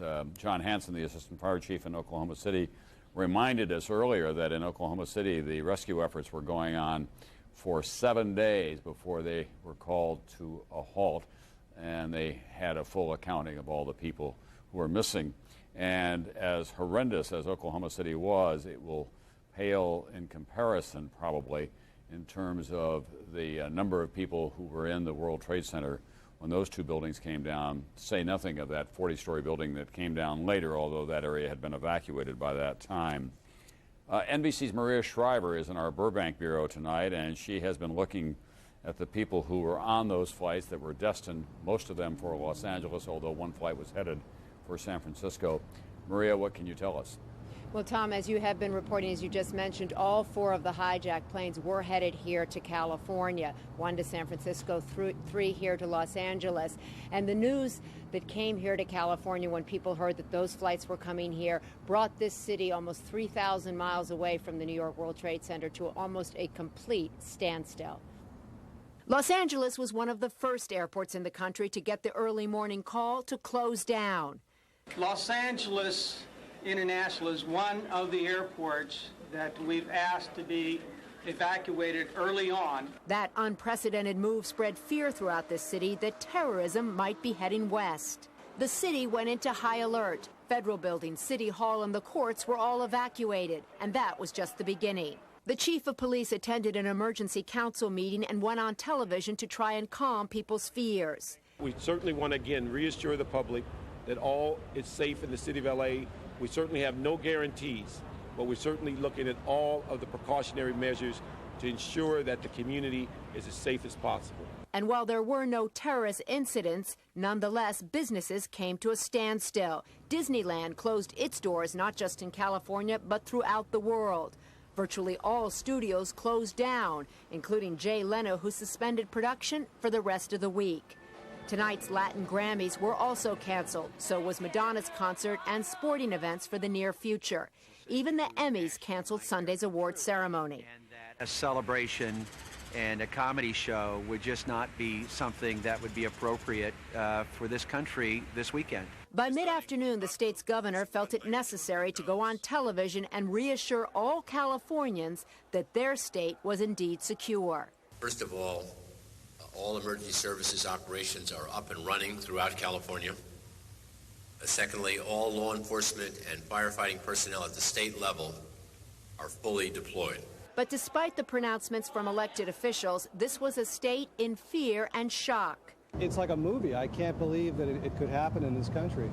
And while thousands of Los Angelinos were stranded and frightened, the real concern here was for New Yorkers and for the families here in Los Angeles who had loved ones on those planes.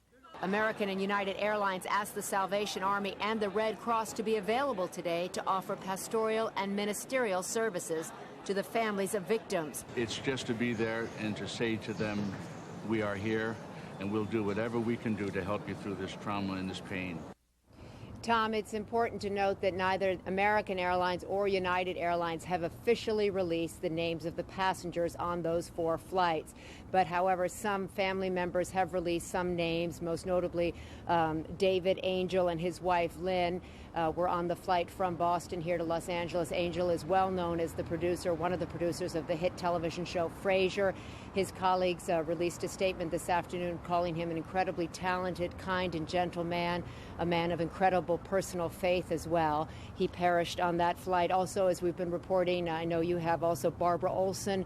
She was the wife of Solicitor General Ted Olson. She was on the flight from Washington to Los Angeles. She was one of the few passengers on several of these flights who managed to make a cell phone call to her husband where she told him that they were being hijacked. Moments later, her plane crashed into the Pentagon. Several other names have trickled out, but we don't know whether their kin have been notified, so we don't want to go out and actually tell you who they are. American Airlines and United have both asked us to publicize 800 numbers that they have put together.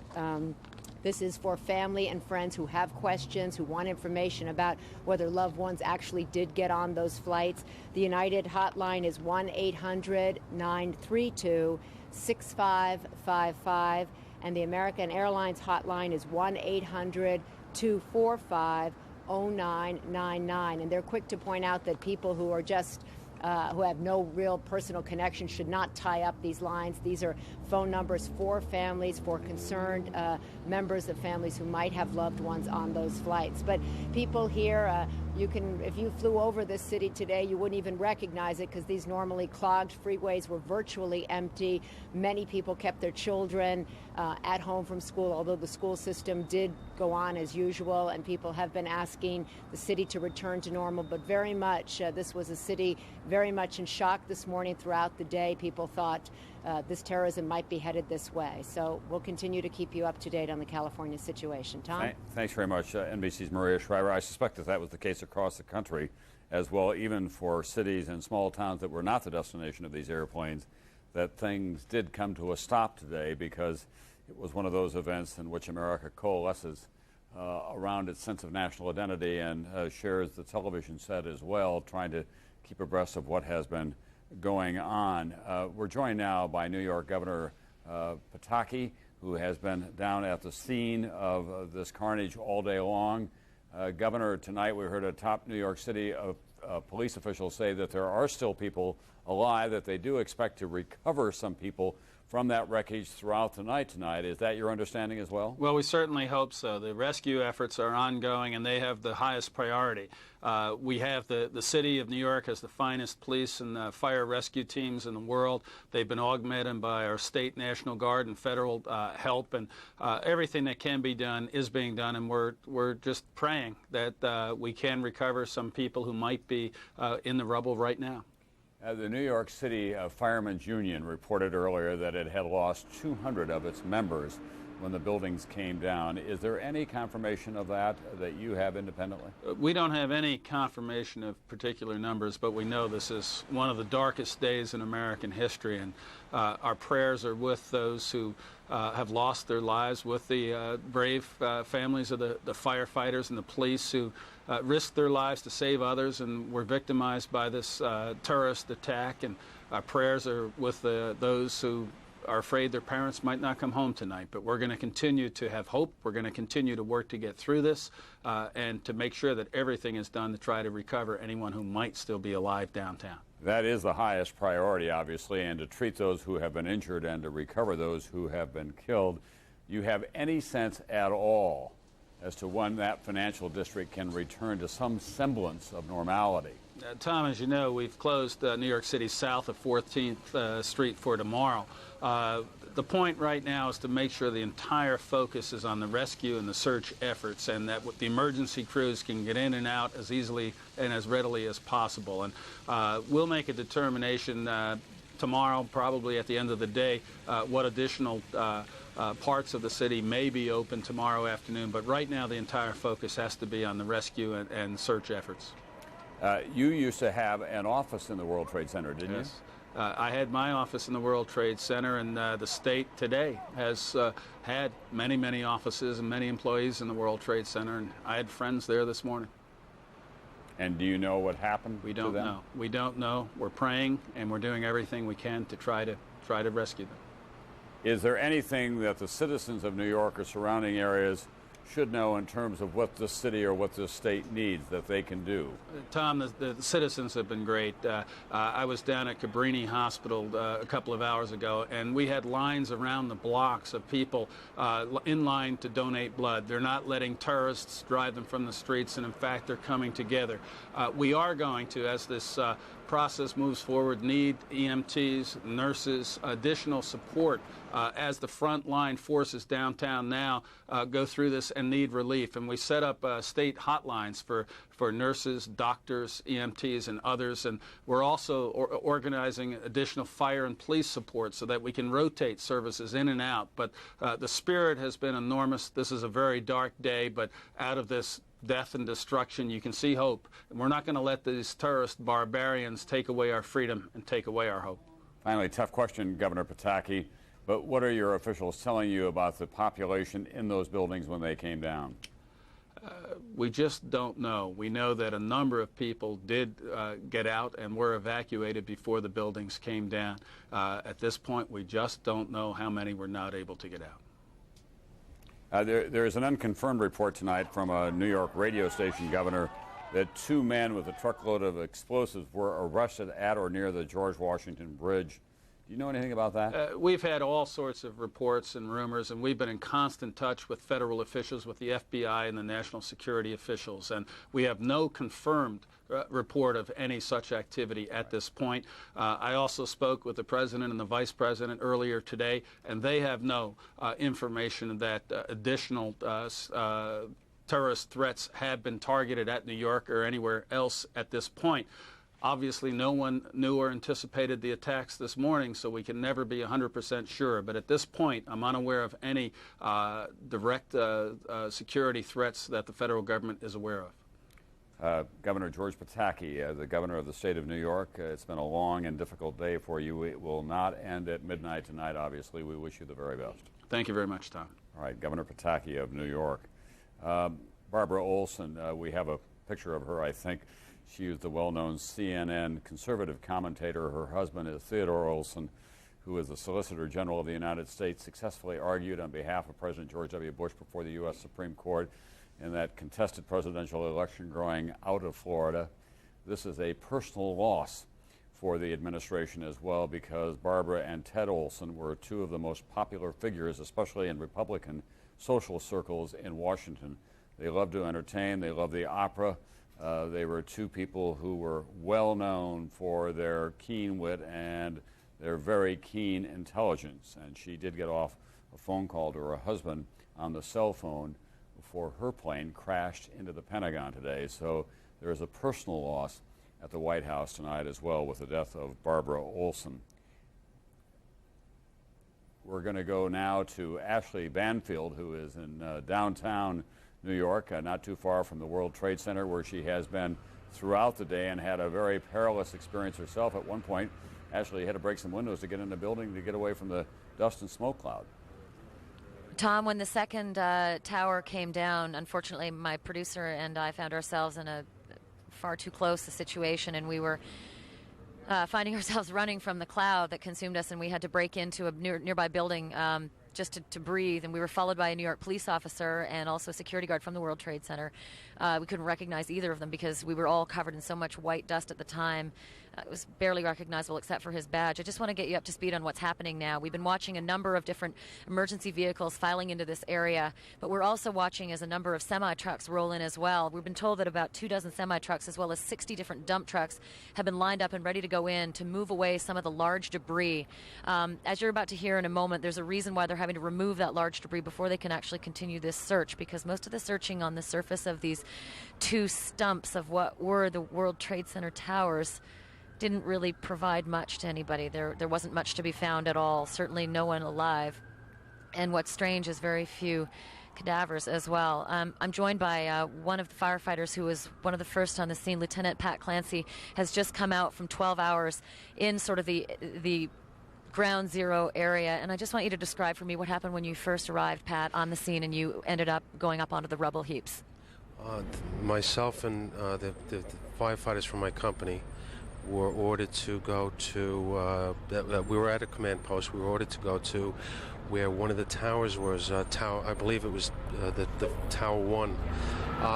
There was nothing really there but 10, maybe 5 or 6 stories of debris, and we slowly climbed over as much as we could and started searching for people that might have been on surface, and trying to crawl into some of the crevices and crawling out, hitting tools, looking for possible firefighters or civilians. You knew at the time there would be firefighter casualties. Did you have any idea that the number as it stands is about 200 of your colleagues?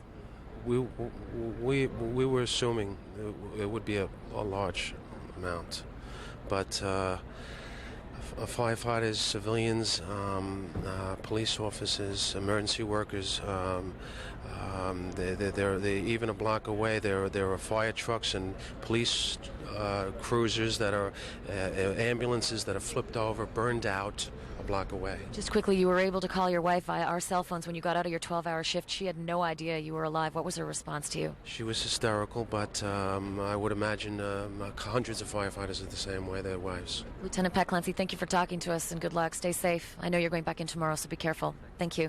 Tom, that's been the story from a number of the firefighters and emergency workers who've emerged from this, many of them covered in the white dust that you've seen probably throughout all of the pictures today. It's been just a tragic story all around, many of them knowing full well that they've lost a lot of friends, colleagues, and loved ones in that rubble as well. Actually, because you have been isolated down there in a way you may not have heard, a top New York City official is now saying tonight that, in fact, there are some people who are alive in the rubble, and they do hope to get them out before the end of the night.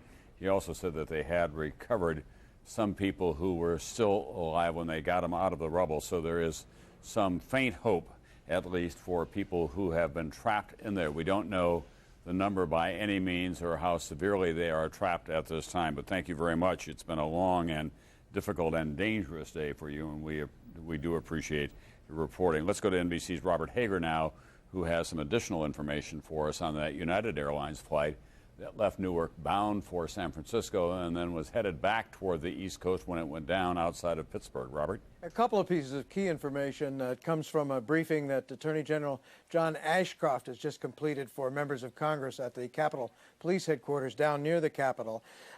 First, before that Pennsylvania plane, he did tell the members of Congress that knives were the weapons used in these attacks. We'd had some inklings of that before from cell phone calls made from the planes, but as far as federal authorities know, knives were the weapons used. There are no reports yet of guns having been used in any of these 4 planes that were hijacked. Now, the point about that the fourth of the crashes, it was a United airliner that had taken off from Newark, and on the etching you can see it got out near Cleveland, and suddenly it diverts back east. There had been some speculation that it might have been headed for Camp David, but Attorney General Ashcroft in his briefing for members of Congress said it was turning back for Washington, D.C. He did not say any particular target. In fact, I guess there'd be no way for him to know what target they had in mind, but he did believe that they had Washington in mind as a destination, and there's some indication they might have actually filed some kind of flight plan from the air saying that.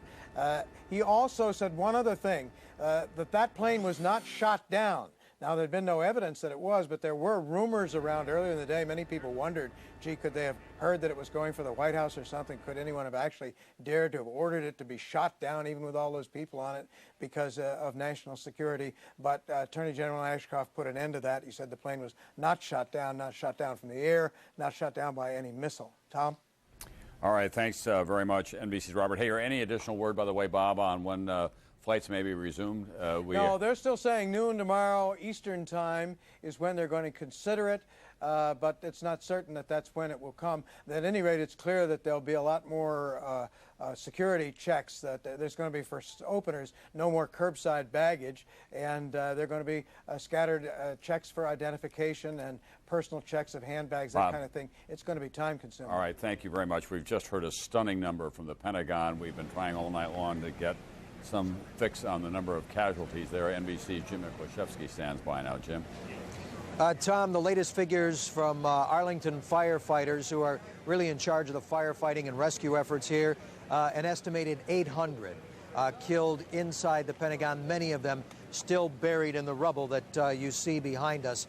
They brought in heavy earth movers, cadaver dogs, in an effort to find those who are still buried in the rubble. Very little hope, really, of finding anyone still alive, given the intensity of the fire inside and the severity of the damage to the building, the total collapse of all 5 floors down onto the ground floor. So, again, the latest estimate, 800 dead in the Pentagon. Tom? We should assume that the majority of those are military personnel, or would it be a mix as well of civilian employees and military personnel? Given the portion of the building, Tom, it's probably primarily military, Navy, Marines, some Army, and, of course, some civilians mixed in. All right, thanks very much, NBC's Jim Miklashevsky. The very disquieting news that at least 800 people were killed at the Pentagon, more than 266 were killed on those airplanes, an untold number still unaccounted for in Lower Manhattan. This has been, as we have been saying all day long, a day quite unlike any other in American history. There's never been an attack of this severity or this magnitude within the continental United States. People are comparing it to Pearl Harbor, but at that time we did know who the enemy was. It did get the United States involved in World War II. This, of course, a shadowy terrorist attack using civilians against civilians, hijacked airliners as guided missiles. We want to share with you now just some of the first-person accounts of the people who have gone through this long, unending, and difficult day. On any given day, New York is a city with its own sounds, with its own rhythm. Today, you could feel a collective shudder as it all came crashing down, and the voices of those at Ground Zero are still shaking. Fathers. All of a sudden, we felt the second one go. Mothers. We all heard this just really loud explosion. Daughters. A huge explosion and a shudder. And our own colleagues at NBC. I never thought that it would happen here. Tom Lochtefeld, at work at a trading firm on the 80th floor of World Trade Tower 2 when the first plane hit. All you could see were papers and smoke just flying through and around the plaza. And we looked up about maybe 10 or 15 floors up, and the whole wall was blown out, and it was filled with flames. And everybody was just like in awe. We had no idea what it could be. And suddenly our 2 managers in the office, they came screaming in with an urgency that I've never, ever heard before in anybody's voice, saying, "Get out, get out, get out, get out." We had gotten down to about the 50th floor from the 80th floor, and there was a PA announcement, and they kept saying, there's a fire in World Trade number 1. The firemen are attending to it. World Trade Center is secure. You may return to your offices. Repeatedly, repeatedly. And everybody just stood in sort of disbelief. Tom didn't go back. It was far from secure. Just minutes later, the second crash right into his office. If I went back up, I would have been dead. And if I didn't leave the minute that I left, I would be dead. And God bless the people who were on the 110th floor, because if I was down at the 50th, they were down at the 80th. It took 15 minutes to get out, but once there... People had left their shoes to get away. I mean, there were piles of blood in the street of people who had gotten hit by shrapnel from the buildings.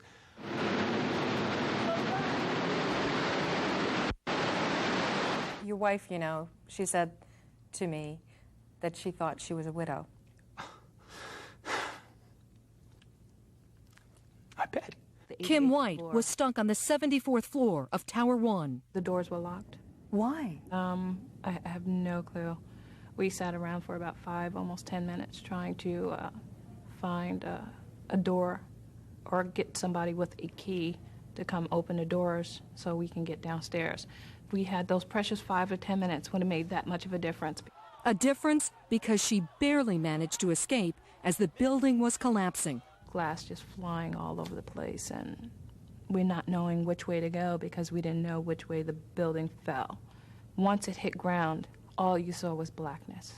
I'm sitting here saying to myself, breathe properly, Kim, breathe properly, because you don't want to take in too much because you're going to collapse and no one's going to be able to find you because there's nothing but blackness. And breathing wasn't easy, not just because of the debris. To make things worse, Kim suffers from asthma and suffered an attack. Was there a time today when you thought you were going to die? Oh, definitely. On at least 3 or 4 occasions. The initial explosion, going out to the reception area, seeing that ceiling collapsed, being stuck in a stairwell and not being able to get in. We couldn't go back up, we couldn't go down.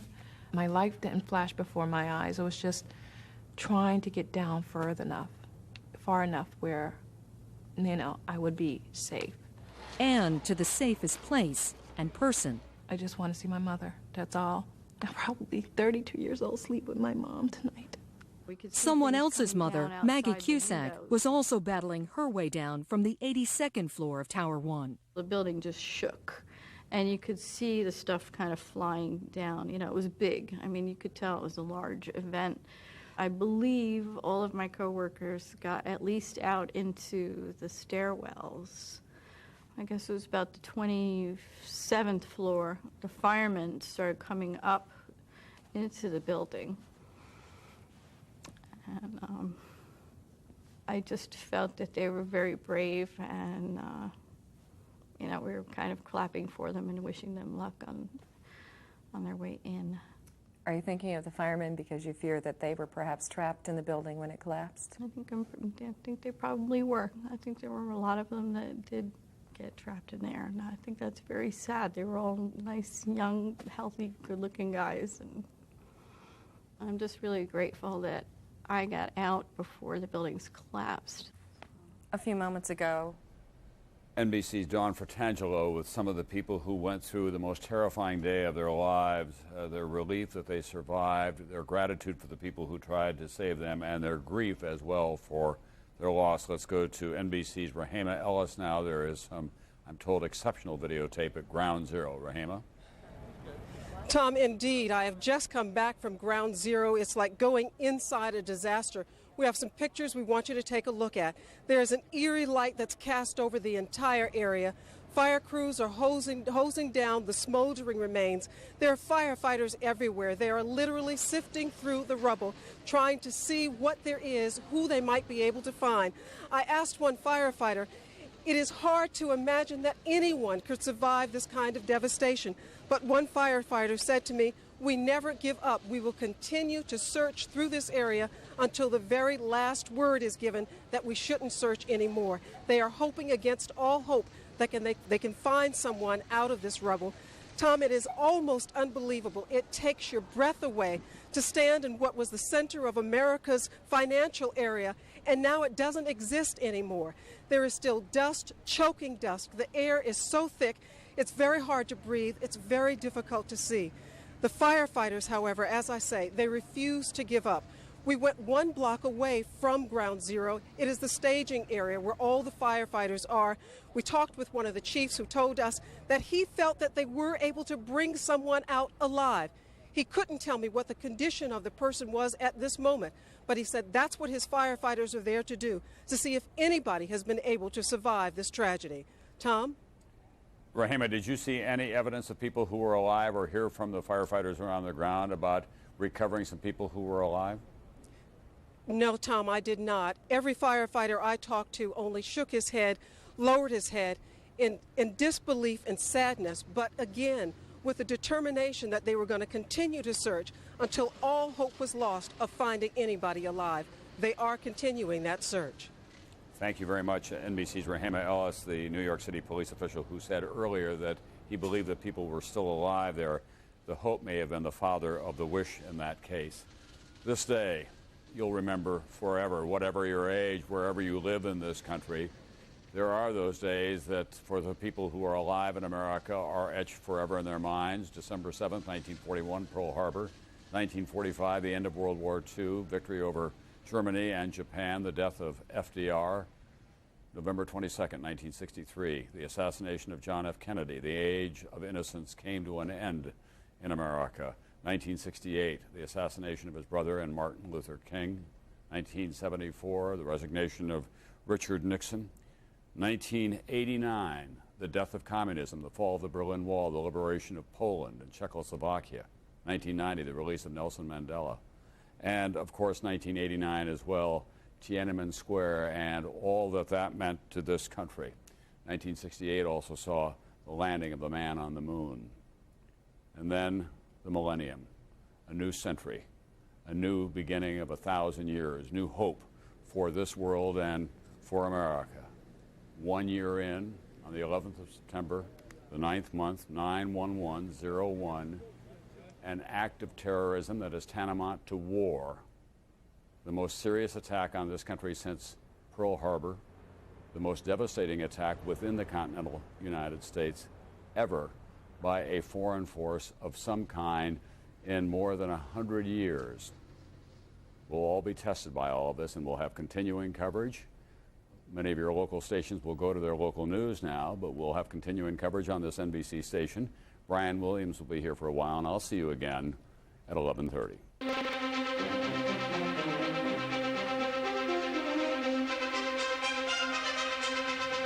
This is an NBC News special report. Here is Brian Williams.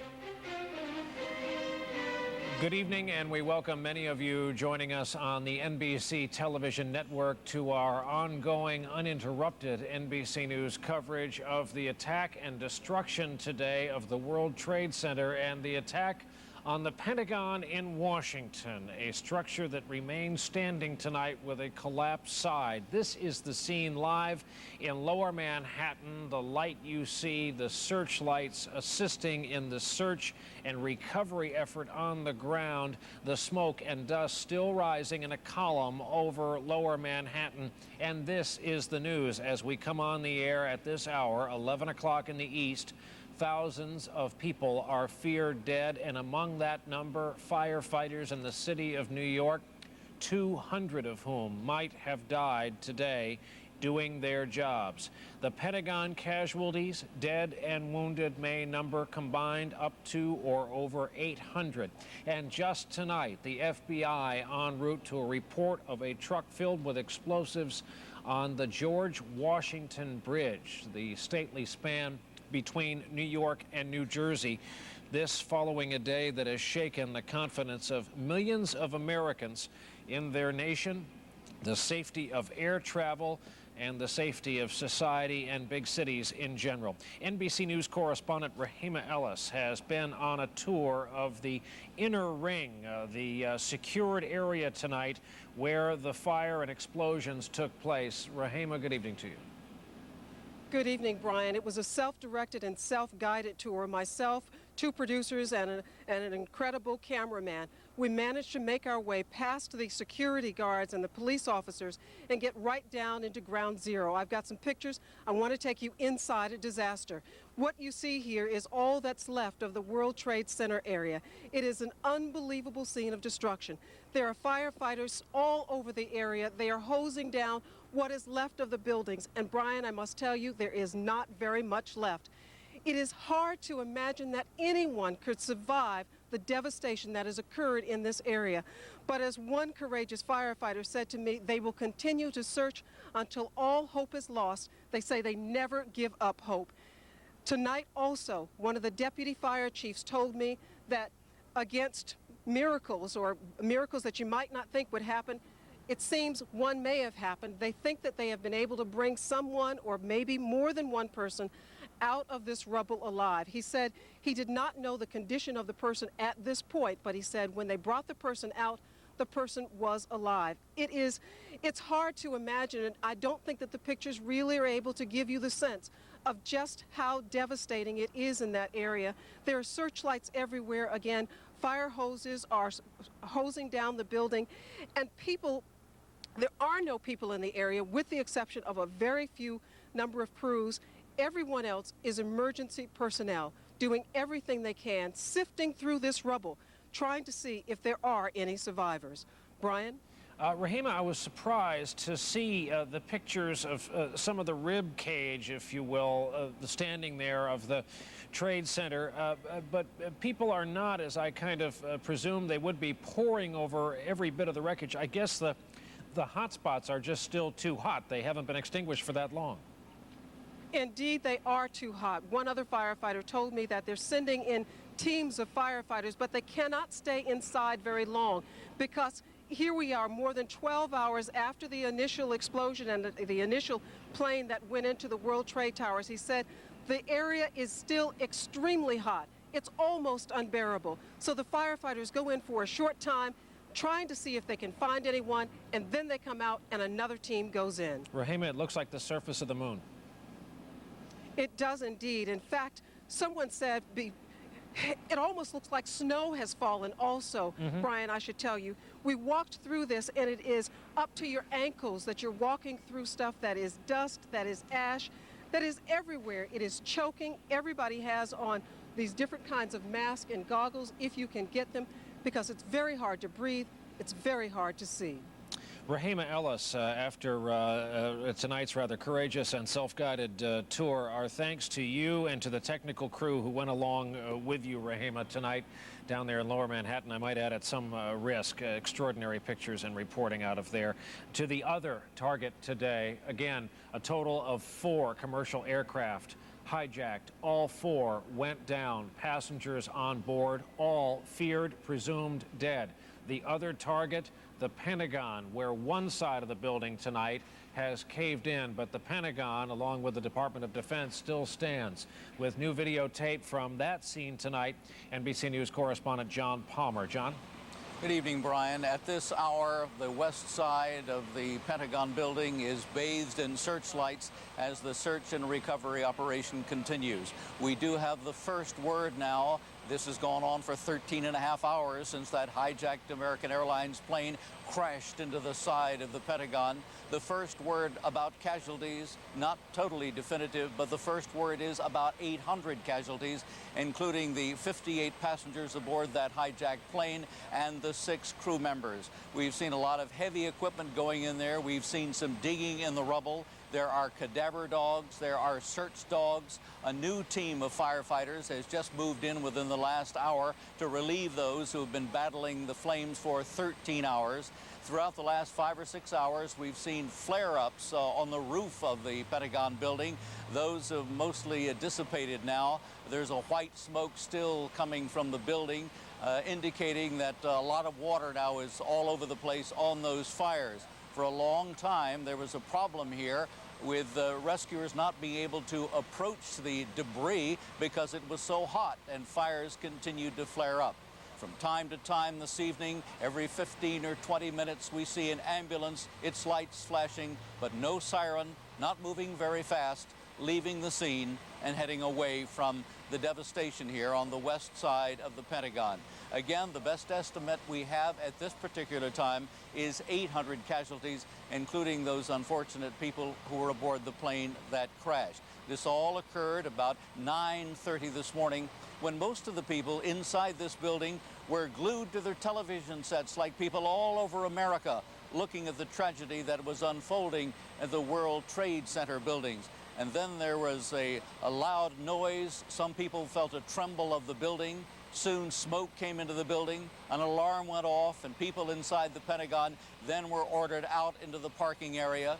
Secretary of Defense Rumsfeld was in his office. He left, cut across the courtyard, and went over to the scene right behind me on this side of the Pentagon where the devastation had occurred, where there were fires and wounded and injured, and personally helped with some of the rescues there. And then he went back to the Pentagon back to the command post where he spent much of the day talking with the president, putting U.S. forces on the full absolute alert, the Delta alert, because of the possibility of terrorism acts throughout the world and other places. Brian?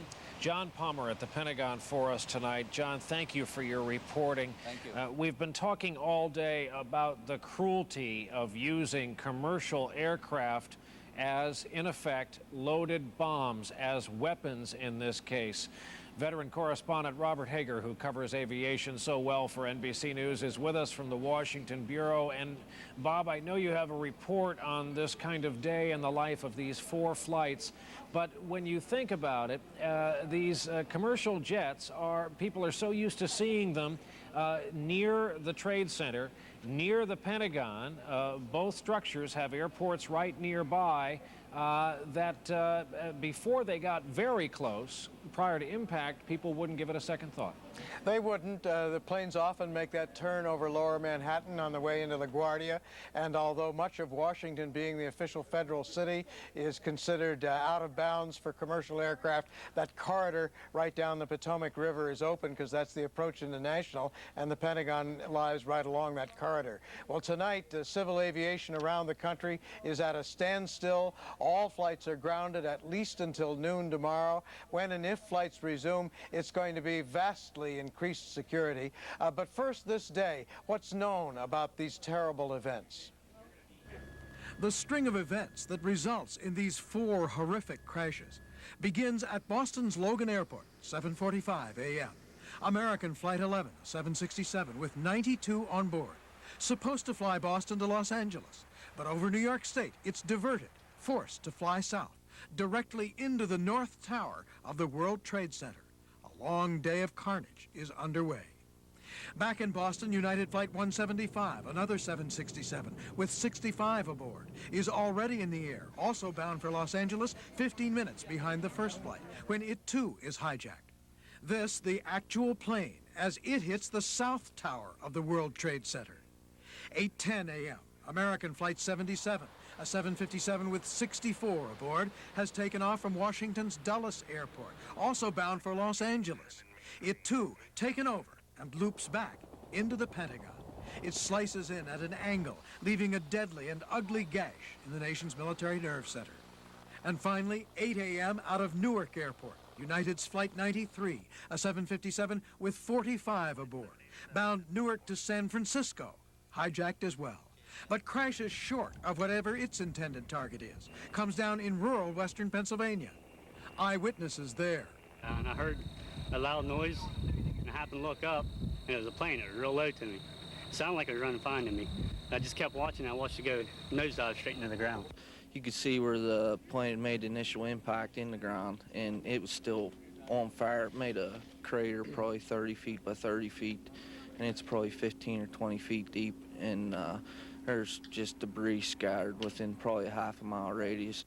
There are only 2 ways terrorists can sneak themselves or their weapons aboard planes, either through passenger screening or by going unscreened through locked doors into off-limits areas or onto the tarmac.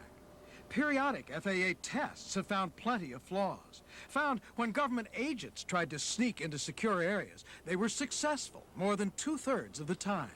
Found testers also often able to sneak fake guns and explosives by X-ray screening.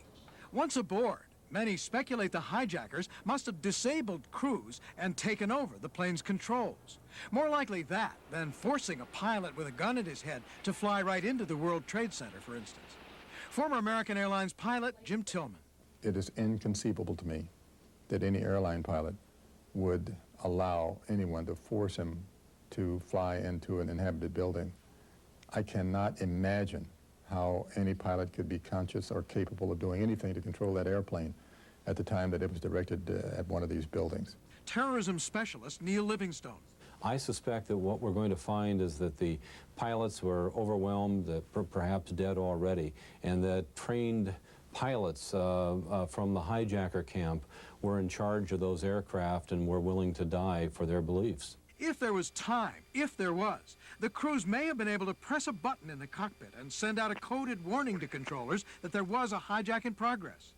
Controllers may then have radioed back inquiries. But if the crews were disabled, the controllers would have been left in the dark for real information. Whatever else, controllers must have been surprised, in disbelief. There hadn't been a commercial plane hijacked in the U.S. for 10 years, since 1991. And now this. And tonight we're getting some new detail, a briefing from Attorney General John Ashcroft for members of Congress, and some of those members are telling us the substance of it. Ashcroft has told them that there were about 3 to 5 terrorists per plane, that knives were the weapons used, so there are no reports of guns having been used in any of these attacks, but knives were the weapons that were used. And from other accounts, cell phone calls out of those planes before they went down, we had descriptions of pilots being killed, of passengers being herded together at the backs of these planes, flight attendants being stabbed, and then passengers who on the cell phones passed on word to relatives that they were going down. One other fact from that Ashcroft briefing, the 4th flight, the one that was from Newark Airport and turned around and then crashed in Pennsylvania. Some had thought that might be headed for Camp David. Ashcroft told congressmen and congresspeople that it was intended for Washington, D.C. It was heading for Washington, D.C., not Camp David. We don't know what the intended target was, of course. And he also put one other rumor to bed, and that is that that plane might have been intentionally shot down by missiles or by some other aircraft by the U.S. to avoid an attack. He said that's just not so. Brian? Robert Hager, thank you for that. A long day covering this story, and another one no doubt headed for us tomorrow. Thanks, Bob. Cell phones in the news in more than one instance. The people who use cell phones to call loved ones on the ground in just about each of these 4 flights, and we'll find out much more tomorrow, to say we were being hijacked. Television legal commentator Barbara Olson is said to have placed 2 calls to her husband just before impact in Washington, saying that same thing. Olson on that plane that crashed at the Pentagon and presumed dead, sadly. Also, the Associated Press is reporting tonight that the injured are using cell phones within the rubble tonight in Lower Manhattan to try to call rescuers and get help. Again, survivors who are trapped in the tons of building materials after, 4 different major building collapses there, are using cell phones tonight after this happened today. Also, we have this note. These stories continue to come into us. Jim Miklashevsky, our Pentagon correspondent, and this, if true, is just horrible, reporting the death toll, not just casualties, wounded and dead, the death toll at the Pentagon may number 800. And if so, that is an absolute disaster in the community that is the Pentagon. This evening saw an address to the nation from the Oval Office by President George W. Bush, who spent a good part of this day in locations that were not publicized because of the risks and threats to his security back in Washington. NBC News correspondent Bob Kerr has more on the President's Day and evening. Bob, good evening again. Brian, good evening to you. An incredibly, obviously sad day for the country, a surreal day here at the White House, and it continues tonight in this regard. For example, every now and then one can still hear overhead the sound, a very distinct sound of a fighter jet of one kind or another overflying the mall here in Washington, overflying the White House. Those flights were visible during the day today, even as all other flights had been wiped out of the sky, prevented from flying. So that is one thing we keep hearing here this evening. As you say, the President did make a speech tonight, but he arrived back here at the White House at around 7 o'clock tonight. He came in by helicopter from Andrews Air Force Base.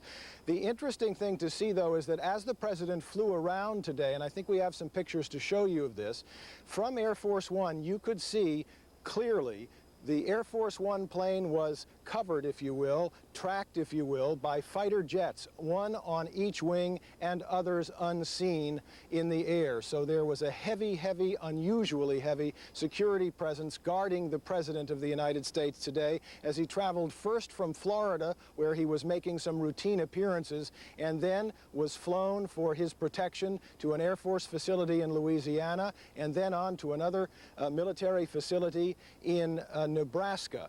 It was there that the president first had a meeting with his national security advisors via telephone, and then here at the White House tonight, even just a short time ago, a meeting with his national security team and other cabinet officials ended. Of course, they did discuss the issue of options, but they don't want to say too much about that tonight. They wanted to talk much more about the victims. However, there was a hint in some of the remarks the president made tonight. In one of the statements he made in his televised speech, the president said, "We will make no distinction between terrorists and those who harbor them." That's about all we heard in the way of possible options for retaliation from this White House tonight. At another point, Ari Fleischer, the president's spokesperson, was asked, well, what about the president? Isn't he angry? Isn't he as angry as a lot of the American public about all this? Ari Fleischer's response, he has a steely demeanor. He's been showing a steely demeanor, a steely resolve all day. His only angry words, tough words they're described, were saved in private for those who committed these acts of terrorism today. Here's a little bit more of what the president said earlier this evening. Today our nation saw evil, the very worst of human nature, and we responded with the best of America, with the daring of our rescue workers, with the caring for strangers and neighbors who came to give blood and help in any way they could. In his speech, the president said that the attackers today attacked a way of life in America, freedom in this country, and he said those acts will not be allowed to stand. Of course, the difficulty will be finding precisely who was involved and then targeting them. It is definitely on the minds of people here in this administration this evening. And Brian, if I may, I was here this morning when this all began, and another interesting aspect of things, you see where we stand right here in this narrow patch right off the driveway leading to the West Wing. What happened at first when we were out here giving reports as the first plane and then even the second plane hit the World Trade Towers, we were still out here. We were told we might have to evacuate, but then they kept changing their minds and there was confusion. All of a sudden, as soon as word filtered out that a plane had hit the Pentagon, you actually saw people running, staffers running, chefs in full dress, if you will, in their uniforms, cooks, by the 50s, by the hundreds, running out these doors, running down the driveway out toward Lafayette Park. This place was cleared. All of a sudden, the uniformed and non-uniformed protective services were out with their guns up, out of their holsters. We were then pushed into Lafayette Park across the street. A short time later, a block away from there, and then eventually 2 blocks away. And now there's a perimeter 3 blocks around the White House, and security is that tight at this place at this time. A very tense day at the White House. Correspondent Bob Kerr, thank you for that. Again, a day of rumors, but then again, the news that turned out to be true was so stunning and shocking and surprising to most Americans. Few people discounted the rumors when they heard them at first. Tonight, it was a report of a truck full of explosives at the GW Bridge. We are still trying to chase down just how big a vehicle that is. This evening, the world's tallest buildings have been evacuated in Kuala Lumpur. The Petronas Towers, a pair of buildings, have been cleared of all people because of a threat. And we have a report tonight on reaction to what happened in the United States today overseas, specifically in the Middle East. Here with that, NBC News correspondent Martin Fletcher. These Palestinians in East Jerusalem today delighted at the bombings and American loss of life, offering cakes and sweets, calling out, "God is great." Thousands more celebrate in other West Bank towns until Palestinian police disperse them. The Palestinian leader, however, stunned and sympathetic. We are completely shocked, unbelievable. But the voice of the street reflects anger at America's role, especially in Israel and Iraq. We should show America that they should learn and they should know what is to attack somebody like Iraq. It should be more. And many Arabs furious at American support for Israel. This man holds up an American-made bomb part fired by American-made aircraft used by Israel. American support for Israel, some believe, makes America a legitimate target for terrorism. Many also angry at years of almost daily American bomb attacks against Iraq. which didn't stop with the end of the Gulf War a decade ago. And US troops still in Saudi Arabia. Osama bin Laden, the prime suspect in today's terror attacks, angry at American support for what he calls the tyrannical government of Saudi Arabia, his homeland, and for America's close ties with Israel. In almost a year of unrest, more than a dozen Palestinian suicide bombers and other attackers have killed 170 Israelis, while Israel has killed more than 570 Palestinians. A conflict that always threatens to suck neighboring countries into the fighting. Israel tonight called for an international war against terrorism. The fight against terror is an international struggle of the free world against the forces of darkness who seek to destroy our liberty and our way of life. Today, the leader of Hamas, the Islamic militants who send most suicide bombers against Israel, called on America to change its policies. Sheikh Yassin said America is behind injustices in many parts of the world. But then he said Hamas doesn't support attacks against civilians. Martin Fletcher reporting from the Middle East tonight for us.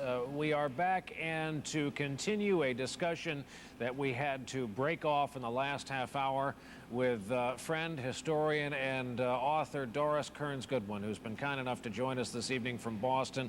Doris, apologies for having to cut you off and go to a break earlier. You were in the midst of an answer to a question about crises and presidents and growing into the job, and as a percentage, how many of them have met the challenge and perhaps used it as a vehicle to grow in the estimation of the American people? Well, you know, just to compare the difficulty that Bush faces right now with Roosevelt, it's really an unfair comparison because Roosevelt then was a three-term president, incredibly popular, had taken us through the Depression, and he made his first big speech before Capitol Hill so that he had a mobilized group to respond, not just simply a television conversation station. And he also knew who the attacker was, and he could use that indignation against Japan and talk about treachery and infamy, and more importantly, he could mobilize the entire country. So that comparison is tough for Bush. Wilson, when the Lusitania was attacked in 1915, interestingly, people wanted him to immediately, at least part of the country did, go to war against Germany. But he held back and restrained at that time and said, actually, sometimes the strongest actions are people who avoid fighting. Teddy Roosevelt called him a coward, and a lot of people thought we should go into war, but he simply warned Germany against continuing their submarine attacks, and then 2 years later, when they did continue it, we did finally go into war. McKinley, who had to face another explosion with the USS Maine, found himself, even though he didn't want to go into war at first, carried along by the yellow journalism, which somehow forced the American public to think we had to go to war to make up for an attack that turned out later, according to historians, to be an internal explosion, not even the Spanish blowing it up. So it's a sobering thought to think how many of these explosions and these sudden attacks have led to war, and different presidents have handled it in very different ways. In the initial hours and sometimes days after a national crisis, talk about the reservoir of nonpartisan rally around the chief executive goodwill that presidents can tap, and how long is it theirs for? Well, what it is, I think, in some ways that they are able to tap is that the American people feel at such moments a part of the nation as a whole. You know, they go about their daily lives and they've got families and work and communities, and the country is sort of an abstraction. But what historians have noted is that when one of these crises occurs, a leader is able to make the people feel they belong to the country as home. Even the logo that you've been using all day, every time I see that, attack on America, I feel a sense of being an American. The difficulty is that I think what happens, especially it happened even after Pearl Harbor, it wasn't as if we had a victory quickly after all that resolve and excitement about we're going to get them.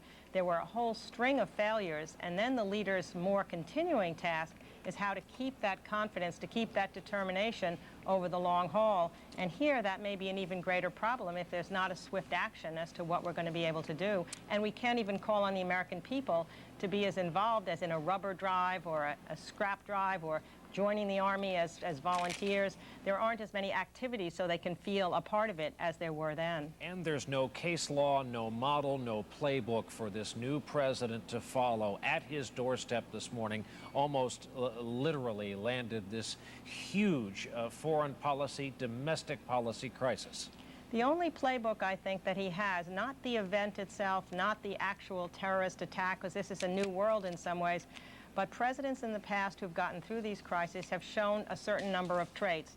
They've shown confidence in themselves and in the people at large. They've shown determination. They've been very present. I think it's very important that he be seen as an active force in these next few days. I think it was extraordinarily important he come back to America. I mean, back to Washington. Obviously, those security threats had to be taken seriously. But, you know, Abraham Lincoln was waylaid from his original journey to Washington for the inauguration on a security threat. He came under cover of night, and he never really was, he was always sorry that he'd done that, because he thought to maintain the signals and the dignity of the office is so important. They're going to have to start rebuilding. One of the other questions was what to do about the White House in World War II. They wanted camouflage over the White House, darkened blackout curtains, nobody to see it, no lights on. Roosevelt refused all those actions because he said he had to show the symbol of strength. So there'll be symbolism that he's going to have to think through, as well as actions. There's going to have to be speeches before the Capitol Hill and mobilizing the country as a whole. And there's at least a playbook if you look back on the past, because other presidents have done that, if not for this. And also what one hopes is that each president learns from the history of the past. Some of those great speeches Roosevelt made in World War II, he remembered what it was like for Washington at Valley Forge. He remembered the North struggle during the Civil War. He remembered the immigrants coming to America. He recalled for the American people this long string of historical examples. Presidents don't call on history enough. Now is a time that I think George Bush should remind us of what we're all about and what we've been through together as a nation. The pleasure of a perspective after this day of crisis coverage. Doris Kearns-Goodwin, as always, thank you, Doris, very much. You're welcome, Brian. Here's where we stand tonight. As many as 200 New York City firefighters might be dead, say nothing of the thousands of people believed dead in all on the ground in Washington, in New York. That's the scene in Lower Manhattan. The search, rescue, salvage going on, in some cases just beginning. As the flames die down, the dust continues, the real work begins now, this day of crisis and attack for America. Our coverage will continue this evening on MSNBC.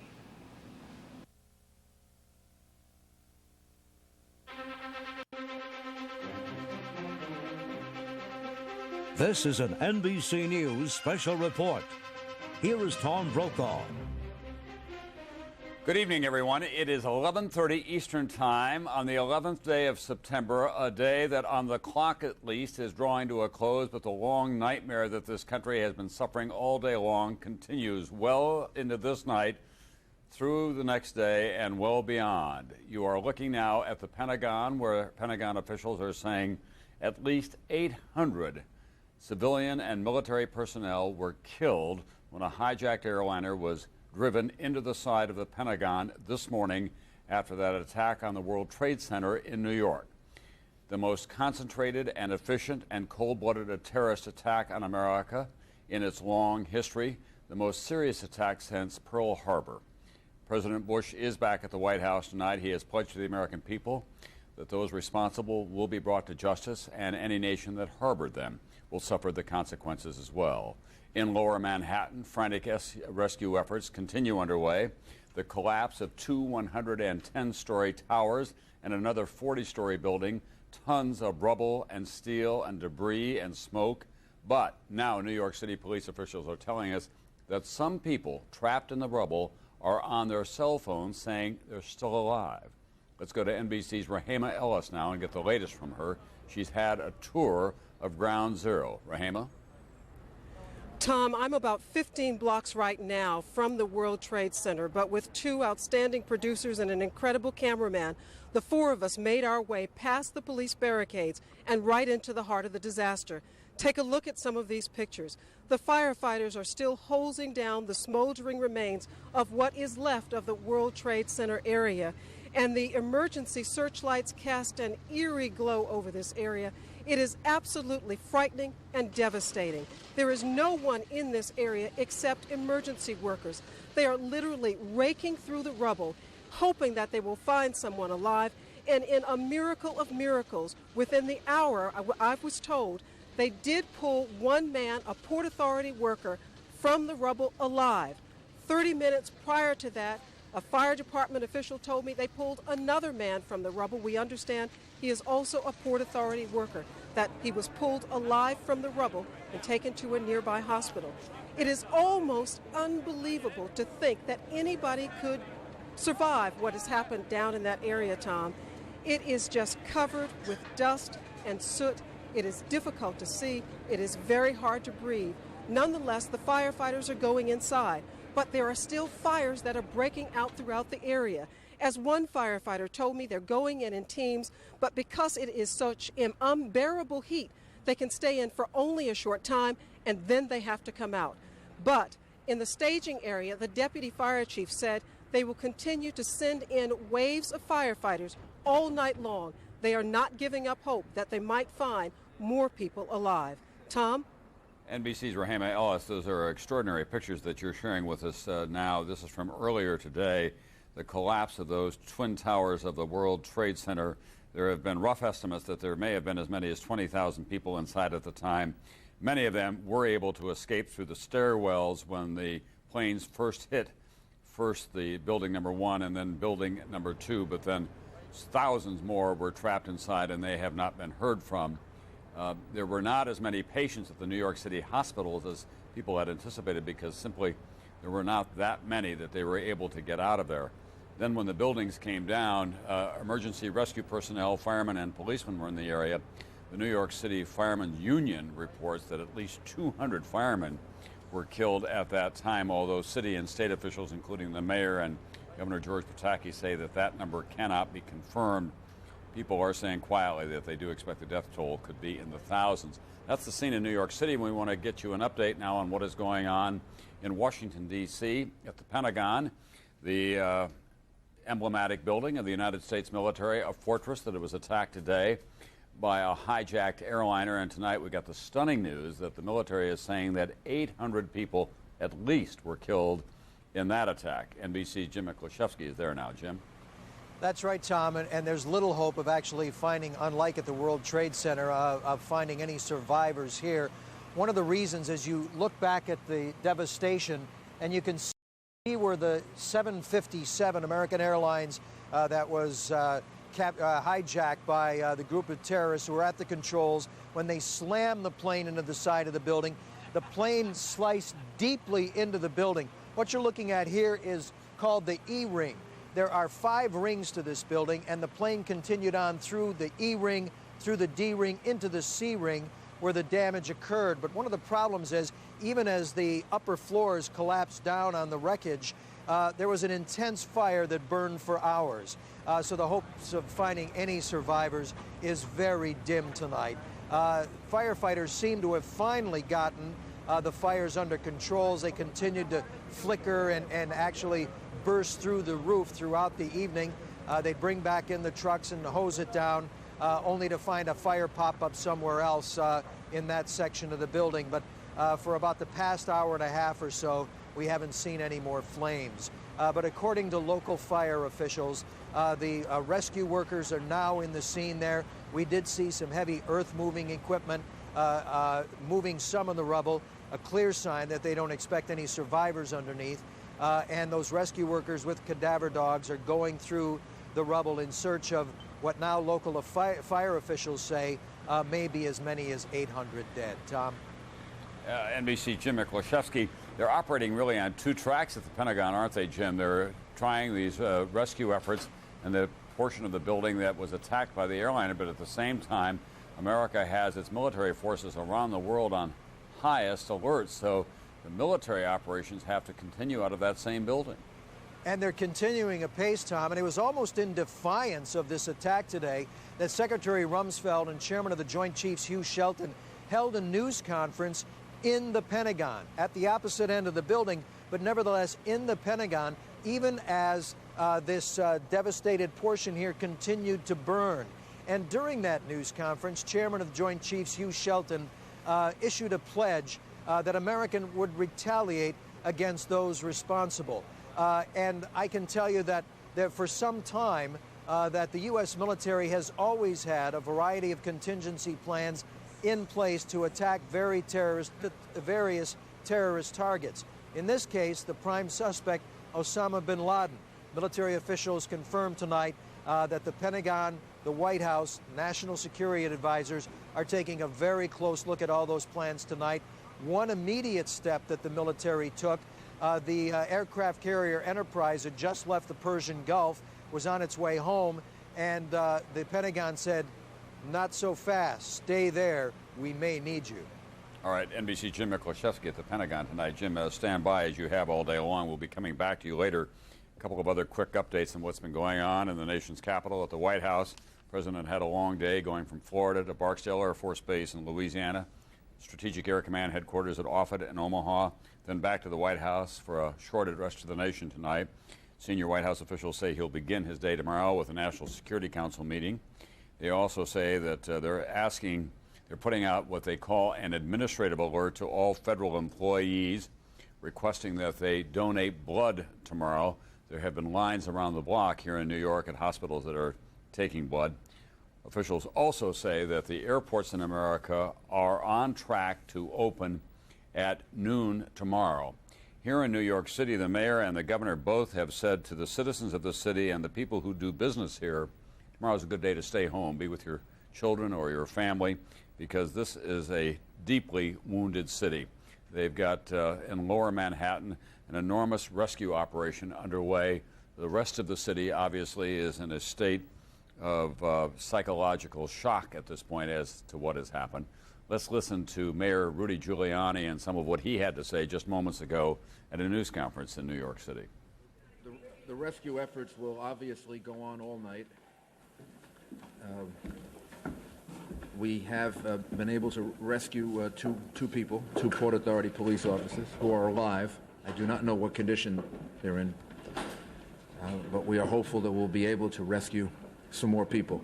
I have no idea how many others, but at least there's some hope that we'll be able to get some people out. We have been able to get two people out who have been identified as Port Authority police officers. I don't have their identities and I don't have their condition. That's the good news, and all night we'll keep trying to extricate people through tomorrow. And there are over 1,000, well over 1,000 rescue workers and emergency workers down there now. Could be 2,000. And the New York Police Department and the Fire Department, emergency services, the assistance that we've gotten from the National Guard, and if you go down there, you'll see fire departments from East Meadow and Belmore and northern New Jersey, and we really appreciate their efforts. It will be of great assistance all during the night. If you have questions that we can answer or try to answer, the number is 1-212-560-2730. That's 1-212-560-2730. I know that there's great concern over what the numbers of people lost are. We don't know the answer to that. The dimension will be very large. In terms of the people we're looking for, it's a couple of hundred firefighters and police officers, which is a staggering number. As far as the number of people in the building, that'll be in the thousands. But there's no way of knowing at this point, and we're going to keep praying and hoping that we save as many people as possible. Mr. Mayor, there are reports that there are a group of survivors in the basement of the World Trade Center, that they have cell phones. They've been calling their relatives in Seattle to tell them precisely where they are, and that there's a group of NYPD police who are with them and alive and well. Do you know about this? I know that rescue effort's been going on for a couple of hours, yes. Mayor, do you know anything about the report about the possible explosives that were found in New Jersey? Yeah, I think the police commissioner was able to get information about that. I just got a confirmation from the chief of detectives. He's reached out to the... All right, that's Mayor Rudy Giuliani and police and rescue officials. He did confirm what we'd heard earlier, that there are a couple of hundred firemen and policemen that are missing in that rubble, and probably thousands who were in the building when they came down. He said it's going to be a very large number in terms of those who are lost. They're trying desperately through tonight and in the days to come to rescue those who may be alive. So we have, at this point, well over 1,000 people confirmed dead. The 300 that are missing that he talked about, 800 at the Pentagon, 266 who were on those airplanes today, passengers and crews. We're now up to about 1,300. and it is expected to go much higher. 2,400 people altogether were killed in Pearl Harbor. They were military personnel for the most part. It was a military attack on military installations. We know who did it. This is a different kind of a war in a new century. So let's go to NBC's Pat Dawson, who's been on duty not too far from the World Trade Center throughout this long day as well, talking to emergency rescue personnel. Pat? Tom, over the past 2 to 3 hours, we have seen a number of those rescue personnel, emergency workers, police, fire, coming out, finishing what amounts to their shift for the time being. They will be sent for some rest and brought back here again tomorrow. I would say of the 2 to 3 dozen that we spoke to, almost consistently, without exception, all of them reported on the devastation inside, and pretty much all of them came to the same conclusion. They didn't see how anyone, based on what they'd seen, and I think probably confirmed by those extraordinary pictures that we saw in Rahima Ellis's report earlier, they didn't see how anyone could have survived in there. Yet, nonetheless, we are having reports now, some fragments of good news, if you will, in the midst of all this devastation. You mentioned, of course, the fact that there are reports of people calling with cell phones who are inside that building alive, in addition to which the mayor mentioned the fact that they actually have rescued 2 people from the rubble in that building, and we're going to talk to our guest about that right now. This is Inspector Gene Ciccarelli of the Port Authority Police. Inspector, it has been a long, very difficult day, but you have had some encouraging news in the last couple of hours. Yes, we did have 2 officers that were trapped in an area on Liberty Street, and there was a noise heard from that particular area by an emergency services rescue person, and who alerted us to the fact that they did identify themselves as Port Authority police personnel. And after an extensive effort to extract them from that area, both were taken from the rubble and are on their way to area hospitals and are being treated at this time. Do you have any idea of their condition? I don't know that at this time. The other report that we wanted to ask you about, earlier we had heard that an FBI spokesperson said that there was a report on the George Washington Bridge, which is another facility which you folks are responsible for policing, a report that there had been a van stopped there that had explosives. Have you, the Port Authority Police down here, heard anything about that? I have received no reports on that particular incident, and there's nothing that has been brought to our attention to that effect. Okay. Awesome. At this point, you're basically looking to continue the rescue operation through the overnight period. I assume you're sending more people in there. Is that correct? We'll continue the search and rescue operation through the night into tomorrow. We have new troops coming in the morning, and we'll continue to stay here all night until we have to do what we can to retrieve anybody that's still in that area. Inspector Gene Ciccarelli of the Port Authority Police. Tom, I can only tell you that, as we said, a lot of the firefighters coming out of there, although not terribly happy about their duty, are saying that the scenes are of devastation, but they're going to continue going back in there in the hopes that they may find, as they did earlier, some people still alive. Tom? Thank you very much. Pat Dawson, a real brotherhood, obviously, and these big city fire departments and rescue operations, especially during a time quite like this. Pat alluded to a report that there had been a van loaded with some explosives stopped near the George Washington Bridge, which is the northern end of Manhattan Island. It turns out the van had no explosives. They did detain the drivers for a time. There have been any number of reports all day long about bombs in schools, planes setting down because there was a rumor of a bomb on board. We are told tonight, however, that FBI officials think that they've gotten a name out of one of the passenger manifests. It triggered an alarm when they entered it into their database at FBI headquarters. They have obtained a warrant to search the former home of this man. It's believed to be in Broward County for possible evidence. This is all, at this point, as much as we know about it. The FBI obtained the name of the passenger, as I say, from one of the flight manifests. And we don't know the man's name, but the FBI thinks that he could be one of the terrorists. It is in Broward County, which is just north of Miami. These terrorists entered these planes, 2 of them in Logan Airport in Boston, and 1 at Dulles and 1 at Newark. The chairman of the Senate Intelligence Committee is the senator from Florida. He is Bob Graham. He joins us now on the telephone. Senator, I don't know whether you heard what I was just saying, but we do have a report that the FBI is looking for some evidence in Broward County because a name on one of the passenger manifests, when it was entered into the data bank of the FBI, set off some alarms. Do you know anything about that? Tom, I do not. This was the first I had heard of that possibility.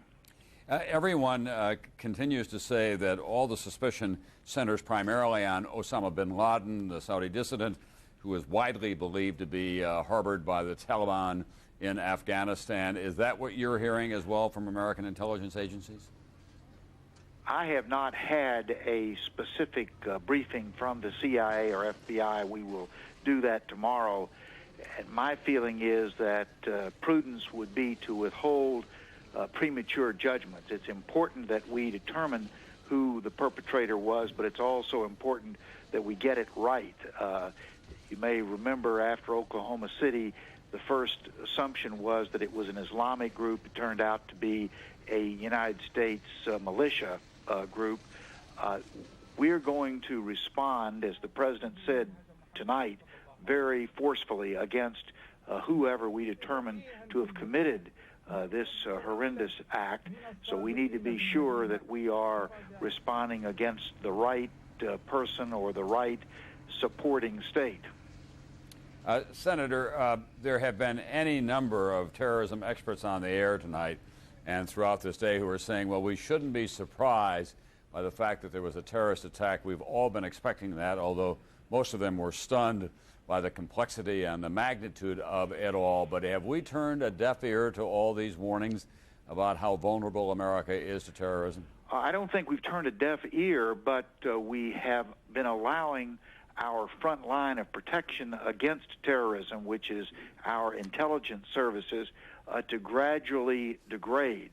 We have not been maintaining our capacity to eavesdrop on terrorist groups in the same way that we did for 30 or 40 years against the Soviet Union. We have not made the investment in human intelligence, particularly people with the diversity of backgrounds, language skills, and technical skills to effectively get inside these terrorist cells and determine what their capability and motivations might be. And we are collecting a substantially greater volume of information than we are able to adequately analyze and therefore use for intelligence purposes. We need to shore up all those areas of weakness in our intelligence system. Finally, Senator, this is a terrible wake-up call for this country. Will there be a redistribution of resources, in your judgment, to beef up the war against terrorists around the world in terms of military personnel and political efforts that will be made? Yes. For some time, people who have made these assessments have almost universally established that our two major threats to national security were the 7,000 nuclear warheads still in the possession of the Russians and terrorism. I don't think we've been applying adequate priority to that terrorism threat.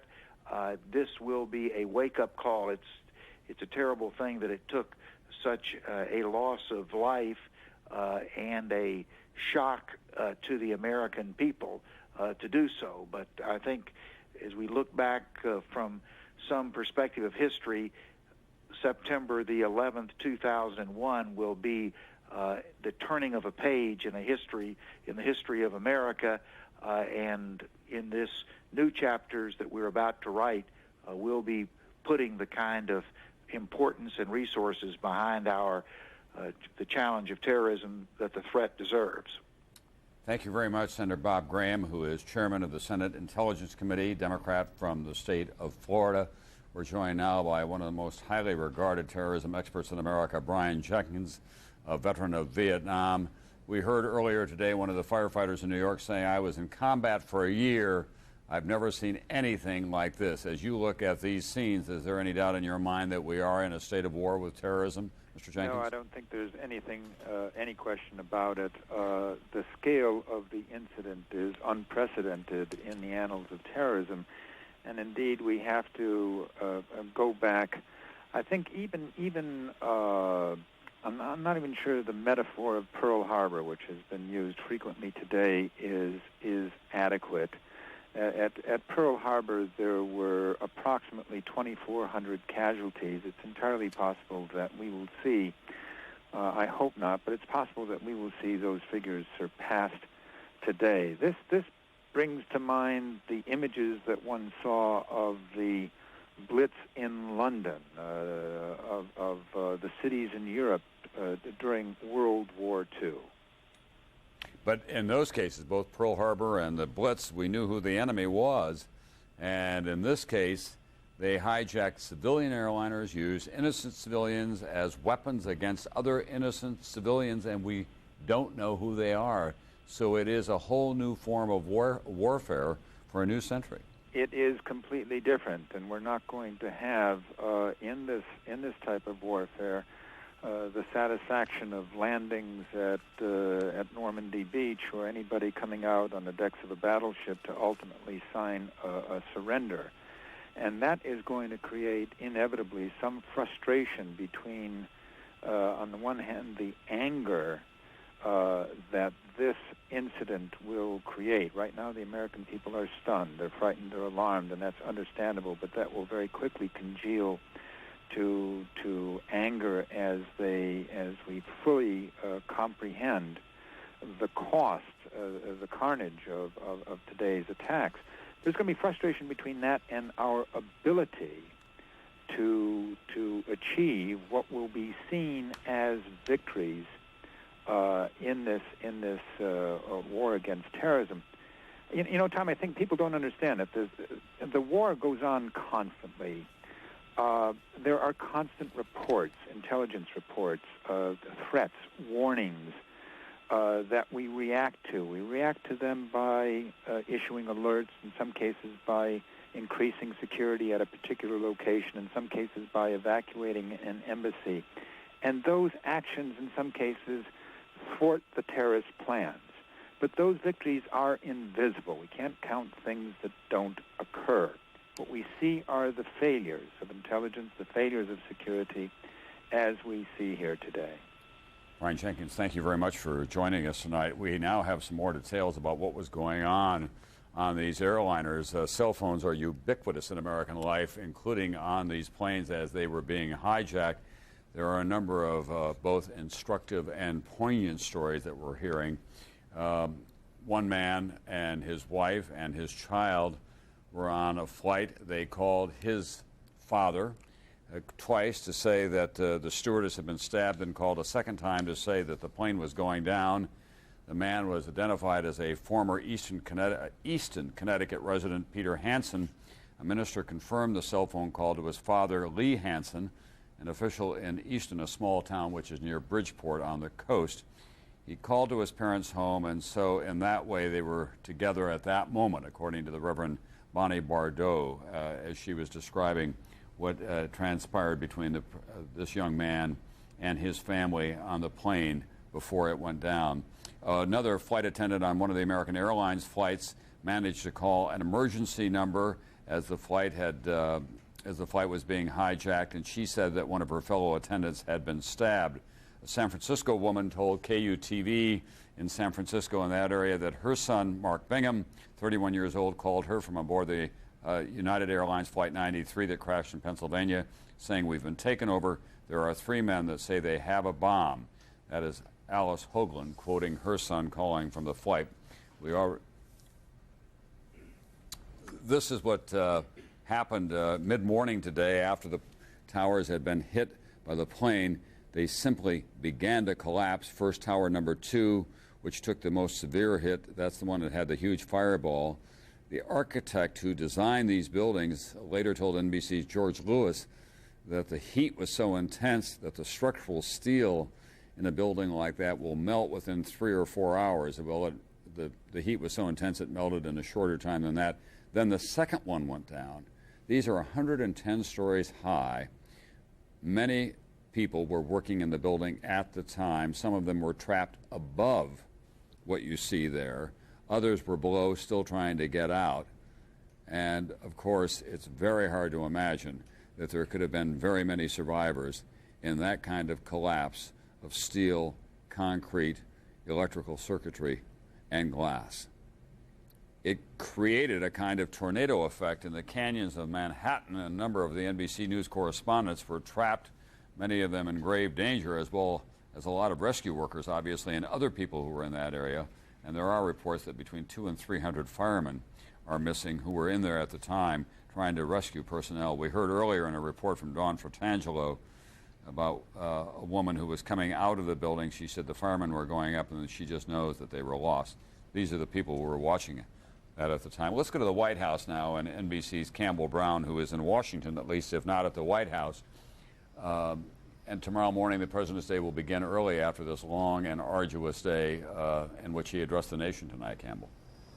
Well, Tom, he convened a national security meeting here this evening after his remarks. That meeting has now ended, but I can tell you there are many, many lights still burning here at the White House tonight. And aides do tell us he is expected to begin the day early tomorrow, again meeting first thing in the morning with his national security team. The focus now shifting to, number one, getting federal aid to the thousands of people who have been touched by these attacks, and number two, focusing now on finding out who is responsible. The president, in his remarks tonight, having some very strong words regarding punishment for the terrorists, as well as any country, in his words, who harbors them. The president also tonight talking about how the country has the strength to overcome this. And here was the president from earlier this evening.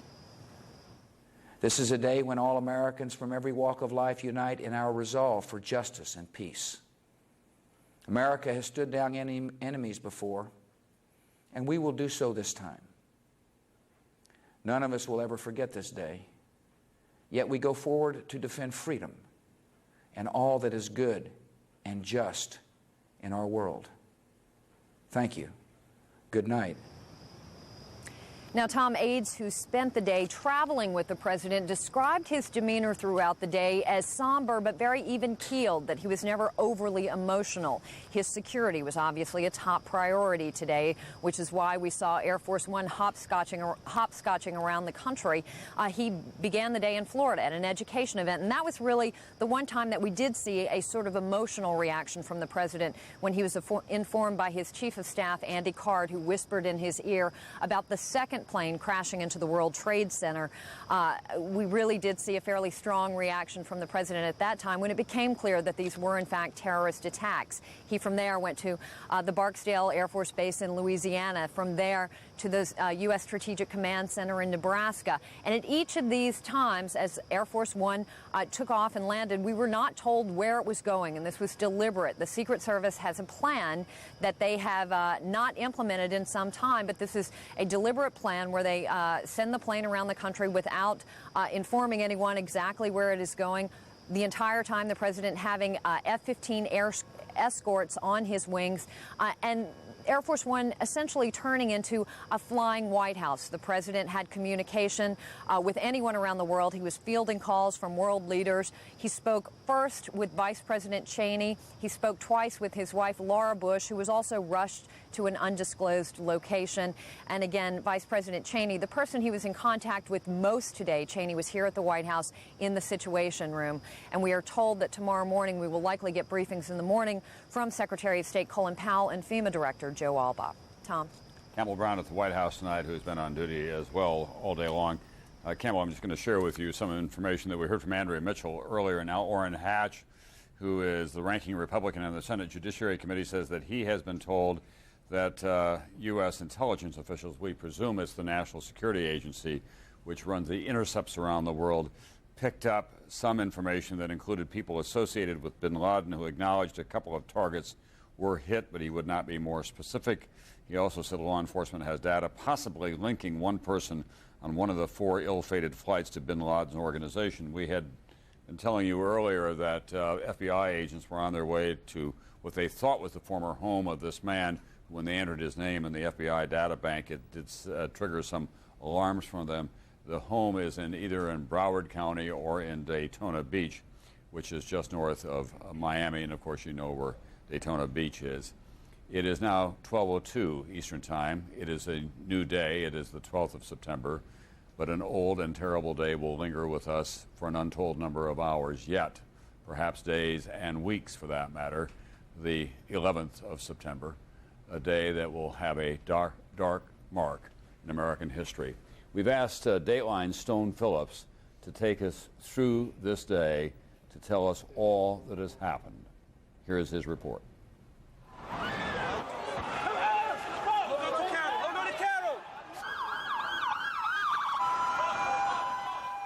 Today, the unimaginable happened. At the start of a busy workday, New Yorkers heard an explosion, then looked up to see a symbol of America's economic power, one of the World Trade Center's twin towers billowing smoke and flames. The glass, just flames exploded out the front of the World Trade Center. Glass flew everywhere.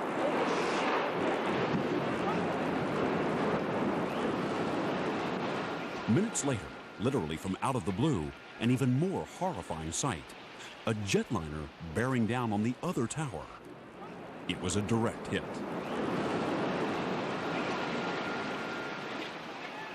A second airplane, a 727, just ran into the building.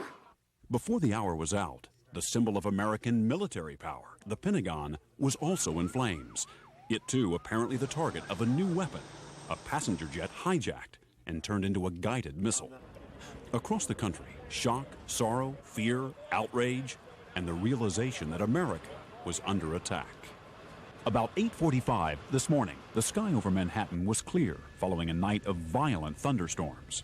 In the city's financial district, the very heart of American commerce, thousands of workers were already at their desks. Moments later, in the upper reaches of the 110-story North Tower, sudden impact. As Matt just mentioned, we have a breaking news story to tell you about. Apparently, a plane has just crashed into the World Trade Center here in New York City. 1 second after the sound started, there was gray smoke and what looked to be like confetti flying all over the place. Fire and death above, confusion below, as some 10,000 people streamed out of the building. There was a lady had a big gash on her head, so it was people stampeding one over top of another. Witnesses reported a horrifying scene. Desperate people jumping from the burning skyscraper. Bloody clothing and body parts scattered on the streets below. As emergency crews rushed to the southern tip of Manhattan, the immediate thought, could it really be happening again? In 1993, the same building was hit by a truck bomb, Islamic militants hoping to topple the one tower into the other. 6 people died in that attack, and 1,500 were injured. But within the first minutes today, it was clear that the toll this time would be much higher. Then, at 9:03, less than 20 minutes after the first strike, with police and rescue personnel still scrambling to respond, this. There were many people in the building. Oh, another one just hit. Something else just hit. A very large plane just flew directly over my building, and there's been another collision. Can you see it? I can see it on this shot. Live cameras trained on the first stricken tower captured another huge explosion, this one on the South Tower. Only this time, the attack was documented. This indelible image to be replayed again and again, seared into the American memory. And here it comes right there. An American Airlines 767 with 92 people on board hijacked on its flight from Boston to Los Angeles, becoming the implement of mass murder. The impact was devastating, the airliner punching through the skin of the huge tower, another rain of glass, concrete, and terror. It's like this unbelievable ball of fire, and the whole street, which is now awakened, everyone's like, whoa. People start crying, people start running. It was now clear that this was no accident. The first tower had also been hit by a hijacked passenger jet, a United flight that had also taken off from Boston, bound for LA. The attacks left New York virtually paralyzed. Tunnels and bridges linking the city shut down, subways closed, telephone lines jammed, cell phones overloaded as frantic callers tried to contact loved ones. At 9:30, President Bush, in Florida to talk about education, addressed a nation reeling and in need of reassurance. Today we've had a national tragedy. 2 airplanes have crashed into the World Trade Center in an apparent terrorist attack on our country. But even as the president pledged to hunt down and punish those responsible, Another attack, this one even more audacious. The target, the Pentagon. Another American Airlines jet bound for Los Angeles had been hijacked, this one taking off from Washington's Dulles Airport. It was another direct hit. NBC's Pentagon correspondent Jim Miklaszewski suddenly found himself on the front lines of a war that had come home. I don't want to alarm anybody right now, but apparently it felt just a few moments ago like there was an explosion of some kind here at the Pentagon. 9:43 a.m. With concern that the White House could be a target, President Bush boarded Air Force One bound for a special secure command post at a military base. At 9:49, the Federal Aviation Administration announced it was shutting down the nation's air traffic. In a world turned upside down, hundreds of passenger planes crisscrossing the country were now potential terrorist weapons.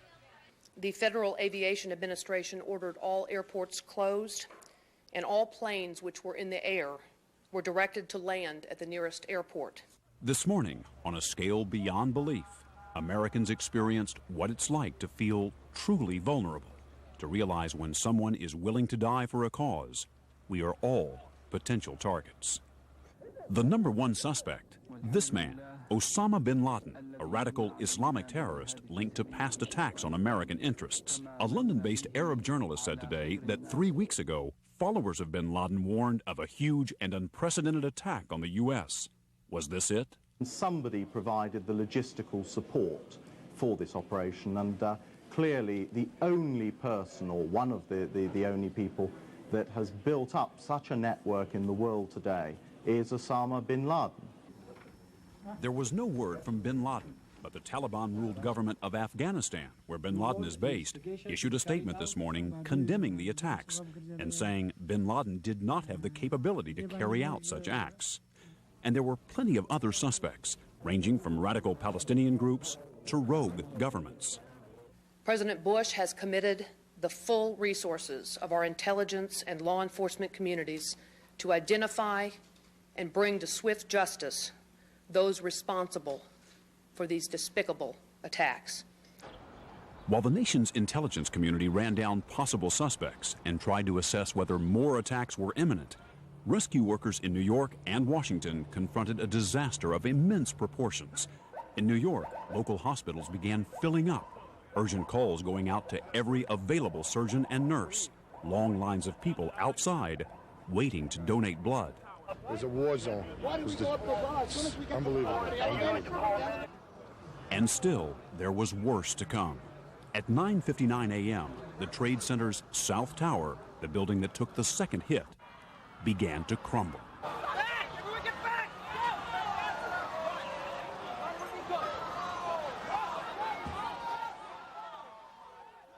It was almost incomprehensible. In a matter of seconds, the skyscraper collapsed and was gone.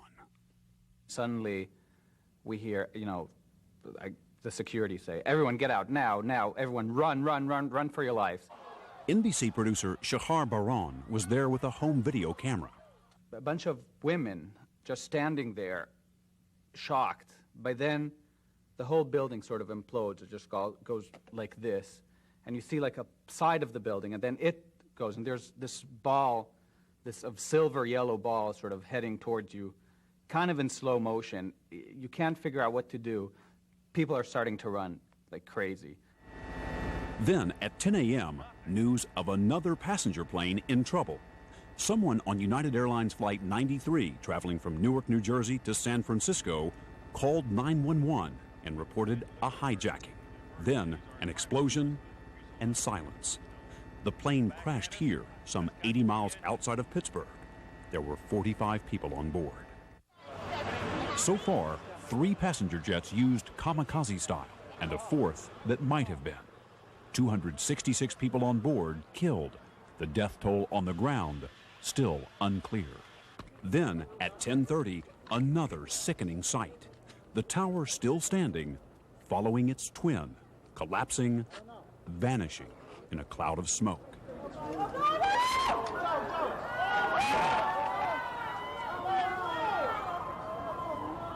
By 11 o'clock, the sense of alarm had spread across the country. Troops standing guard as national landmarks were shut down. fighter jets actually patrolling the skies as the last airborne passenger planes rushed to safety. 11:14, officials trying to manage the disaster, struggling to describe it all. First of all, Chief, do we have any idea of how many people are in there? We have no idea. Now, as you know, it was pretty much rush hour time that this took place this morning, so the numbers we don't know yet. We tried to get almost everybody out that we could early on. 10,000 people in each tower would typically be in there on a normal business day, and we get about another 5,000 visitors during the course of the entire day. So by 8:30, 9 o'clock, the building should have been full.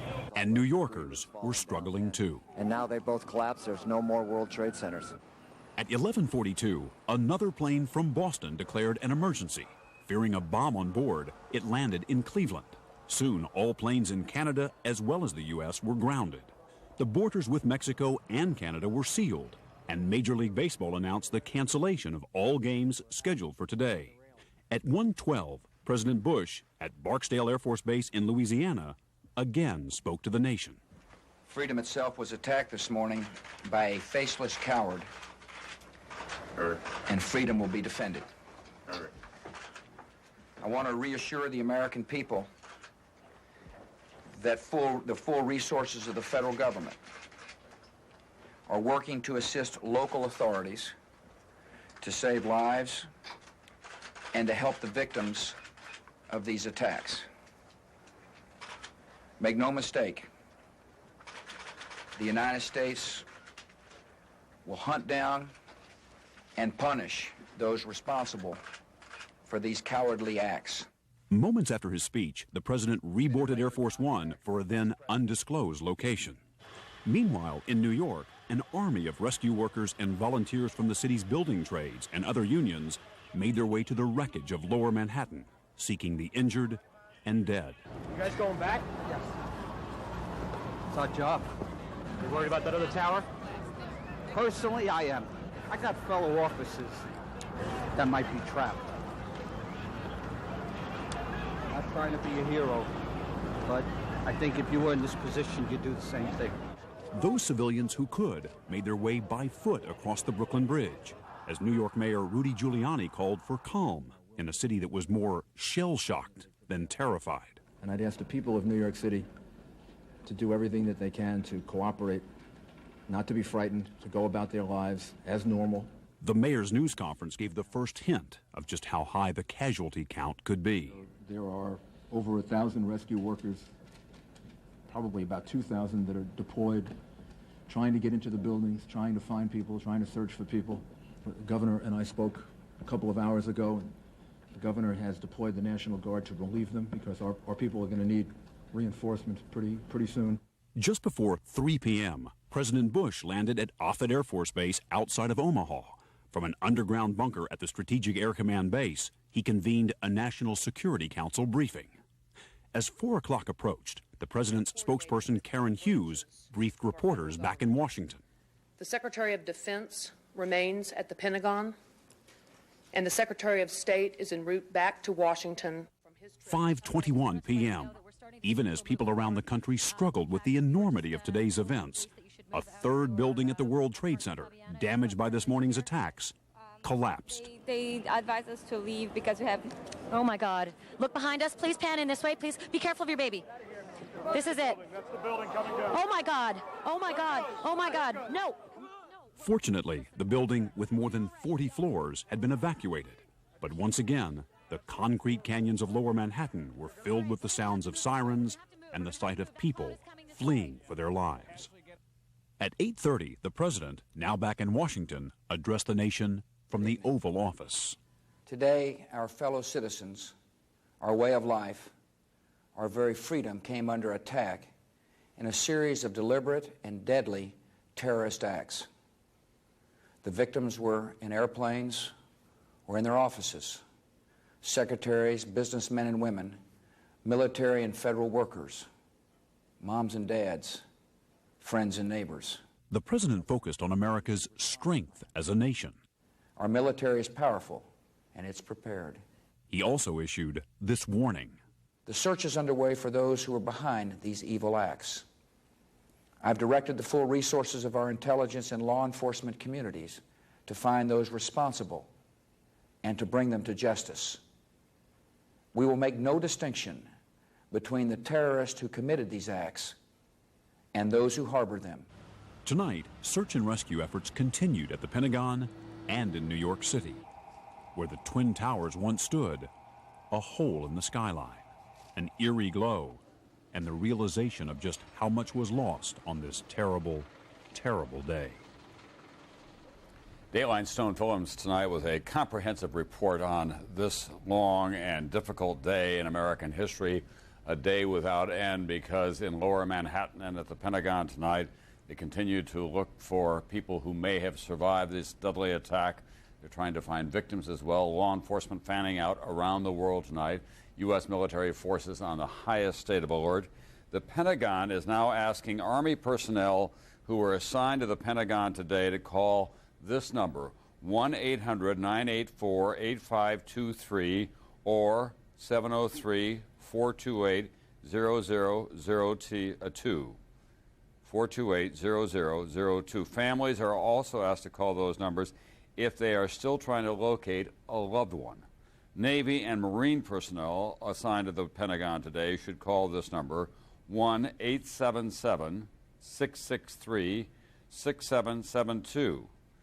The Pentagon wants everyone to be aware of those numbers because they're trying to get an accurate count of the dead and missing in that 757 hijacked airliner attack on the Pentagon that was such a devastating blow to America's military headquarters. At least 800 people in the Pentagon alone were killed in that attack. I'm joined on the phone now by Tom Clancy, who is a real authority on American security and, of course, one of the world's best-known authors of terrorist attacks in fictional form. He once wrote a book called Debt of Honor that ended with a 747 crashing into the U.S. Capitol. Tom, it turns out that truth is much stranger and much more devastating than fiction. Well, Tom, it always is. And, one of the problems with being a writer of fiction is keeping up with all the perversity of the real world. It's just a horrible event. And, it's all, we're talking over 10,000 American dead, and that's about as bad as it gets. When you first heard these reports today of hijacked planes being flown into the Twin Trade Towers and into the Pentagon, what was your initial reaction? I wouldn't have written this into a novel because I would not have regarded it as a credible threat. 4 people willing to give their lives up for their cause in a period of a few hours. That's not very. It's just hard to grasp. It's hard to wrap your mind around something like that. Well, the other thing that we have to say is that this was a very efficient, in a cold-blooded fashion, and a very sophisticated and a very complex operation that didn't happen in just the last 48 hours or so. Well, obviously, there were some months or weeks or months or potentially even years of preparation went into this. I mean, pardon me for putting it this way, but it was a beautifully planned operation. Pearl Harbor achieved tactical surprise and achieved the objective of the Japanese Navy, so this operation achieved the objective of its perpetrators. We want to put on the screen now, Tom, and have you watch it at home as well. This is the tracking that we had earlier today of these airliners that took off from Boston's Logan Field. And as you can see, it was very shortly after takeoff that they make a hard left turn and head for New York Harbor and the World Trade Center. We were told that they were armed with knives, but this hijacking all happened very quickly. Yeah, I'm looking at the radar track now. It's somewhat surprising that the air traffic control system wasn't alerted by this, but I don't know I'm not a pilot. I don't know the ins and outs of that. Well, one of the things that happened apparently is that the hijackers were so sophisticated they knew to turn off the transponders. So they had this kind of a track on them, but they didn't have the radar track that they would normally have, or the radio traffic that they would have with the air traffic controllers. Well, that'd be one explanation of it, I guess. But again, I'm not an airline pilot. I don't know the ins and outs of that system. I really can't comment on it intelligently. You do know a lot about the perils that exist in the modern world and the high technology that is available to just about everyone out there. you think that there's a full appreciation, certainly there may be by the end of this day, a full appreciation across America, even in the highest echelons of our government and our corporate life, of the real threat of terrorism? Well, certainly this event has brought things pretty close to home for everybody. I mean, we've got, again, more than 10,000 Americans have probably lost their lives today, and that's 10,000 families who have learned the hard way that terrorism is quite real. Give you any pause about writing additional fiction about terrorist attacks? No, I have no such plans. But yeah, I'm not going to. You don't try to make money off things like that. It just isn't ethical. All right, Tom Clancy, thank you very much for being with us tonight.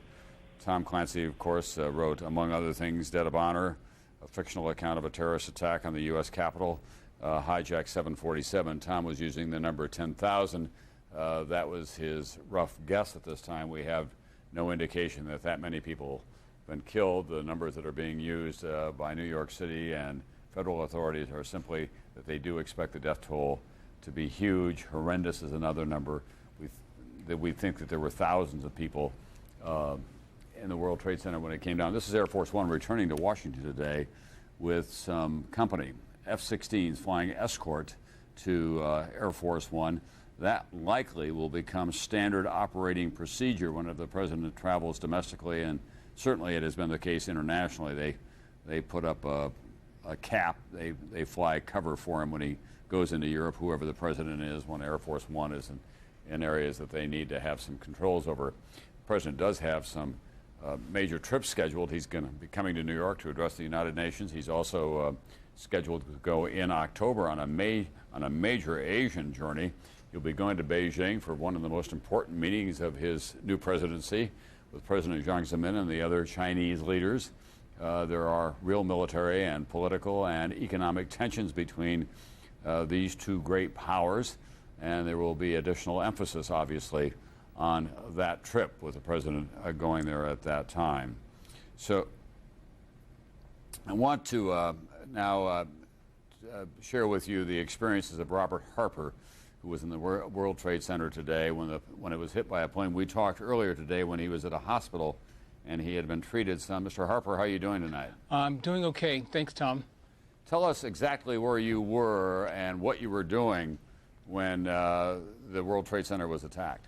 Yeah, I was outside of the World Trade Center at the point of the impact of the second airplane, and had only recently come into Manhattan. I was running a little bit late, as we had talked about earlier in one of the broadcasts, and I saw the second plane hit the building, and I couldn't believe it, because at first, my thought was, well, maybe it was just an accident, but then when you saw the second plane come in, it was clear, I think, to everyone that this was not a mistake. This was a clear, deliberate, malicious act, that was, perpetrated on the United States. And at that point, I just felt that, this was a very dangerous place to be. There had been a huge fireball that came quickly after that, and I knew that, it was a very dangerous place to have been today. And so you began to run, I gather. I did, and one of the things that I think the videos that you've shown tonight really don't reflect is that, by the time those buildings started to come down, there were so many thousands of people that were down there trying to help everyone out. There were, EMS workers, firemen down there, and the huge cloud of smoke. I think someone referred to it is looking as though it was snowing down there, and that's exactly what happened. I had to take my shirt off and put it over my nose to breathe, because all of the debris that was coming down there just made it impossible to even feel like, you were going to get out of there. And once the building started coming down, I was sort of over in the area near the Woolworth building, and I thought, this building comes down, it's probably going to hit the Woolworth building, and I began to run. I mean, literally just run, at the top speed that I could to try to get over to the bridges. But then I kept thinking, whoever did this, they perpetrated this particularly to try to maybe bring down some of the other buildings. So all of the thousands of people that were on the Brooklyn Bridge, I also felt were probably in danger, and you really had no idea which way to run, but you knew that you just had to get somewhere. So it was incredible, because I think that for the amount of people that have lost their lives today, it was just no way of knowing, what you could have done then. Where did you work in the World Trade Center, Robert? I wasn't working in the World Trade Center, but I work on William Street a few blocks around there, but I'd come into the area and was down there then. And what about your other co-workers? Are they okay tonight? I hope so. I mean, as you know, the cell phones were operating off of the World Trade Center tower, so a lot of people I've lost contact with. I've tried to call a lot of people. Cell phones initially had been out of touch. I've left messages from people, and I'm just glad to hear that Mayor Giuliani has suggested that people, don't come into Manhattan tomorrow because it's been very difficult to get communication. I've tried to call to various members of my family, and they're saying that a lot of the lines have been tied up or not, able to get through. So I would suspect that a lot of voicemails in that area probably are not operable now. All right, thank you very much, Robert Harper, who had a narrow escape today. He was just a little bit late for work, and it was a good day to be that, probably. Absolutely. And he was able to get out of that area, but he was witness to many of the horrors that were existing down there. In fact, New York City is a much more personal city than a lot of people realize. It's really a collection of small towns. There are networks of friends and contacts all over New York City tonight. And so many people are talking to one another because when you had a building like the World Trade Center, the Twin Towers, 20,000 people, as many as 50,000 in some days, were working or passing through there. Someone almost everyone knows someone who worked there or worked near there. And tonight people are frantic trying to find out what happened to their friends. And then there are these terrible stories of cell calls being made from the Twin Trade Towers back to loved ones saying, I don't think I'm going to get out of here, I love you. Or in one case, a nurse at St. Vincent's Hospital was online with her husband when the line went dead. St. Vincent's was one of the major destinations for rescue workers today, and NBC's Robert Bazell has been there all day long. Robert, is a little bit quieter there tonight? Yeah, it's quieted down quite a bit in the last few hours, Tom. I just got word that another person in the burn unit died of the injuries just a few minutes ago. In addition, 2 police officers were brought in. Many of the police officers today have had eye problems because there was just a storm of concrete dust down there, and a lot of the rescue workers had very severe problems with their eyes. Mayor Giuliani tried to get a lot more goggles taken down there at one point because there were so many eye injuries. But of course, that's not the worst of it. The multiple burn injuries and a lot of people that were crushed. And as we can't repeat it often enough, of all the people that did manage to make it in as casualties, an enormous number, maybe 1 in 5, were rescue workers, firefighters, or police officers. And as we've heard over and over again, there's that enormous number who are missing. Mayor Giuliani mentioned the number 200 firefighters, which is just an astounding number from New York's fire department. I also have word that one of the favorite chaplains in the New York Fire Department, a chaplain, Father Judge, was killed when the second tower collapsed. He was giving last rites to another fireman, and he died in the incident. That's one of the names that I've heard. But the impact is enormous. And again, the big problem is that there aren't enough casualties. This hospital behind me is the one that was expected the most casualties of all. They expected at least 1,000, and so far the number is below 350. And that has a lot to do with the number of people who were probably killed or are still trapped in there. In the last few hours, I'm along 7th Avenue here, which is the path that a lot of the equipment goes downtown to the World Trade Center. We've seen an enormous amount of very heavy equipment going down to assist in the rescue efforts. A lot of trucks from the New York City Housing Authority that are going to be used to take away rubble.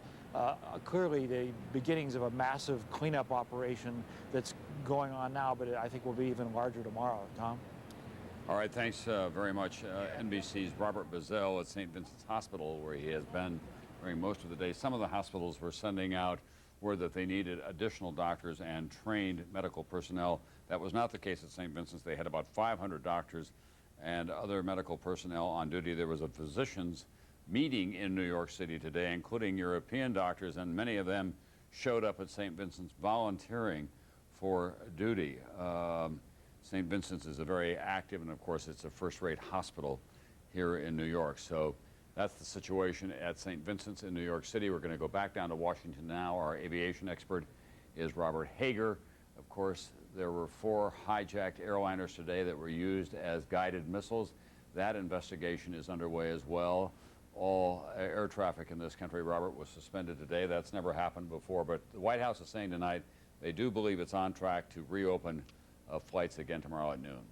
Yes, noon is the word, but it's not going to be anything like the flying that we know. And in other words, I mean, security will be much tougher. Already they've said there will be no curbside checking of baggage.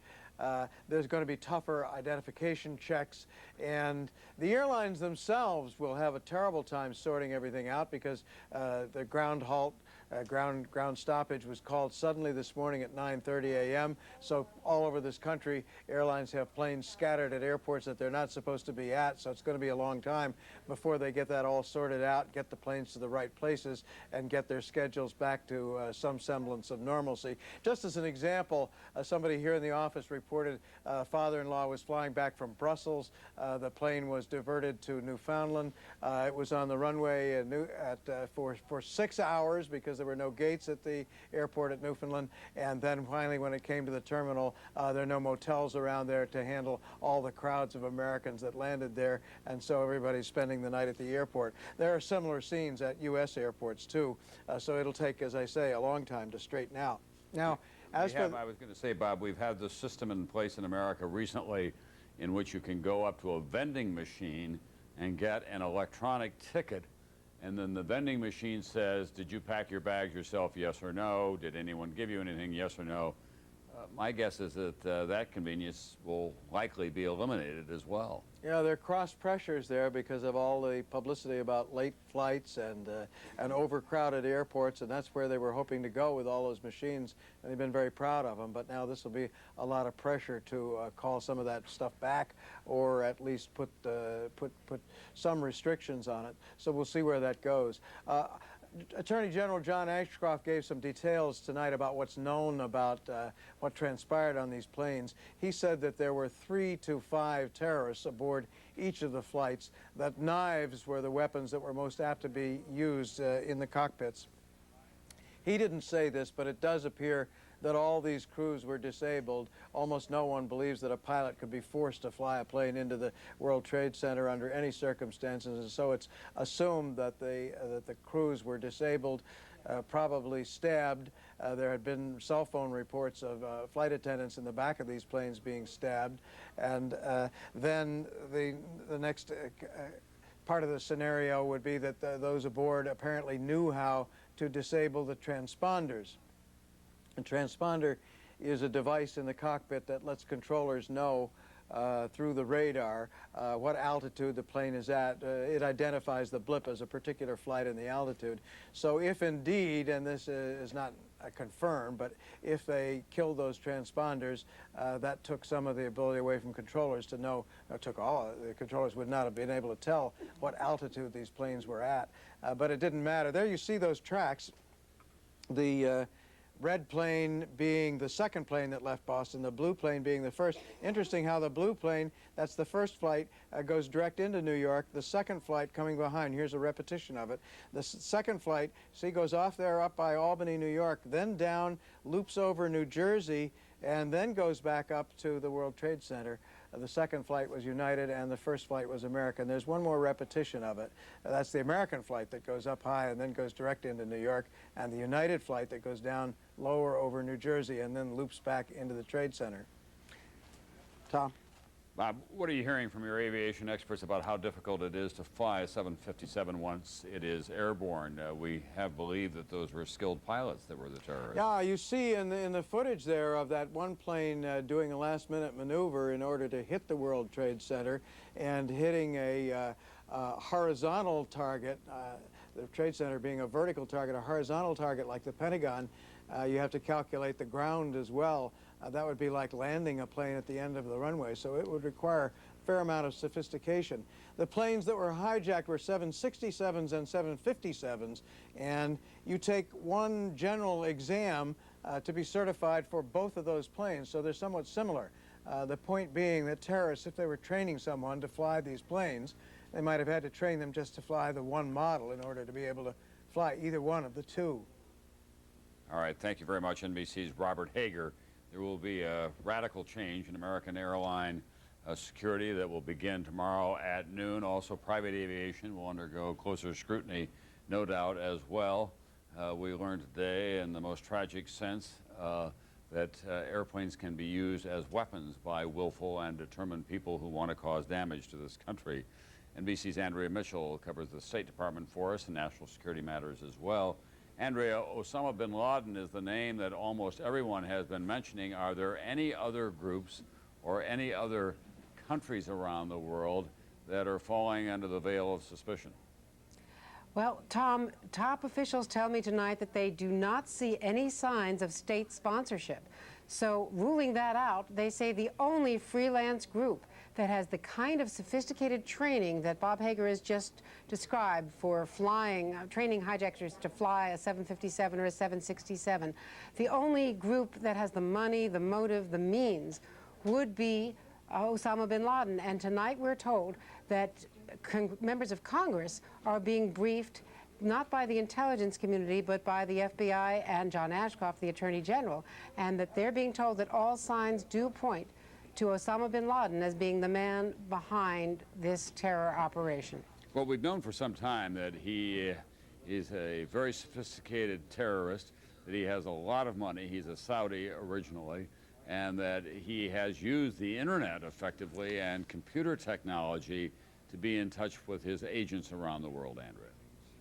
We know that he uses computer technology such as downloading zip disks and sending instructions by couriers. So he has avoided some of the electronic communication that has been more easily intercepted by the National Security Agency. But we do know that one of the signs pointing to bin Laden, according to at least Senator Orrin Hatch and a few others on the Hill, has been that there were intercepted communications. And this would follow his method of operation after the embassy bombings. One of the things that pointed to bin Laden and helped them track down some of the suspected terrorists was that they were bragging about it after the fact. Well, what they intercepted today apparently were communications between members of his groups who were acknowledging that these targets had in fact been hit.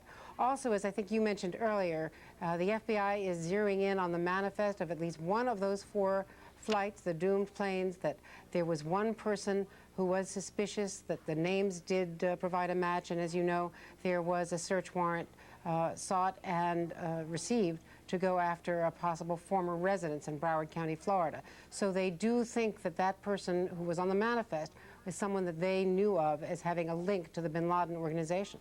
Andrea, earlier tonight you gave us a very detailed look at Osama bin Laden, who he is, where he came from. We're going to share that with our audience now. An attack on America coordinated with military precision. 4 planes, split-second timing, penetration of airports and airspace, no warning.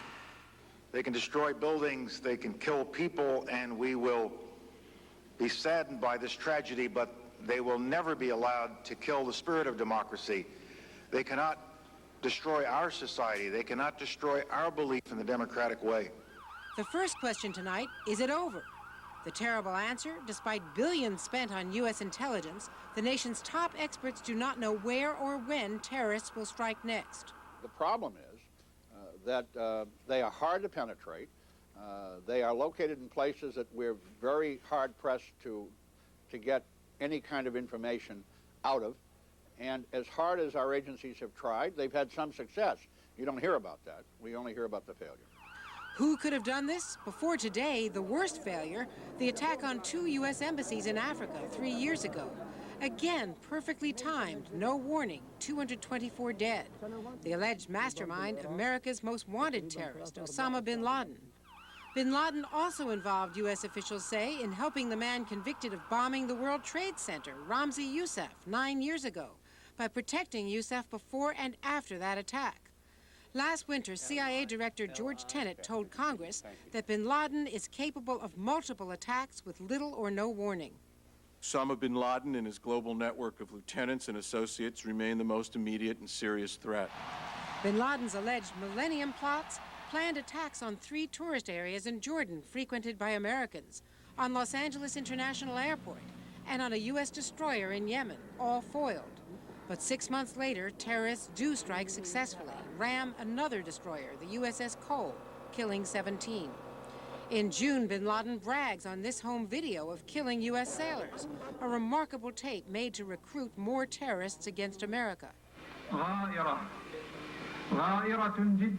And just 3 weeks ago, a warning to a London newspaper, allegedly from bin Laden's group, that he was targeting America again. I think it is a dilemma for the United States now. I believe the only thing is, to revise their policies, to look at what's happening. Why, for example, the anti-American sentiment is very high in the Middle East and in the Muslim West. How could this happen? Only from a massive intelligence failure. But in this case, at least there will be some evidence. The good news is that the hijacking 4 airplanes is a very complicated operation. Even hijacking 1 is complicated. And they will have left some trail behind them. They will have had to have checked in, and they will have had to have purchased tickets either under their name or alias names. If the U.S. cracks the case, how will it retaliate? Current and former officials say massively, but carefully. If we're going to act, we need to be able to convince the world that we were justified in our actions. We had that evidence during the African embassy bombings, and I think it's critical that the intelligence community now begin to develop that with respect to these attacks. There could be no clearer warning, Tom, than what President Bush said tonight, which is that they will make no distinction between those harboring the terrorists and the terrorists themselves. Tom? All right, thank you very much, NBC's Andrea Mitchell. Andrea, just very quickly, though, there is no sense yet that we know for sure that it was Osama bin Laden, nor do we know for sure that he is being, at this moment, harbored by the Taliban in Afghanistan, although that is the widespread speculation. Our community believes very strongly that that is where he is. They don't have an exact location. They say he is in Afghanistan, and you're absolutely correct. They do not know for sure that he was behind this. He is just the top of their suspect list. All right, thanks very much, NBC's Andrea Mitchell. Earlier tonight, there were reports of explosions in Kabul, which is the capital of Afghanistan, and the United States, both at the CIA and at the Pentagon, deny that they were responsible for it. Later, anti-Taliban organizations said that they were responsible. An anti-Taliban leader, in fact, was the target of an attack, an assassination attack in the last 48 hours or so. And there's some question about whether that attack was successful. So that kind of anarchy that has been going on there continues in Afghanistan tonight, and so much of it is closed off. Reporters who are able to get in there are restricted in where they can go and who they can see and what they can report when they get out of there. But now I'm sure that it will be closed off even more, although officially Taliban officials were denying tonight that they had any role whatsoever, or that Osama bin Laden had any role whatsoever in this terrorist attack. And tonight, this is the kind of world that we live in. Libya and Cuba both expressed shock and solidarity with the United States as a result of this terrorist attack, said that they would offer any kind of assistance that they could. Here in New York City, you are looking at the lower end of Manhattan, the great canyons of the financial district, backlit by the fire that continues to burn. 3 buildings, 2 towers, 110 stories each, and another 40-story building have come down as a result of this terrorist attack. There are an untold number of people dead who worked in those buildings, and rescue workers, including firemen and emergency personnel and policemen as well. No one has gotten closer from the outside than our own persistent Rahima Ellis, who with her crew of a producer and a camera crew did get right down into the midst of it this evening, even though earlier today they were in grave danger themselves when the buildings came down. Rahima, what's the latest that you're hearing down there? What I'm hearing, Tom, is that this work, as you know, is going to continue all night long. They are still hoping that they will be able to pull someone and maybe several people out of this rubble alive. They have had a miracle of miracles here tonight. 2 Port Authority workers were pulled alive from the rubble and taken to nearby hospitals. At this moment, we cannot say the condition that these men are in, but we can say it was a source of great joy for the rescue workers, for the firefighters, when they were able to pull those men out. It is an unbelievable scene. People have been describing this that is much like a war zone. That is no exaggeration.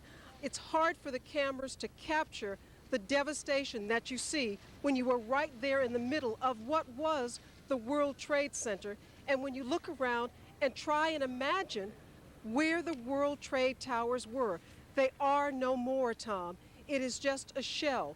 There are skeletons. There are fire crews who are hosing down the smoldering remains and saying that they are literally digging through the rubble, hoping that they will find more people alive. Tom? NBC's Rahema Ellis down not too far from the World Trade District. I'm told, Rahema, that they have everything that they need down there. There must be some sense of organization to these rescue efforts as well, or are they just turning over all the rubble that they can as quickly as possible? They're doing that as well. There is a staging area which is only 1 block from ground zero, if you will. We got there as well.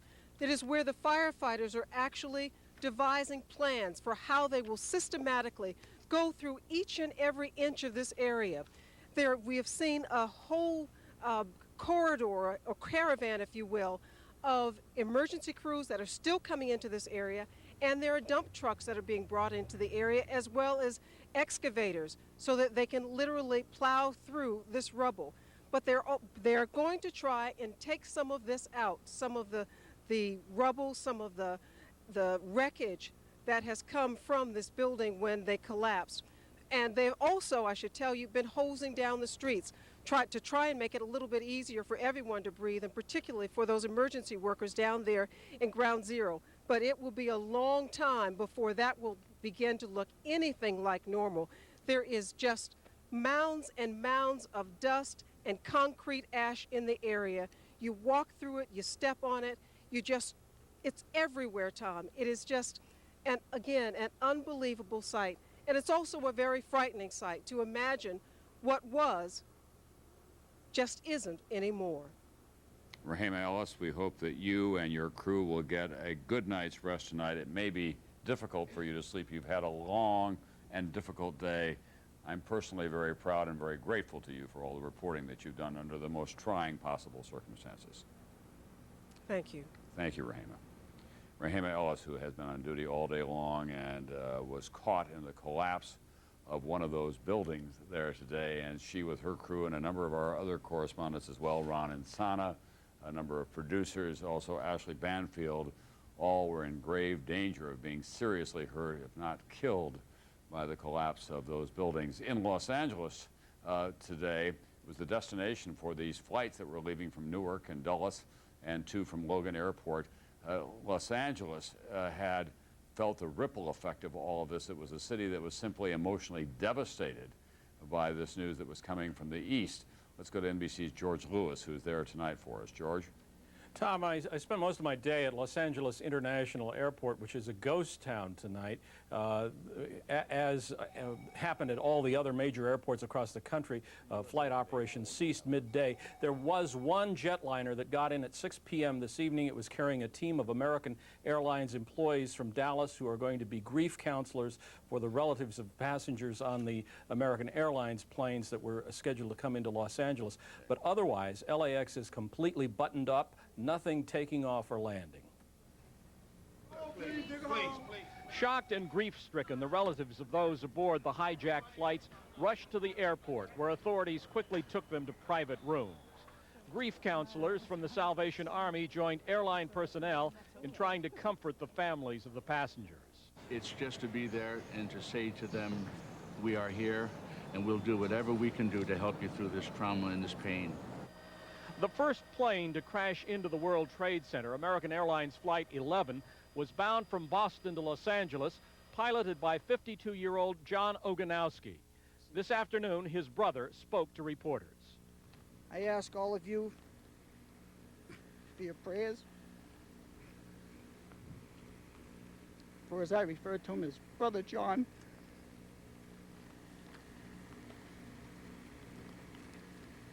And I ask you to also pray for our whole country today. Among the well-known passengers on the hijacked planes, the producer of the TV series Frasier, David Angel, and CNN commentator Barbara Olson, wife of U.S. Solicitor General Ted Olson. She reportedly called her husband twice on a mobile phone to tell him her plane was being hijacked, that the crew and all the passengers were being herded to the back of the aircraft. And on United Flight 93 from Washington to San Francisco, one of the flight attendants, C.C. Myers, also used a cell phone to report that hijacking to her husband, a policeman in Fort Myers, Florida. By midday in Los Angeles, FBI personnel were swarming over the airport checking for possible bombs, but none were found. As a precaution, police and the FBI ordered the airport evacuated. We're evacuating all terminals and we're stopping traffic all over. An eerie scene at Los Angeles International tonight, the airport completely empty. There are 178 aircraft on the ground at LAX, and airport officials warn that even if the system is on track for reopening at noon tomorrow Eastern Time, there are a lot of aircraft that have to be moved back to their proper locations. They may take off without passengers, so passengers should not expect to go to the airport at noon and find flights readily available. Tom? Thank you very much, NBC's George Lewis. I suspect a lot of people will be having some real second thoughts about flying at all in the near term. We'll be sharing more information with you about that later on. We want to go back now to the Pentagon and NBC's Jim Miklaszewski, who's been on duty since early this morning. He reported for his normal assignment at the Pentagon, and then when we were on the Today Show, he called in to say, I don't want to alarm anyone, but there's been an explosion. That, James, was an understatement of the highest order. You could have no idea that an airliner had been crashed into that building behind you where the flames still are going. Tom, you know, the problem with the Pentagon is it's so huge, you can be at one end and really not know what's going on at the other end. And this morning when we heard that explosion, it shook the building, rattled the windows. We saw construction workers running outside, but we couldn't get the first glimpse of what we now see, the kind of devastation that occurred when that American Airlines 757 slammed into the side of the Pentagon here on the southwest side. Not really much good news to report from here tonight.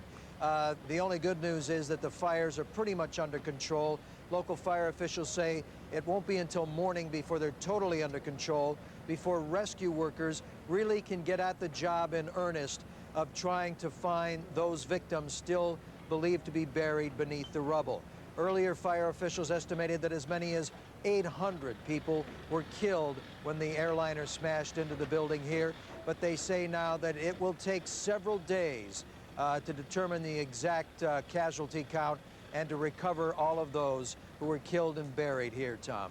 And they put out some 1-800 numbers and other numbers asking Navy and Marine and Army personnel to call in if they were assigned to be on duty at the Pentagon yesterday, right, Mick?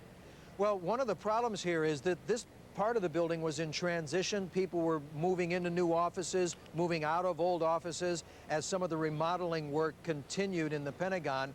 And it was difficult for people to figure out exactly who was where at the time of the blast.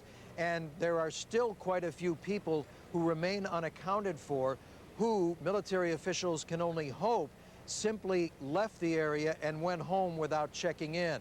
But again, it's going to take several days before they can finally determine exactly who is still missing, and it'll take even longer before they recover all the bodies here. All right, thanks, Jim Miklaszewski. You've had a long and difficult day as well. You've been first rate as usual. I hope you're able to get some rest tonight, because you're going to have another early start tomorrow morning, because the Pentagon obviously is going to be one of the nerve centers of our response to. And they're going to try to get, Tom, they're going to try to get things back into operation as quickly as possible.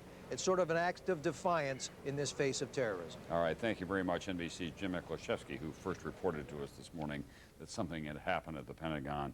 Indeed, it had. Here are some newspaper headlines, I believe, from around the world that we have been assembling tonight. This is one of those events that happened in this country that did obviously get the attention of everyone everywhere. In London, apocalypse in the Daily Mail, one of the tabloids. The pictures of the smoke billowing and the fireball at the World Trade Center. I can't see what the top one says. Apocalypse and the Daily Star are there, obviously. This has been headline, is this the end of the world? That's the Daily Star in London. It is not the end of the world, but it is a very difficult day in this world, especially in the world of the United States and freedom-loving people and democratic institutions, which have come under assault here today, as well as those images and symbols of American capitalism. So to bring you up to date, we don't know the exact number of those people who have been lost in the attack on the World Trade Center and the collapse of those Twin Towers. It could be in the thousands, but state and city officials are being very careful not to assign any numbers to it. They just say it's going to be horrendous. We do think that between 200 and 300 firemen and policemen still are missing. They were on rescue duty when the planes came down. In Washington tonight, they are revising now the number of dead at the Pentagon. They say it's somewhere between 100 and 800. The military has not been able to get an accurate count. 266 people who were on those planes that were hijacked were killed, and the loss in human life, of course, and the recovery of those people who are still alive is the highest priority of everyone, both in New York and in Washington. And of course, the condolences that go out to those families who lost people today, either in the attacks or on the airplanes, are heartfelt across this country. At the same time, the president is beginning to marshal the resources of this country, militarily, politically, and economically, to respond to this unprecedented terrorist attack, telling the nation tonight that the resolve of this country will not be shattered, and any country that was harboring these terrorists can expect to be punished as well. He'll have a National Security Council meeting tomorrow morning. We want to share with you, as we go off the air now, a Gallup poll that was commissioned by USA Today to show you just how deep the effect of these images have been on American life. People tonight were saying that 86% of the people who were questioned said this is an act of war against the United States. 87% said it was the most tragic news event in their lives. That includes generations that remember Pearl Harbor, obviously, and the end of World War II and the assassination of John Kennedy. Of course, they're dealing with the immediate emotion of it all. 48% said that they're less willing to fly in the future, and the number of people who said they were worried that someone in their families would become a victim of a terrorist attack, 58%. That's the highest since just after the April 1995 Oklahoma City bombing.